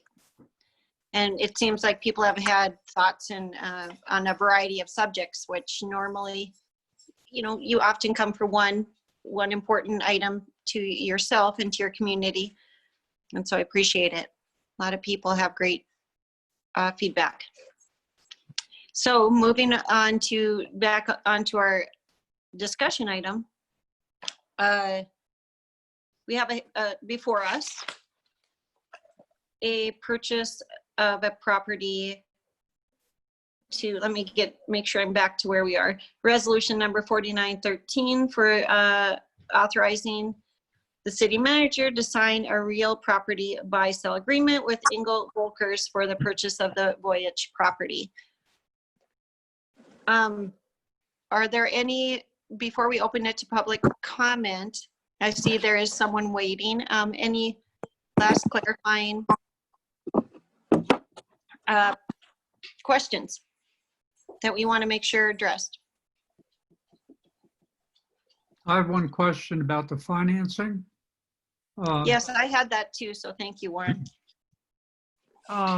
If I read it correctly, the price is basically a third from impact fees and a third from the sewer fund and a third from the water fund. So like 233,000 each. Is that correct? They're actually all from impact fees. It's just different sections of impact fees. So the water fund is water impact fees and the sewer fund is sewer impact fees as well. Thank you. I'll ask more on that in a few minutes, but let's open it to public comment. I think we had Lexi waiting.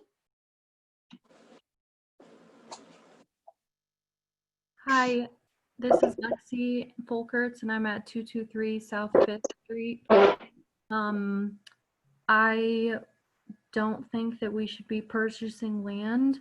I think that the priority for any purchasing of any property should be in accordance with our growth policy, which as I understand it, isn't like all the way finished yet, because I know as the conservation board, we submitted comment for it. So I think that decisions shouldn't be made about purchasing land for our city if they aren't in accordance with our growth policy, which has yet to be finalized. I don't want to later feel like I was manipulated because, oh, but we already own the land, so it's easier for us to just build the railroad crossing here. And that's really what I fear. But additionally, I don't want to support urban sprawl, like we just discussed how great infill is. So yeah, thank you. Thanks, Lexi. Any other public comment?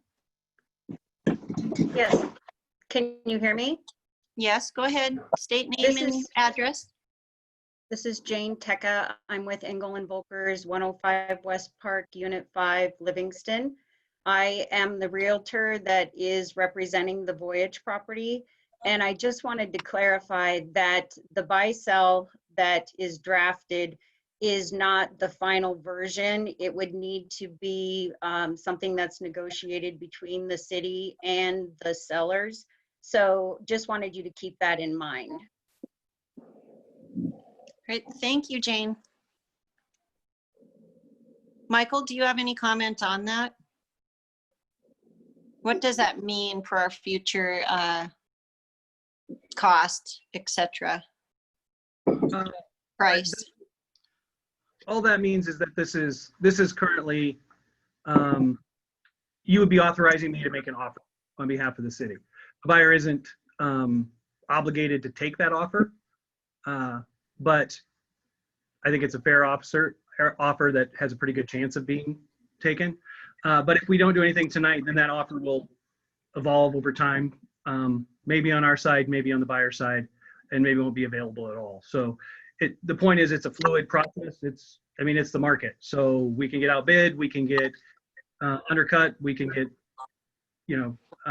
driven out of the deal. But if you approved signature on this is the offer that we would make as a city.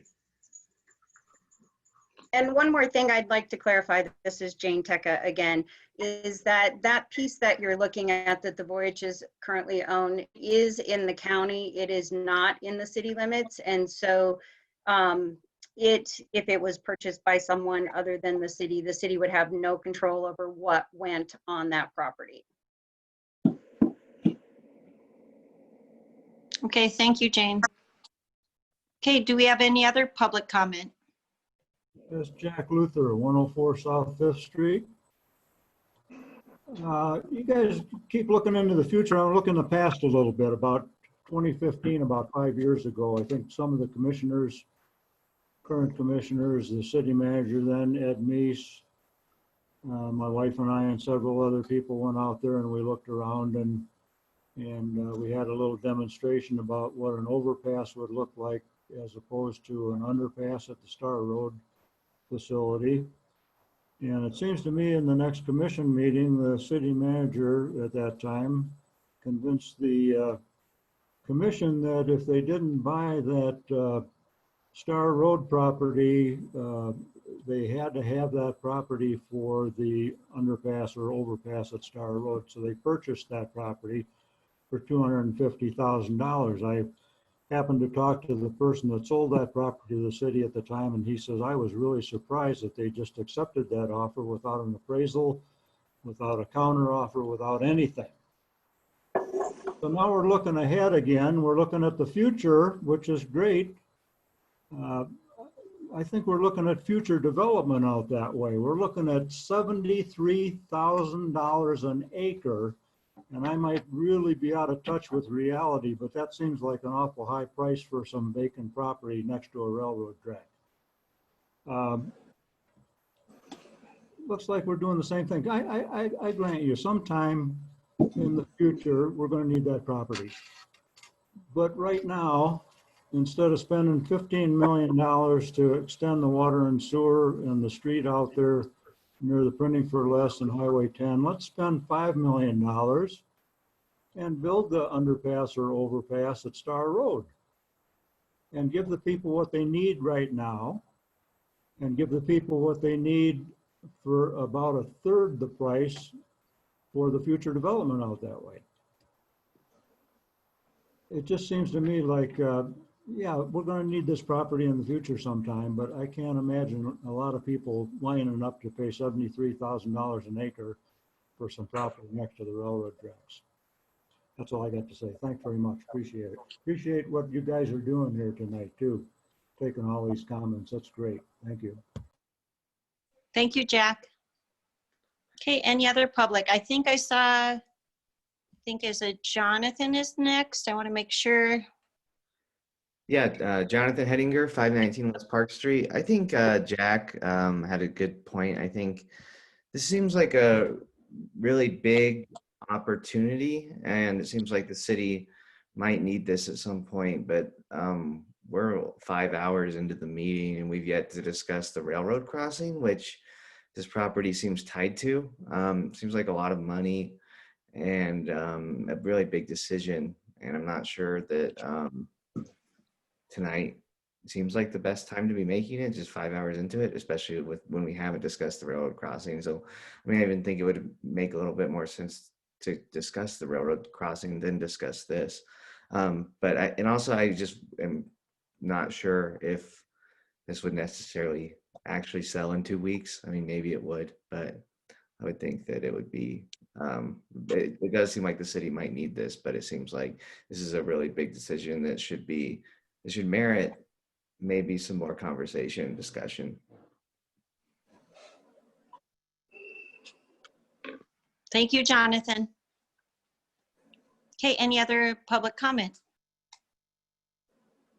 Yes, one more thing, Dorel. This is Jane Tecca again.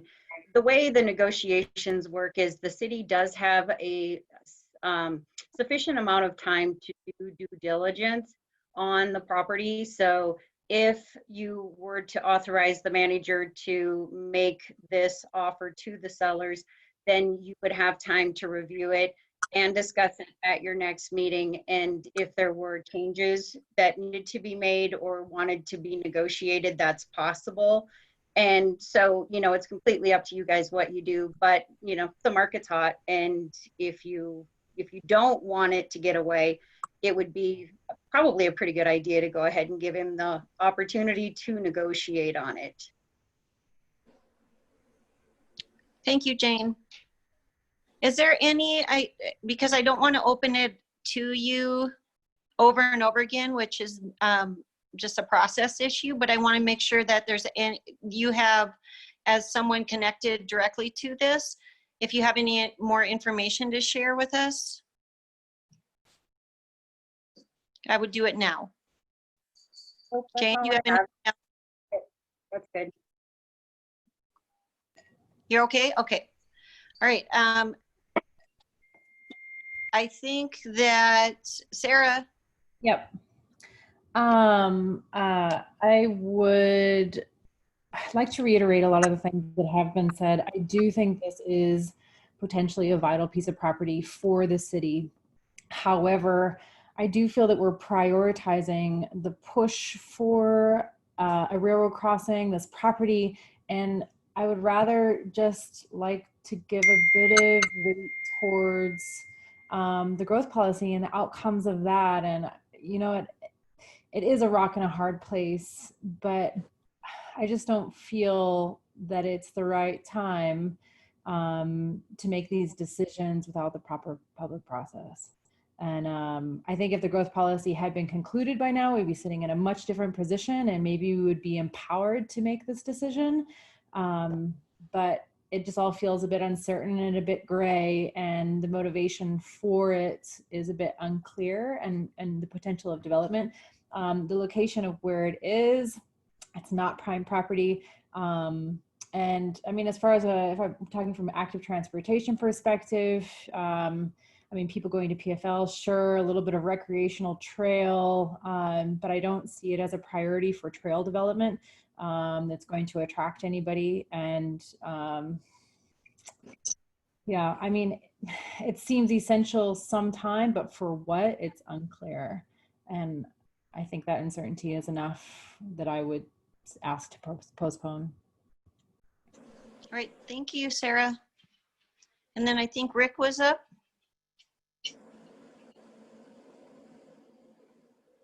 Go ahead, Rick.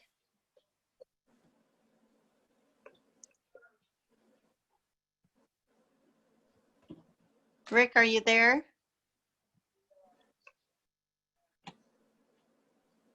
Well, is there any other comment? And then if Rick needs to join us and make his public comment, please do, or ask to when you can get on. Okay, and any other public comment before we move to commissioner, and then we'll, if Rick needs to get on at some point. I think you got it. Okay, there he is. Don't ask me why it wouldn't unmute, but anyway. I just wanted to say that I agree a great deal with what Sarah just said. I look at that piece of property as not really a prime piece of property. I think if it was prime, it probably would have been sold a long time ago. That said, I want to remind the commission that when you authorize the city manager to make that offer, correct me if I'm wrong, but I think you're you're asking him to go ahead and negotiate, and you can make an offer up to that amount, but he's not compelled to offer $699,000 for it. Am I right? So just keep that in mind. Now, given the fact that it is so closely tied to the crossing proposal, and I have comments to apply to that when we finally get to it, I think that there's a good reason to give second thought to making a purchase. But that's a decision, like I say, that you make to the city manager, that you're authorizing him. And it's your job to hold his feet to the fire if he goes off the rails with that. Am I right? So just keep that in mind. Thank you. Thank you, Rick. All right, any other public comment? Okay, I'm going to close public comment. We're going to open it to commissioners. Please state your thoughts. Commissioner Schwartz jumping in, if I may. Go ahead. Yeah, I've looked at the property. For the last week, I've been driving around the neighborhood there and stuff like that, and looking at that property. It's not the most desirable property to develop and stuff like that. Market value, I have no idea what it is, but I don't see any great future potential for developing that property anytime soon. And I'm hesitant to go along with this at this point. Quentin, can you help me understand, when you said developing that property, you mean developing in what way?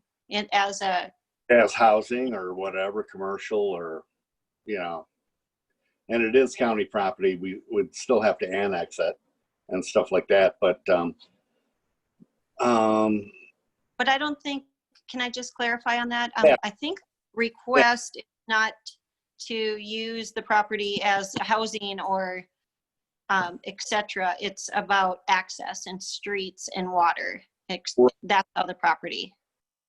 That's all. Yeah, that's all I see the property worth. Personally. Okay. And I wasn't sure if we were somehow switching. Okay. No, yeah, but Jane knows this about it too, but I don't see the potential for development there, except for a right of way. I'll yield, let somebody else jump in on that. Okay, thanks, Quentin. Other commissioners? Can I have the floor? Go ahead, Melissa. I've just been thinking about other decisions that have come before us that have been pretty big, community decisions since I've been on the commission. And I am going back to our documents that were created with public input through a public process. And I've been referring to those, thinking about this property. So I don't see anything in our growth policy indicating growth this way. I don't see any indication of growing this way in the growth policy. Our zoning map, I've looked through all of our zoning maps and all of our growth policy maps, and nothing is pointing this direction. I didn't see anything on the strategic plan about trying to get a right of way through the Voyich property.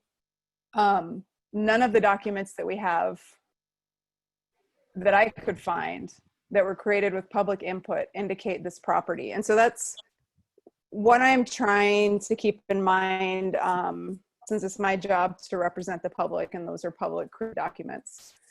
And the other thing is, I think it's important to remember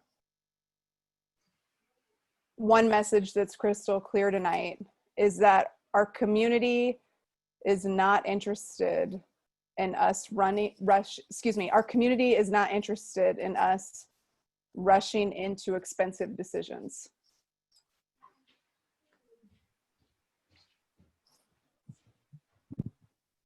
Are you okay?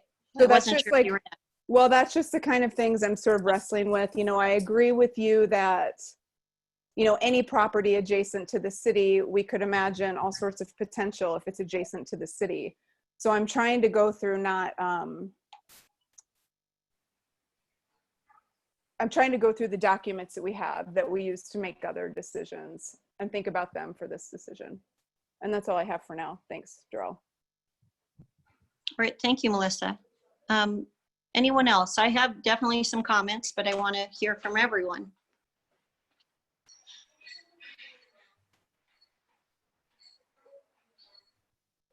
All right, I'm going to speak on a few things. I want to clarify maybe my stance on the growth policy or the concept of the growth policy. I'm a huge believer. All of the commissioners really worked hard to push for our growth policy. But I want a little history. Thanks. Jack's always good at giving us history. And a little more history related to our growth policy. Correct me if I'm wrong, but I think our growth policy is how many, 12 years past renewal by requirement? Am I right on that? Does anyone know? Is it 12? So cities are obligated to, do their growth, redo their growth policy, work through the public process. We did not do that. We dropped the ball for a long time on it. But I also want you to know that we can't base everything on the fact of we're waiting on a growth policy, because if we had done that in the past, we would not have our new hospital. We would not have the Blue Bunch repurposing of the old hospital for affordable housing and family housing. We would have, I could go on and on and on as to projects that would have waited for the growth policy, because that growth policy sat stagnant and was not renewed or reworked for years. So I can't continue to, if we as a community waited all the time on our growth policy, I just don't think that's smart. Okay, now that doesn't mean that we shouldn't work on our growth policy and value it, and it will impact my decisions as a commissioner. But I want to be clear that all things cannot be based off, all movement cannot be based off that document. I personally, and I stated this at the beginning, another word that was used was that the motivation for this is for a crossing that's in a particular place. In my opinion, and in my own belief, is that that's not the motivation for this item on the agenda. That's simplifying it, because I think, again, it's a big picture thing. I'm thinking down the road, what are we going to need? Is it at a reasonable price? Will this have access for neighborhoods to potentially, if we develop it into streets or a street, so that people stop? And one of the things we've talked about years ago is people are using Northern Lights and Star Edition to move through the community, and they're going right through neighborhoods to access town. Could this potentially help keep those neighborhoods safer? Could it also give access for kids to get on a safer, some of those streets are wicked, safer way to our town on their bikes? So I think that this property has potential for our future. On the other hand, on another issue is, this is actually a working, the working document I want to state, and I know, Melissa, you had stated that it's not stated anywhere, but it is stated in the transportation study, which was approved by the commission previously as a working document that and a document that we use in decision making, and it was in the public process. So that is the one place that we can say it is, but you're right on all the others. It is in the transportation study, which is a public document that was brought before the public.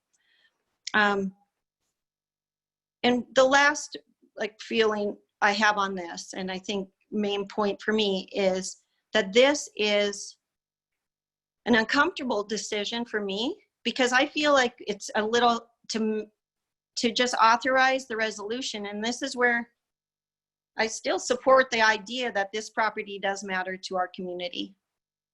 I stand by that. It's been talked about for years, way before I moved here, and I moved here in 2003. But I am concerned about just approving a resolution that to sign a deal. I'd like to see potentially, and at least discuss, is there a way for us to move this forward for a conversation and negotiation and discussion, and then in the future, after kind of that work that goes into looking at properties and making offers on properties, then it's brought back to us. Michael, I think that is a question for you as to process, because to sign right now, I think there's some concerns that is this the best deal? Is this reasonable? A lot of questions. So if I don't have authority to negotiate to a certain point, then I'm not actually negotiating. I'm just asking for things, and unless they offer us something, I can't offer them anything, which is why we have to bring it in front of you, because I can't make an offer unless you authorize it. So if I don't have any authority to do that, I can't actually negotiate on your behalf. Can you bring that? Can we authorize you to negotiate, and then you bring us a detailed I don't know, layout as to why the plan, the amount, etc. Is that a possibility? We can do it, but it still doesn't let me actually negotiate, because I can't offer anything. So I would just be bringing you an idea that isn't wouldn't be agreed upon by the other party, so it's not really an offer. That's, if you understand what I mean. I can't negotiate with them and say, well, I'll give you this when I have no authority to give them anything. It's really, it would be asking them what they would be willing to offer or to request of the commission is the best I could do at that point. Okay. Does anyone else have any thoughts on what I said? Commissioner Schwartz. Can I? Go ahead, Quentin. Is there any particular reason why this property came up for sale now? What's the motivation? I'm just curious, you know, why all of a sudden it's available and at this price.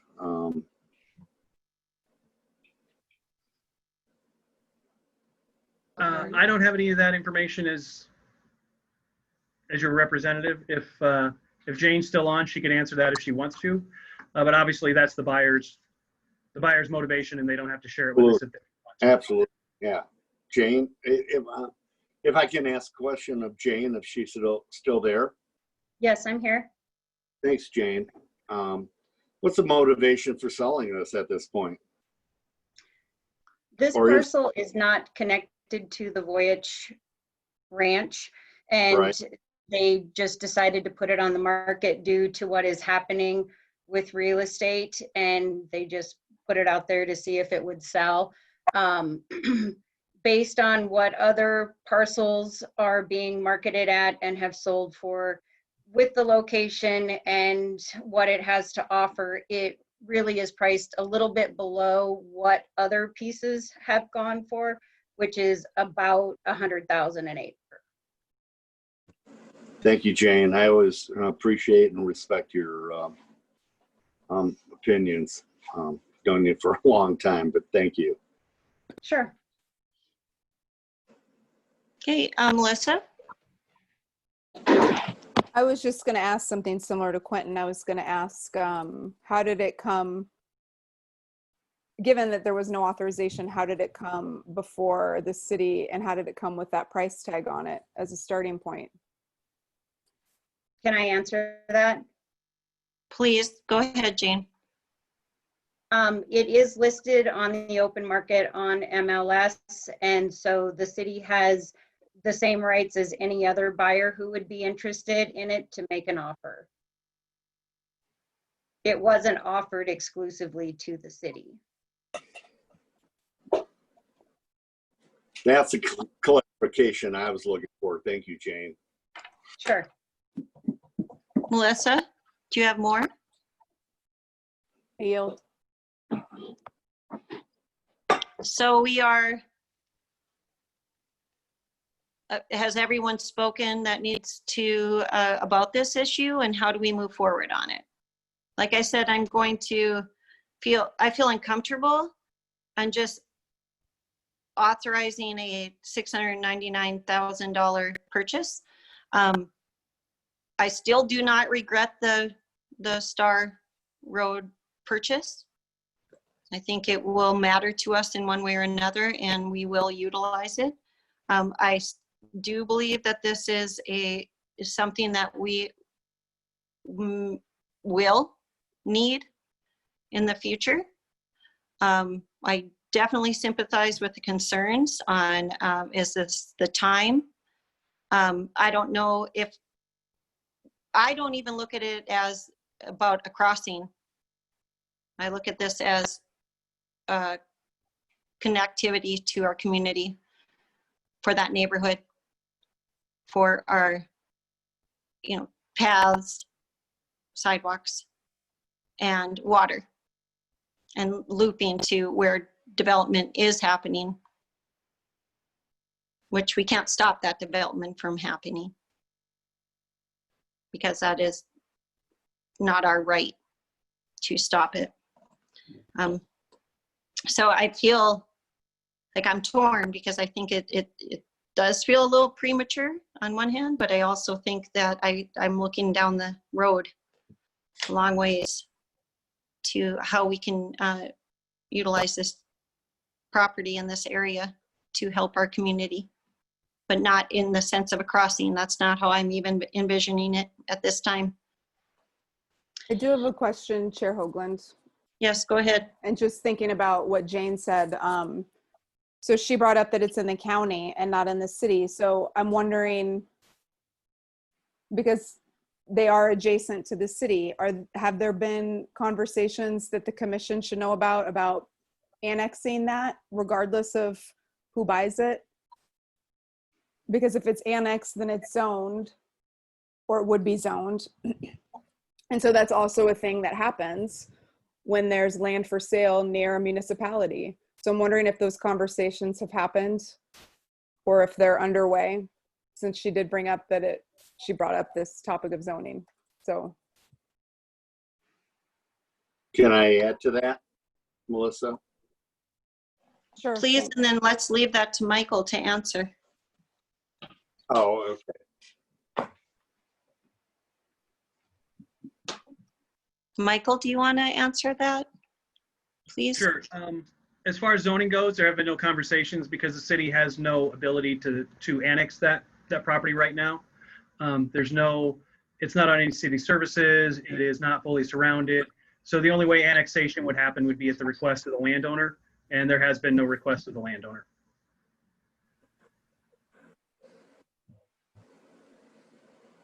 Okay. Now, Melissa, now that's if I- sufficient? Do you yield, Yes, Melissa? thank you. Go ahead, Quentin. There is no zoning in the county, so anything could go on there. So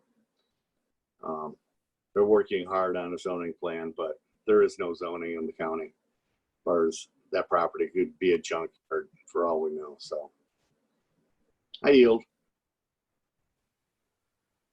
All right. So where do we move forward? We have a resolution.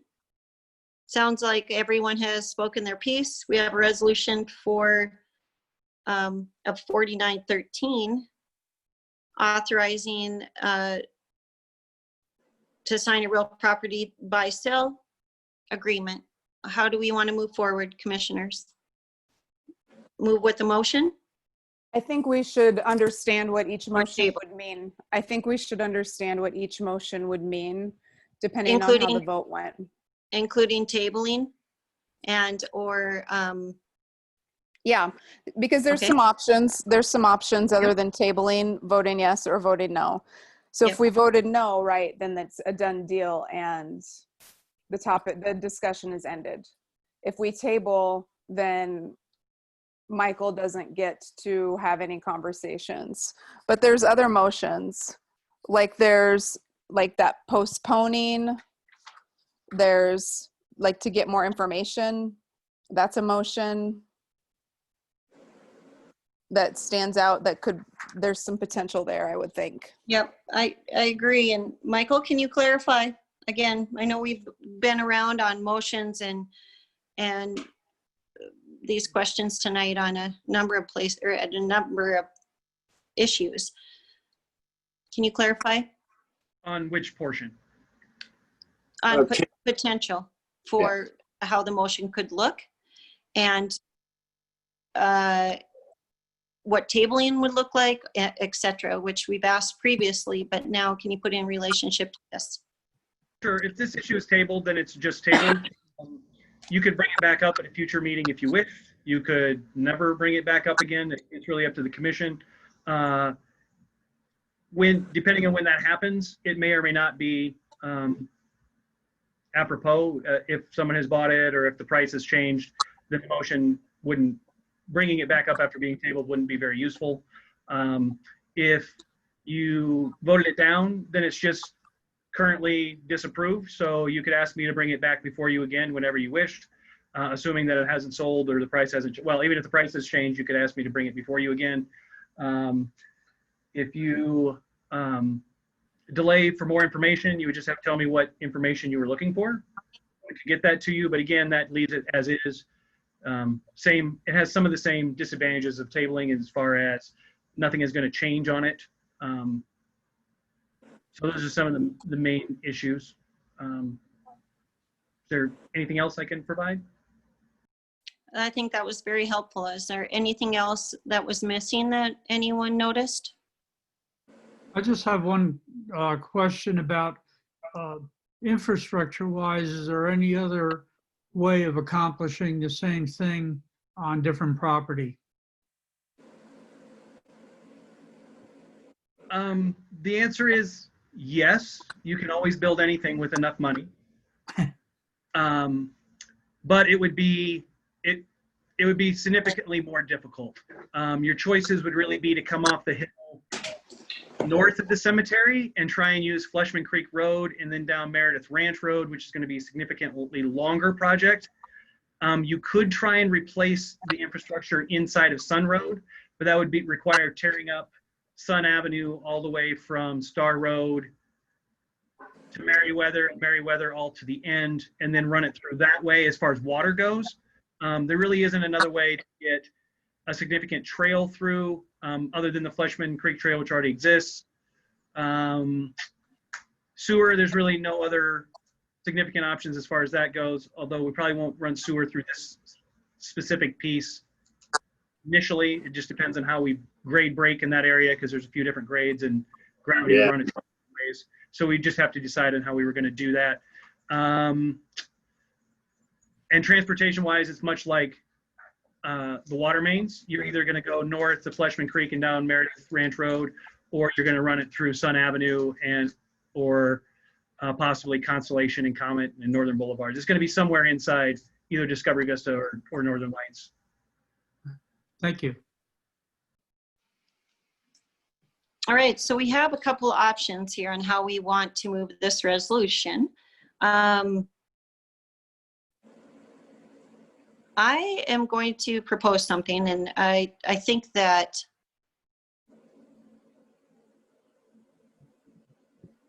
I don't know if I can ask it this way, so I'm trying to make sure. I would like you to bring this resolution back to us with more information. I would like it to include some conversations and with as far as working with the realtor and negotiating, or not necessarily negotiating, because I don't think that's the correct word, but I think to really start conversations, and that you can then bring that conversation back to us so we have a better understanding of price, comparables, etc. And so that's what I'd like to see, is to see if this is really worth it for our community. Because like I said, I stand by the fact that I think this is important. This property could be utilized and is important for our future planning, not related to the crossing. So that's my idea, is that bringing back more information, getting comparables, making sure that we're, that this is a reasonable property price for this property. I guess for this property, I'm starting to jumble. But I also think we need to hear exactly how it will be used and the importance of this property for our future. Those are the things that I'm wishing for and wanting in this resolution. Anyone else?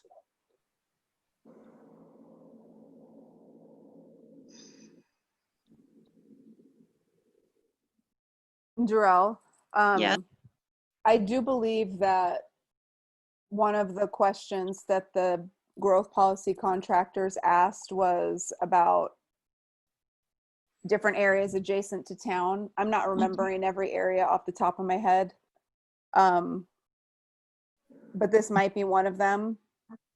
They're this close to getting a draft done. They might have that data to offer. That would be another useful bit of information. True. If there's the survey and it was it was like the follow-up survey, I think. Okay. Any other comments from the other commissioners so we can move forward? Or do we want to bring it to a motion?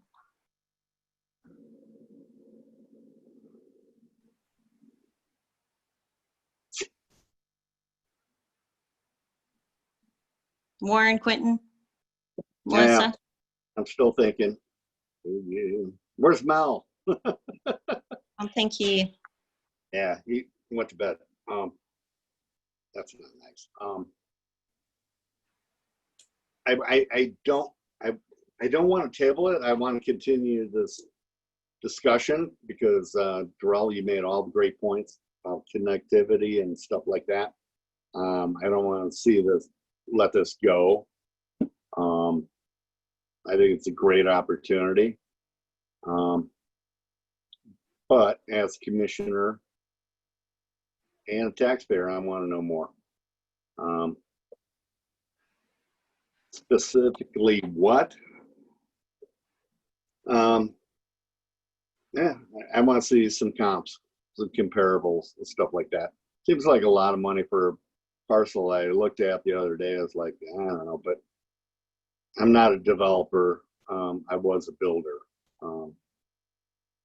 So there's a big difference there. That's all I have to add to that. But I want to continue the discussion forward. I don't want to let it go. so are you saying you want to bring it back? Yeah, I want to bring it back. Which I proposed. Okay. Warren, Melissa, anything else? on Yeah, it? I'm sorry. I would go along with that as far as bringing it back. Okay. Thank you, Warren. Melissa? Just what I said about, I'd love to see the data that that Burton compiled and see how it meshes with this property. So bring it back with that data included. Yeah, and everything that you all said too. Everything that you all asked for is also great. So after the growth policy. Well, Quentin, I think that Burton probably has that data, even if they don't have the draft ready to go. Right. Yeah, I agree. And so they'll at least have the results of the survey, I would think. Yeah. And I'm guessing some of the city staff might have access to get that information to share with us, knowing that it's a draft form. But that could be useful. Yeah, even if it's a draft form, I agree with you. Absolutely. I mean, because I think they were asking, it's hard for me to remember because it's been a while and there's been surveys, but zoning or land use, there was all sorts of different things in that last survey. So I'd be surprised if we didn't learn something new. Yeah, no, that's valuable. I agree with you there.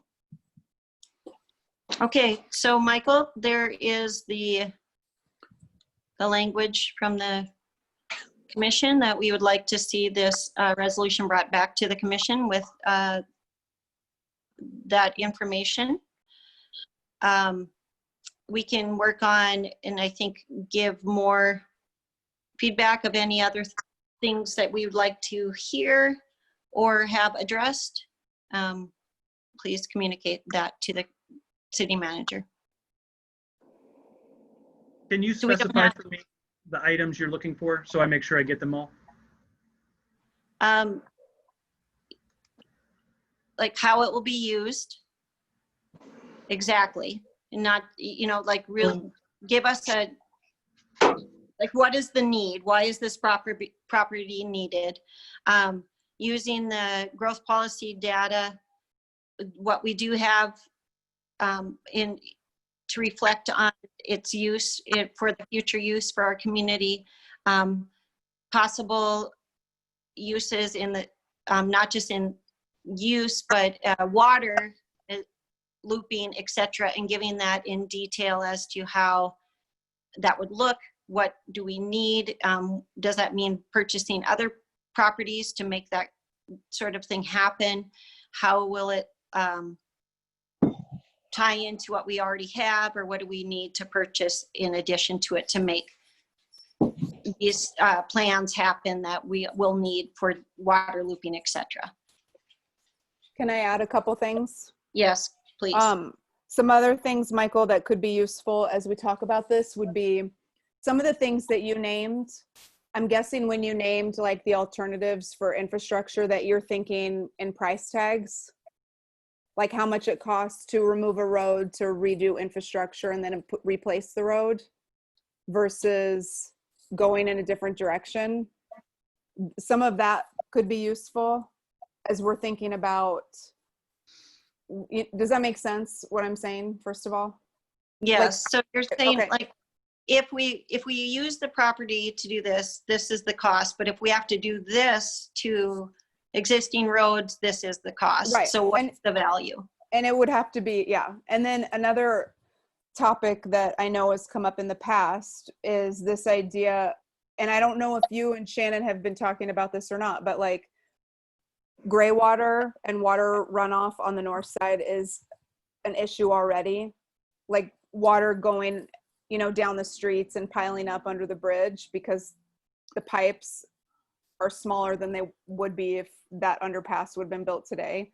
Is there the potential to have like groundwater filtration? There's a word for this and I'm not thinking, settling ponds, like a settling, like, you know, there's a term for that and I can't think of what it is, but is there some unmet need that we currently have on the north side or in that part of town that this could help mitigate some of the effects of what's already happening on the hill? That's kind of what I'm thinking. If what Quentin's saying is true and it's not a particularly developable piece of land, there still could be benefits that match with the community goals in terms of water, especially, that we might not be thinking of. But in the long run, it might be a cost savings. I'm just thinking like with groundwater being filtered through land as opposed to running into the river and having to be cleaned before it goes into the river. Yeah. Or Fleshman Creek, as this case. Right. So it's just like a couple more things I would add to Darrell's would be like, if you have some idea of cost, you or Shannon, the difference in cost to having infrastructure there versus going through existing neighborhoods to replace, or any of the other things we might be not thinking of off the top of our head, like the gray water runoff, stormwater runoff. Okay, Michael, is that enough? So that is a significant amount of information. That is not a quick answer, and it certainly isn't with the other priorities that I believe you have for me currently. So if you want that level of information, we are probably talking a month to 2 months out. You will have to, we can discuss it further, but you're going to have to, as the expert in the room, as the city manager, gauge, you know, the conversation that we just had and the expectations and what we'd like you to bring back, and do what you can in the best time that you can do it. I think that we are understanding of that, but I think we need more information and to validate the purchase, and I think that's what everyone is looking for. So do what you can. We get it. Right, because, yeah, and just because of that list of things that we're talking about for the next 4 meetings, I don't see any of it being able to fit into those meetings, because those are almost as large as this meeting. So we're probably talking October, November before I could have that level of information on this topic. Okay, well, let's start with that, and then we will communicate and work towards how we'll fill agendas. Okay. So bringing it back to the commission. Moving on to action items. So I think we should move these next two items. We know that the action item B, discussing the HRDC warming center and some of the funding for that, and some we can talk about during our budget next conversation, which we've already laid out or discussed. And then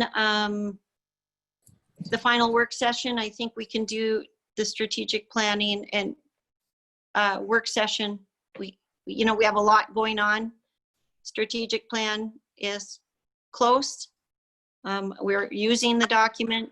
would you guys be okay with just putting those two to the side for discussion in the future? Chair And Hoagland, in the yeah, budget sorry. meeting, et cetera.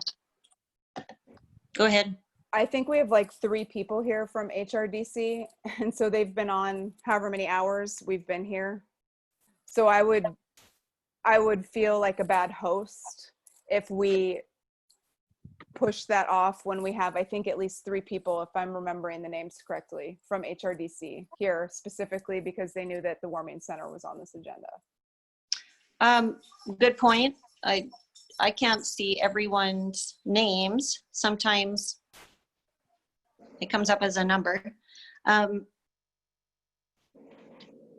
I still do want this to be addressed during the budget meeting that we have scheduled or have just talked about scheduling, because it is a financial and it's a budget related thing, but because we have community here to talk about it, I would love to open it just to the public to talk about then. Would you guys be okay with waiting on the strategic plan? Yes. We're struggling with time here, you guys, and I know that at a certain point we've got to stop.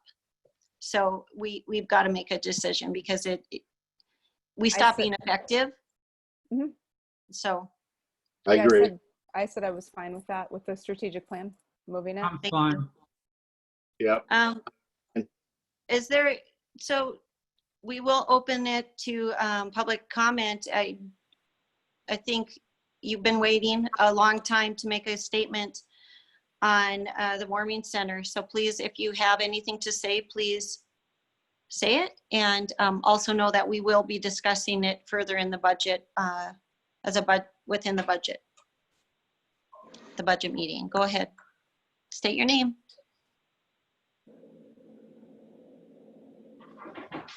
Thank you, Chair. This is Sherry Esslinger, the Housing Director at HRDC, 111 South 2nd Street in Livingston.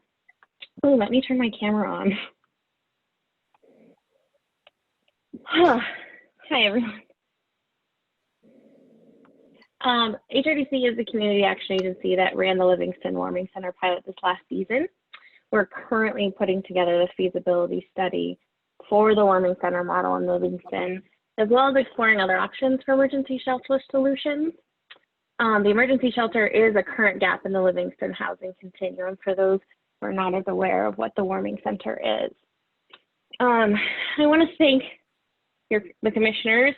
Tonight is a long haul, so thanks for continuing the conversation regarding the warming center at this venue, and also through the other conversations I'm hearing supporting a healthy housing continuum in general. As the city moves into exploring the financially supporting gaps in this housing continuum, I just request the opportunity to present to you all, and I'm happy to do that at the next budget meeting, either on the current state of homelessness and need for our neighbors now and or the warming center feasibility study. And I've also heard concerns about increases in homelessness and emergency housing services. And I'd be happy to report on those trends that we're seeing in HRDC as well, and inform the city for their plans moving forward. Emergency shelter is an essential service. It is a quality of life opportunity. It does provide an environment for growth and achieving self-sufficiency in a time when our neighbors are in a housing crisis. And we do that in a manner that is fiscally responsible. We do it with dignity, we do it with integrity, and we do it with compassion.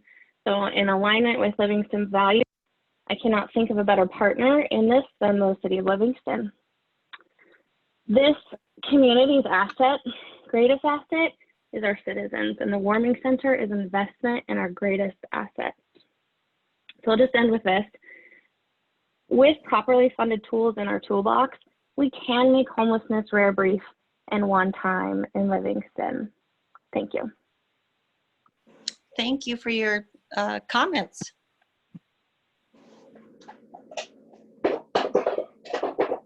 Any other comments?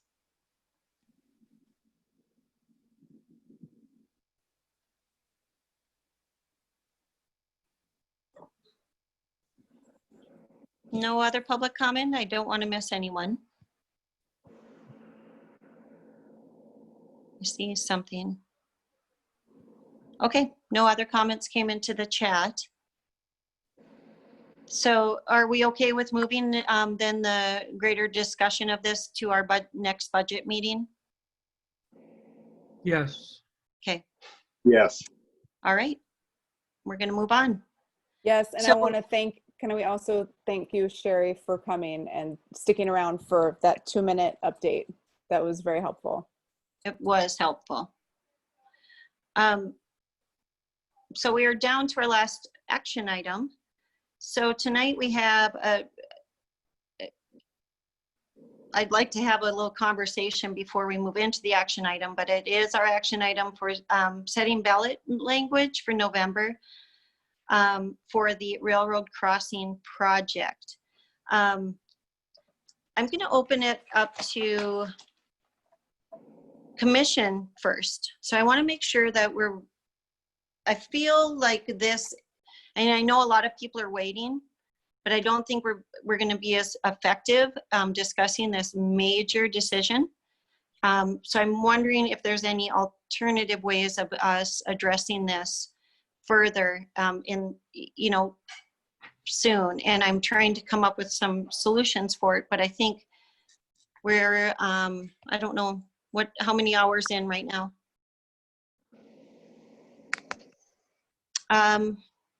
Yes, we are 5-ish hours in. And this issue will be extremely important to our community, and already is, as we know. We have gotten more feedback on this than we have in a long time. Although the crossing has always given, people have taken the opportunity to communicate it, their feelings on it, whether it's this time or other times. So how do we want to move forward? I need some commissioner feedback on moving this forward. This is a big issue. It has in itself hours of time potential, and it's 11:15. Madam Chair, Quentin. thank you. Our next meeting is scheduled till the 18th of this month. I would like to move this to a special meeting on the 11th, if we're able to do that, and make a single item agenda, just because of the feedback I've gotten from so many people that that I respect and love, and really, want their input. And I think it's this is very important. I could go on and on, but I would like to have a special meeting on this, just on this subject on the 11th, or whenever seems appropriate. I'll yield to the rest of the commission. Michael, what is the timeline of having to get it onto a ballot if that was so moved at some point? It has to be provided to the elections office by the end of day on the 10th. So it couldn't be the 11th for consideration this time around. No, and it probably can't even be on the 10th unless you're going to have a day meeting. Right. And so if you're taking the weekend out, that means the final ballot language needs to be decided by Friday the 7th. Which is 2 days, 3 days from now. Correct? I'm just Okay, Quentin? Do you want to elaborate on any of that?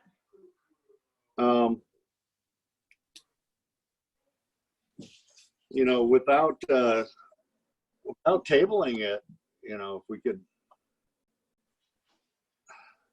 Okay, let me just speak regarding to all the input I've had from a lot of people.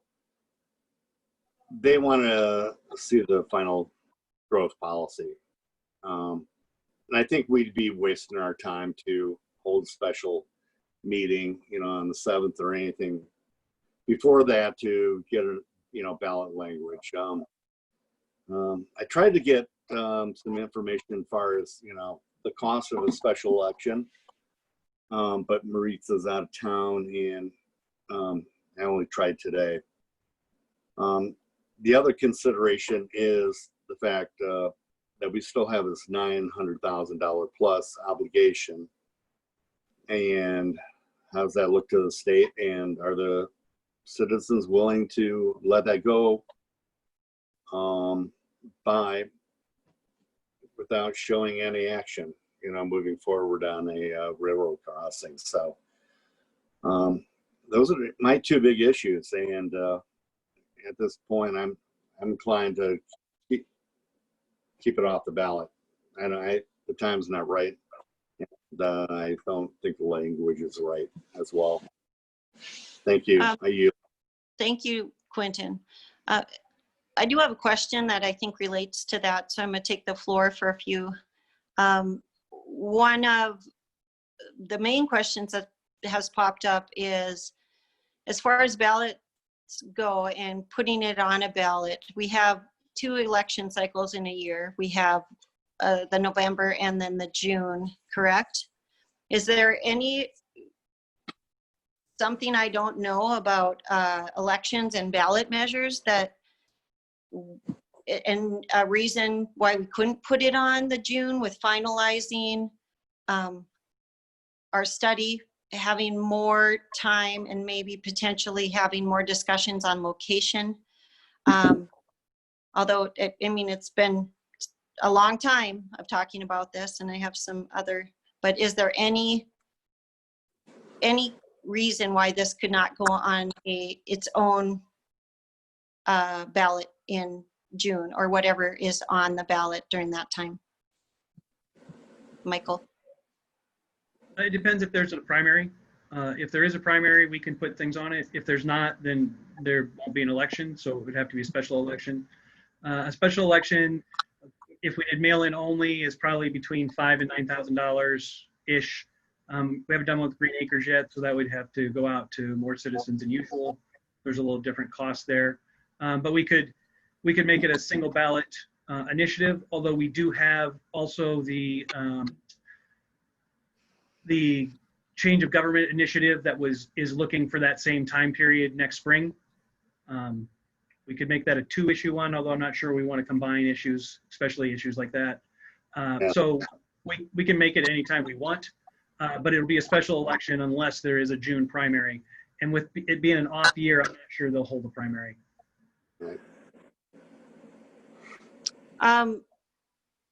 Yeah, and I see value in that, in waiting for multiple reasons. I do think that we have to consider, the feedback of our community. We have to consider the growth policy, but I just need to make this statement because I've thought a lot about it. I've had a lot of calls, a lot of conversations about the location. And if the growth policy tells us or points that growth should be somewhere else than where it currently is proposed on the north side crossing. The one thing I do know for sure is that from the 70s on, people have talked about needing a crossing here. So again, I'm going to relate back to the growth policy that it can't always drive everything we think about and or plan. It is part of our planning and it is very important. And we, as a commission, fought to make sure it happened. And I believe in it strongly.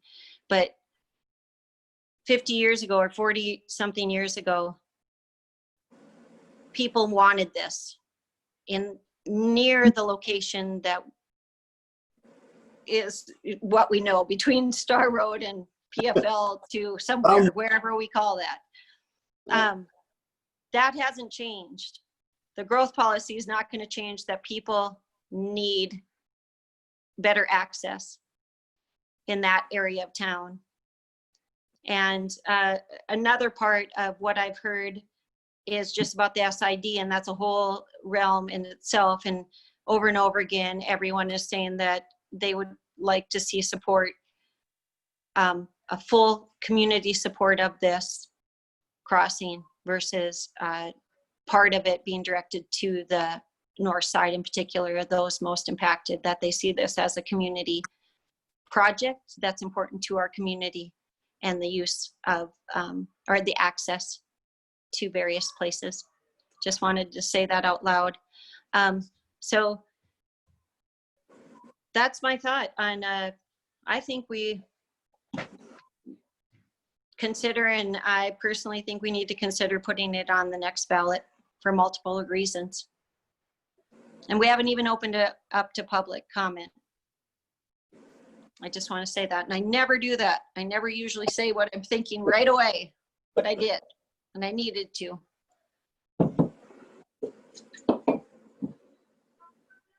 Are you opening it to public comment now? Yes, of course. Well, I want to see commissioners, how we want to move forward. Because like I said, I feel like this needs some time, and I think the community needs time, and I'd rather give them time on this agenda item. I mean, in the past we've had agendas, and we're kind of a busy commission, and we're putting a lot on the plate of the city. I know we are, and I know that. And we expect a lot because we want to see a lot of change. But this issue needs time, and I don't think we can give it justice tonight. I agree. And we can't give the community justice in their communicating of it, because it's going to be 1 o'clock and people are going to want to state what they want to say, and I want to hear it, and it's going to be hard. What do you guys? Yeah, and also for what it's worth, November of 2021, we do have city commissioners up for re-election, 3 of us, and it could also be put on that ballot too. So that's true. Yeah. As a politician, maybe not the most popular thing to do, but there is that option as well. Yes, and I think another issue is about location, because on the ballot we have to have location, but the feedback that we're getting from the community, including I mean, there's people who want to wait on the growth policy to those that want to have the location at Star Road and continue in that. And I want to make sure that we really have the right location for our community.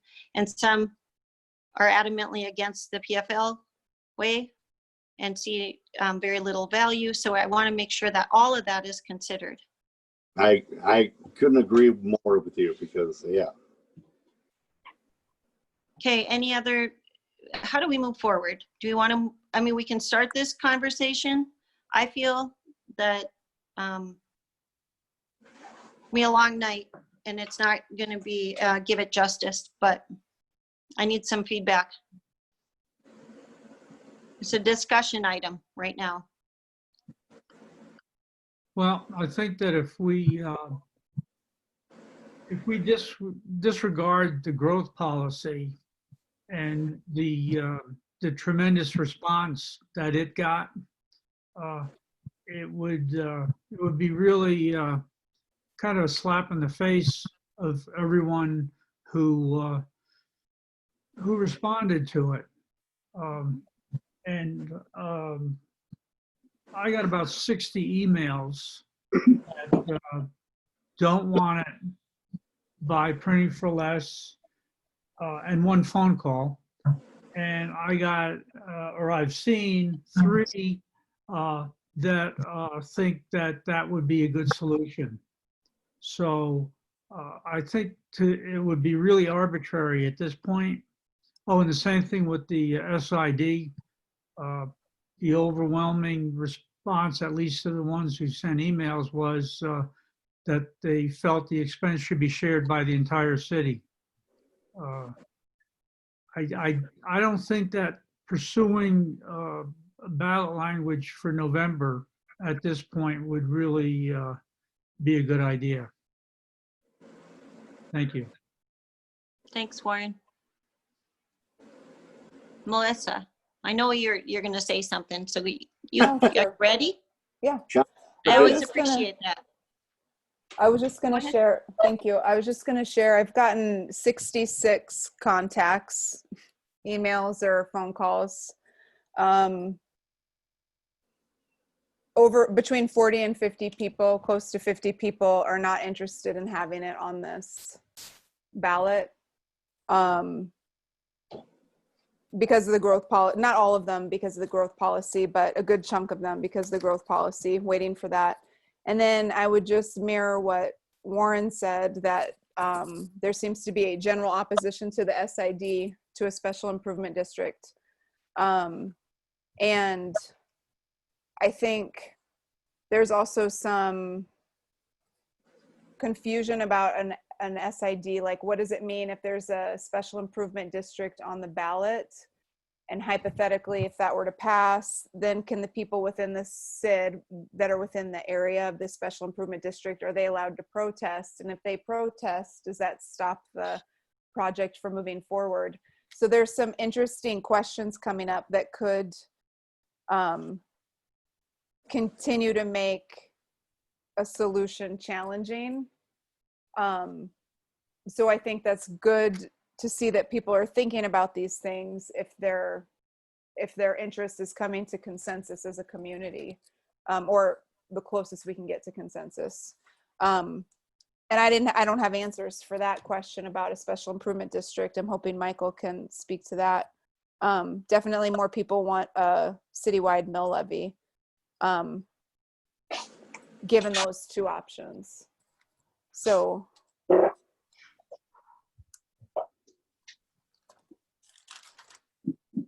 that's really like the sort of just raw information I have from citizens right now.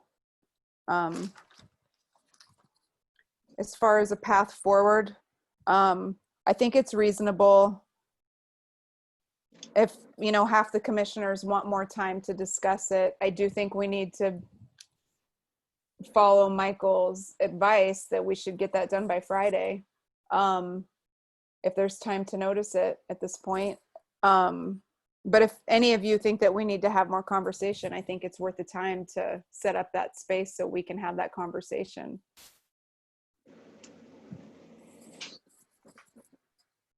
Melissa, so you're saying to try to set up a special meeting, or do we,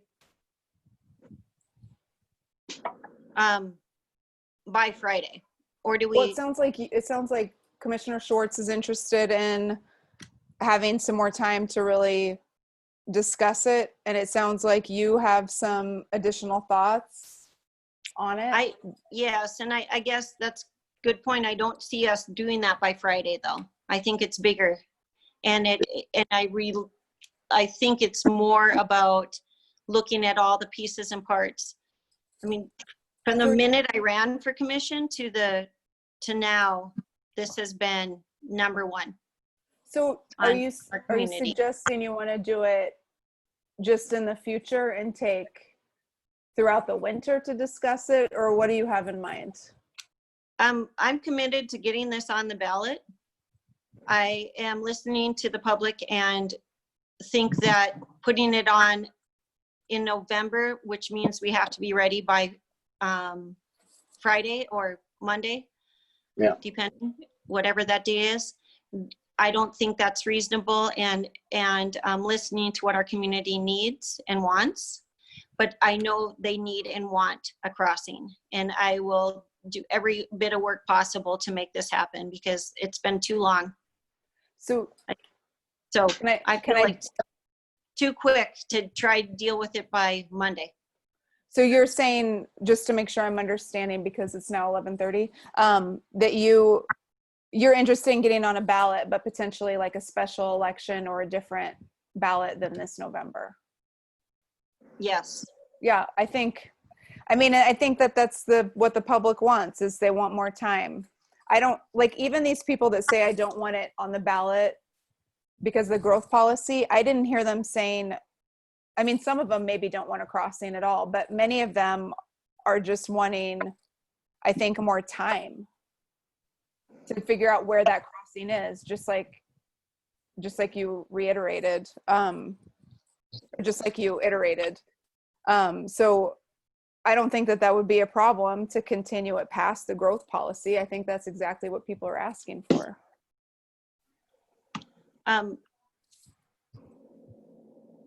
Thank you, Melissa, for putting that into context. Anyone else?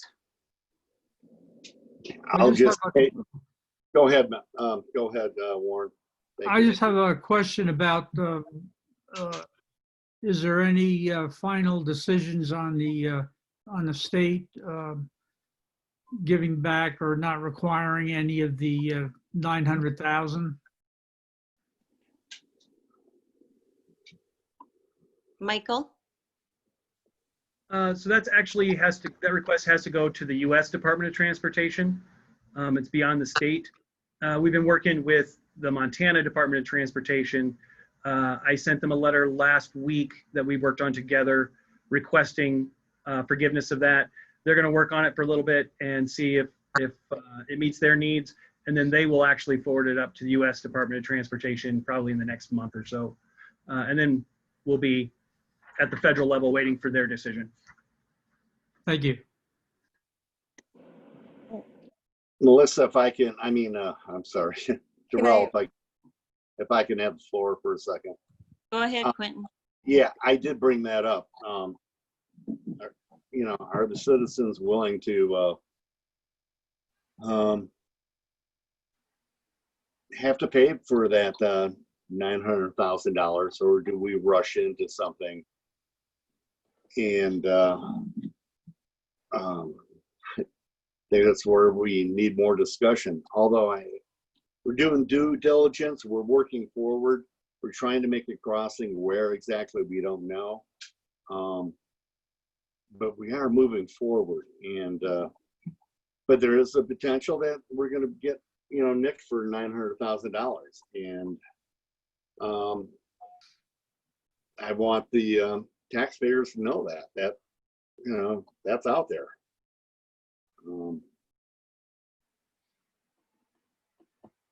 I yield.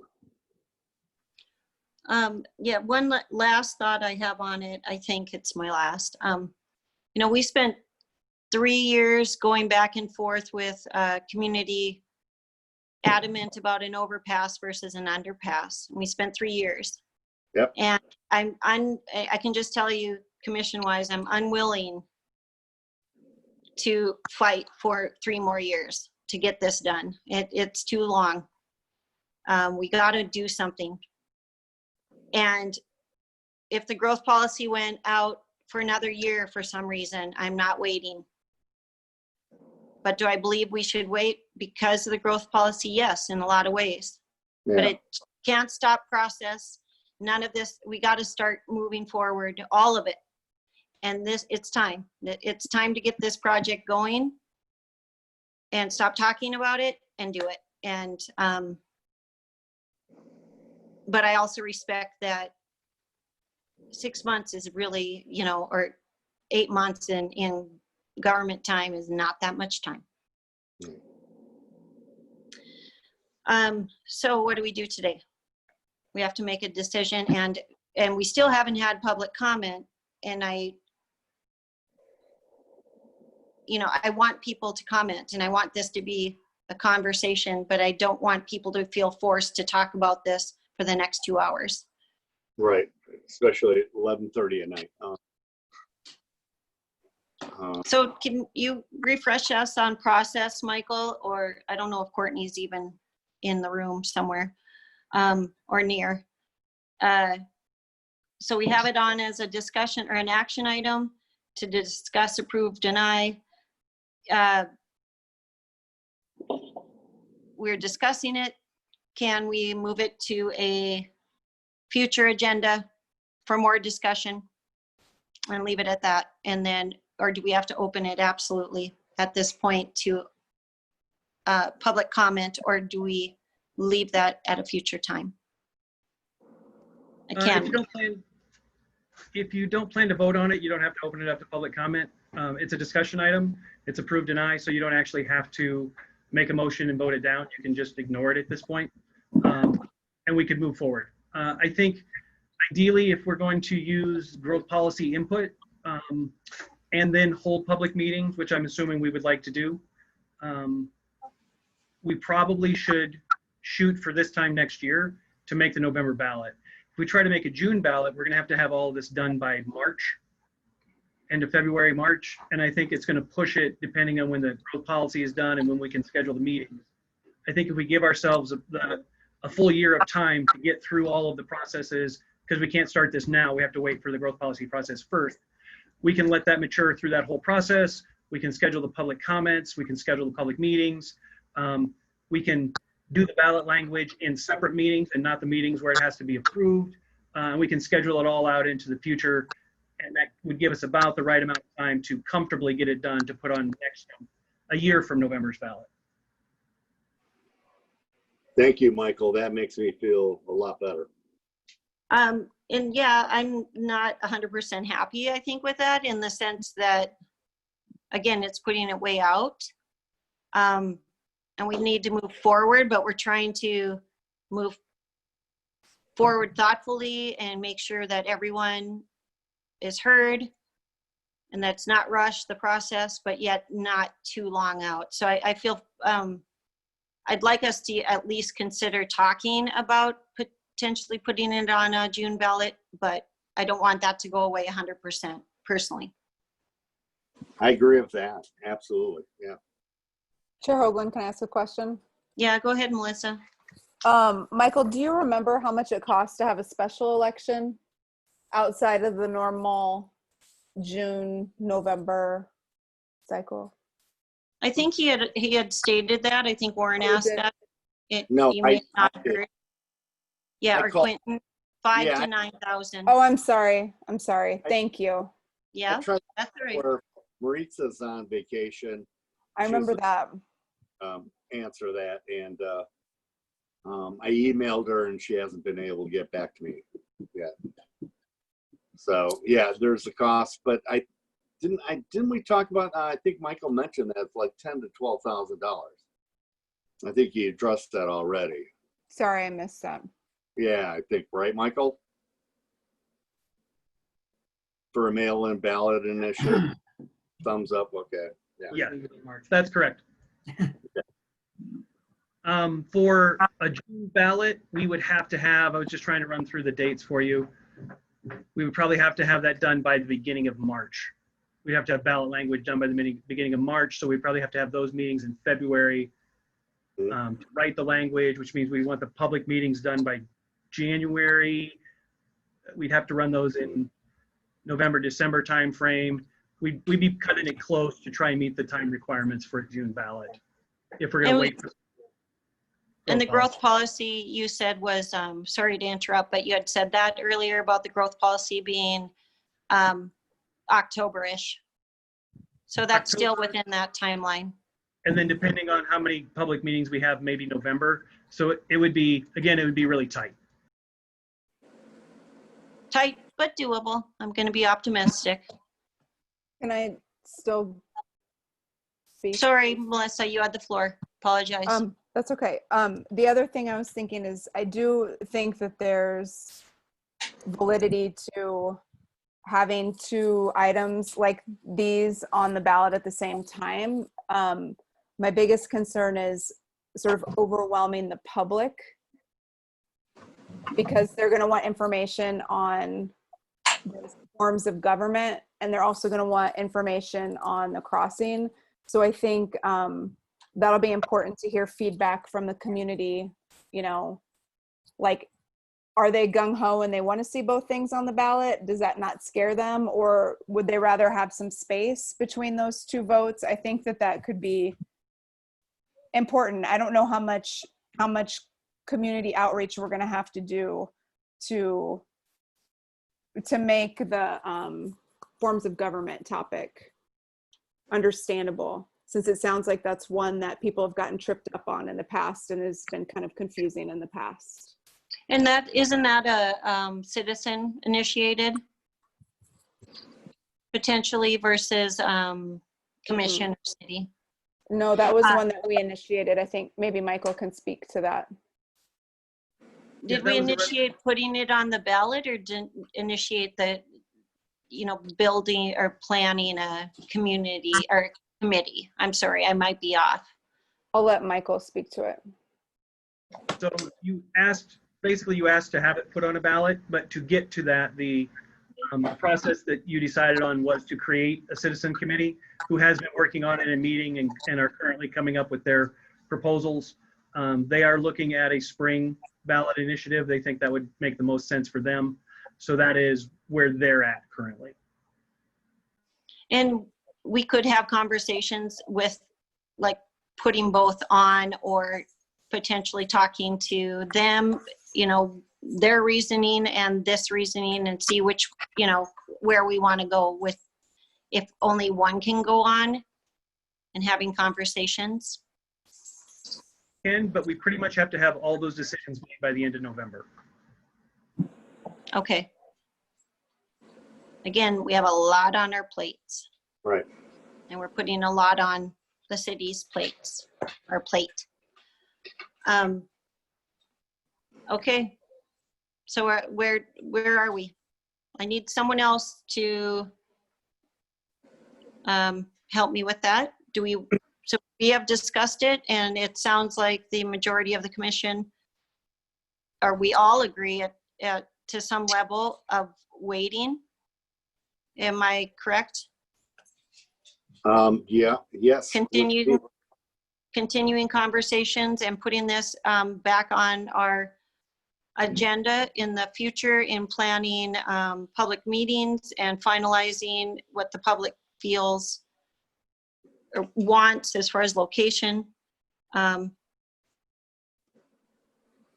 maybe what we do in the end is present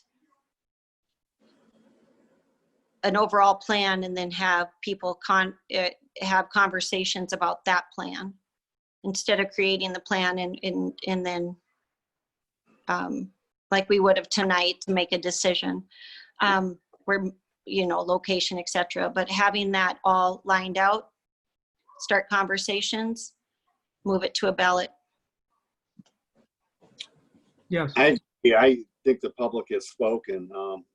They want more time. On location, Yeah, they want to see the growth policy and see, and they want that to drive the discussion and go from there. And if we have to go to November, next November to get this right, I think that's time to do it. That's my feelings on it anyway. And I think sorry. Are you done, Quentin? Yes, I yield. And then Melissa, please take the floor, but just one additional information point from what Quentin was saying is that this really location, it stopped being about overpass, underpass. It's really about location community-wide. They want to make sure we're putting it in the right place. And using not just the growth policy, but I'm hearing people who say, I don't care about the growth policy, but I want it in this location, or like Sun, or, so I think we have to value those opinions. That's just one example, but then there's others who say, let's wait and make sure that we're following the growth policy. So I think those are important data points that we have to consider in information. So Right. Melissa, go ahead. Oh, no, can I follow up on that? Yeah, please? Quentin and Melissa. Yeah, just because that's where the people want it doesn't make it the right place to be, especially with eminent domain and stuff like that, which the Voyiches have, expressed at the Star Edition, at that crossing there. We're not even talking to what's to the west of that, and so there's a lot of things to consider, and with growth and stuff like that. So just because somebody says, yeah, this is where you got to put it, this is where the overpass should go, and it costs $2 million, No, there's a lot more thought process into this, so. Well, and the cost may impact more Right. in one Absolutely. location than another. Absolutely. Melissa, you have the floor. Go Thank ahead. you. Personally, I would like, before we adjourn tonight, I would like to hear from the public because people stuck around probably specifically for this topic. So I wouldn't mind hearing community feedback before we wrap it up.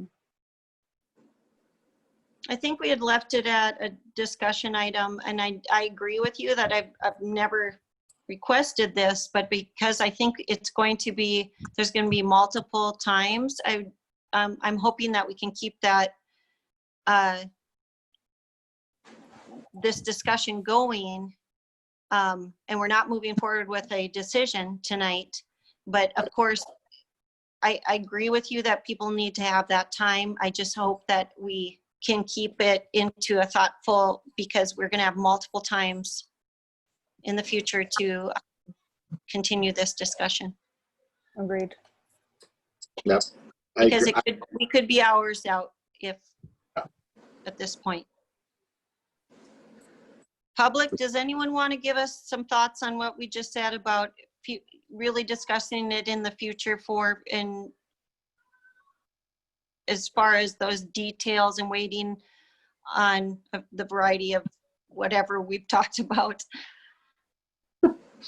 Because you're welcome to say something if you feel like you need to, and that is your right.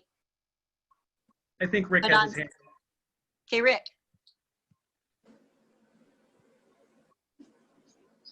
Rick, go ahead. I can't see that you put your hand up, but. I'm actually, hi there. I'm actually still here. Can you believe that? Some of us are a little older. I was going to tell you guys that you do realize, of course, that some of us started drinking wine about 2.5 hours ago. But anyway, I had scrolled out some comments that I was going to make, and now I'm thinking I wanted to tell you that Commissioner Schwartz asked me specifically to provide some feedback. I have not had time, but I'm going to try to do that before we're done here. Oh, by the way, when I tried to turn on my video, it says the host has disabled my video. I don't know what that means, but anyway. Weird. Yeah, we'll see how she is. Anyway. Oh, there you go. You look good, bud. Anyway. Get out of your ear. Quentin knows what I'm talking about. Anyway, so I had some comments written out that I think I'm going to try to actually produce into an official written document and submit it. But I wanted to remind you that one of the things that I've not heard anybody talk about yet this evening is the sheer fact of the status of the economy and the COVID virus, and where we are with all of that, because I think that is a weight on people's mind that I don't think they're going to respond well if we ask them to fork over a chunk of money this fall. I just think the timing's wrong. And I think we need to consider, I look at it like, well, we've waited 50 years. What's another year? And I could go through a few points that I wrote down, but I think that your thinking is right, that it's a sad thing to say, after all this planning and work that we've done, that we still aren't where we want to be as a community. But we have discussed this over and over and over. And I think we are at the point where we can basically say, let us plan it and do it right and have it done within the next year. Thank you. Thanks, Rick. I think we are the closest we've ever been. I agree. I think so too. And I'm Any Rick, other- the former city commissioner, and has been dealing with this back in the 40s, right, Rick? Yeah. 1840s. Just kidding, Rick. Any other public comment? No need to get snarky now. I can tease you. Pushing midnight. Thanks a lot. Thanks, Rick. Any other public comment? That was Jack Luther. I just wanted to thank Hi, you Jack. guys for hanging in there, and I think you're making the right decision. And I agree with Rick about the wine, and I think that he probably wasn't the only one that was partaking. And I think you're making the big decision here, and I think it's the right one to gather more information, look at the growth policy, and thank you very much for your service. I really appreciate it. Thanks, Jack. Any other public comment? Jonathan Henninger, 519 West Park Street. I just also wanted to say thank you. I think that this sounds like the right decision, and appreciate you taking the time to get all the public feedback and wait for the growth policy and everything. So thank you. Thanks, Jonathan. Any other public comment? All right, well, we are moving on. All I've had tonight was a V8, just gonna say. And everyone else apparently was drinking wine. Not fair. So I know, Michael, you usually don't have, oh, good. You don't have city manager comments when we've gone over the 12-hour mark. So do you have any comments though? I better check. I actually do. Oh. Because once you go back over 6 hours, then I reset. City manager comments. Actually, what we need to do is, with the budget being required to be passed by the 3rd, which the 1st of September will be that meeting, we really need to lay out the schedule of what meeting you guys want prior to that, because we need to notice that public hearing a minimum of 7 days prior to, I think it's actually 6 days, but with the papers requirements, it's 7 days prior to that meeting. So to meet the 1st of August, we really probably should have the final budget in a form that can be put out with notice on the 21st. So that gives us basically 17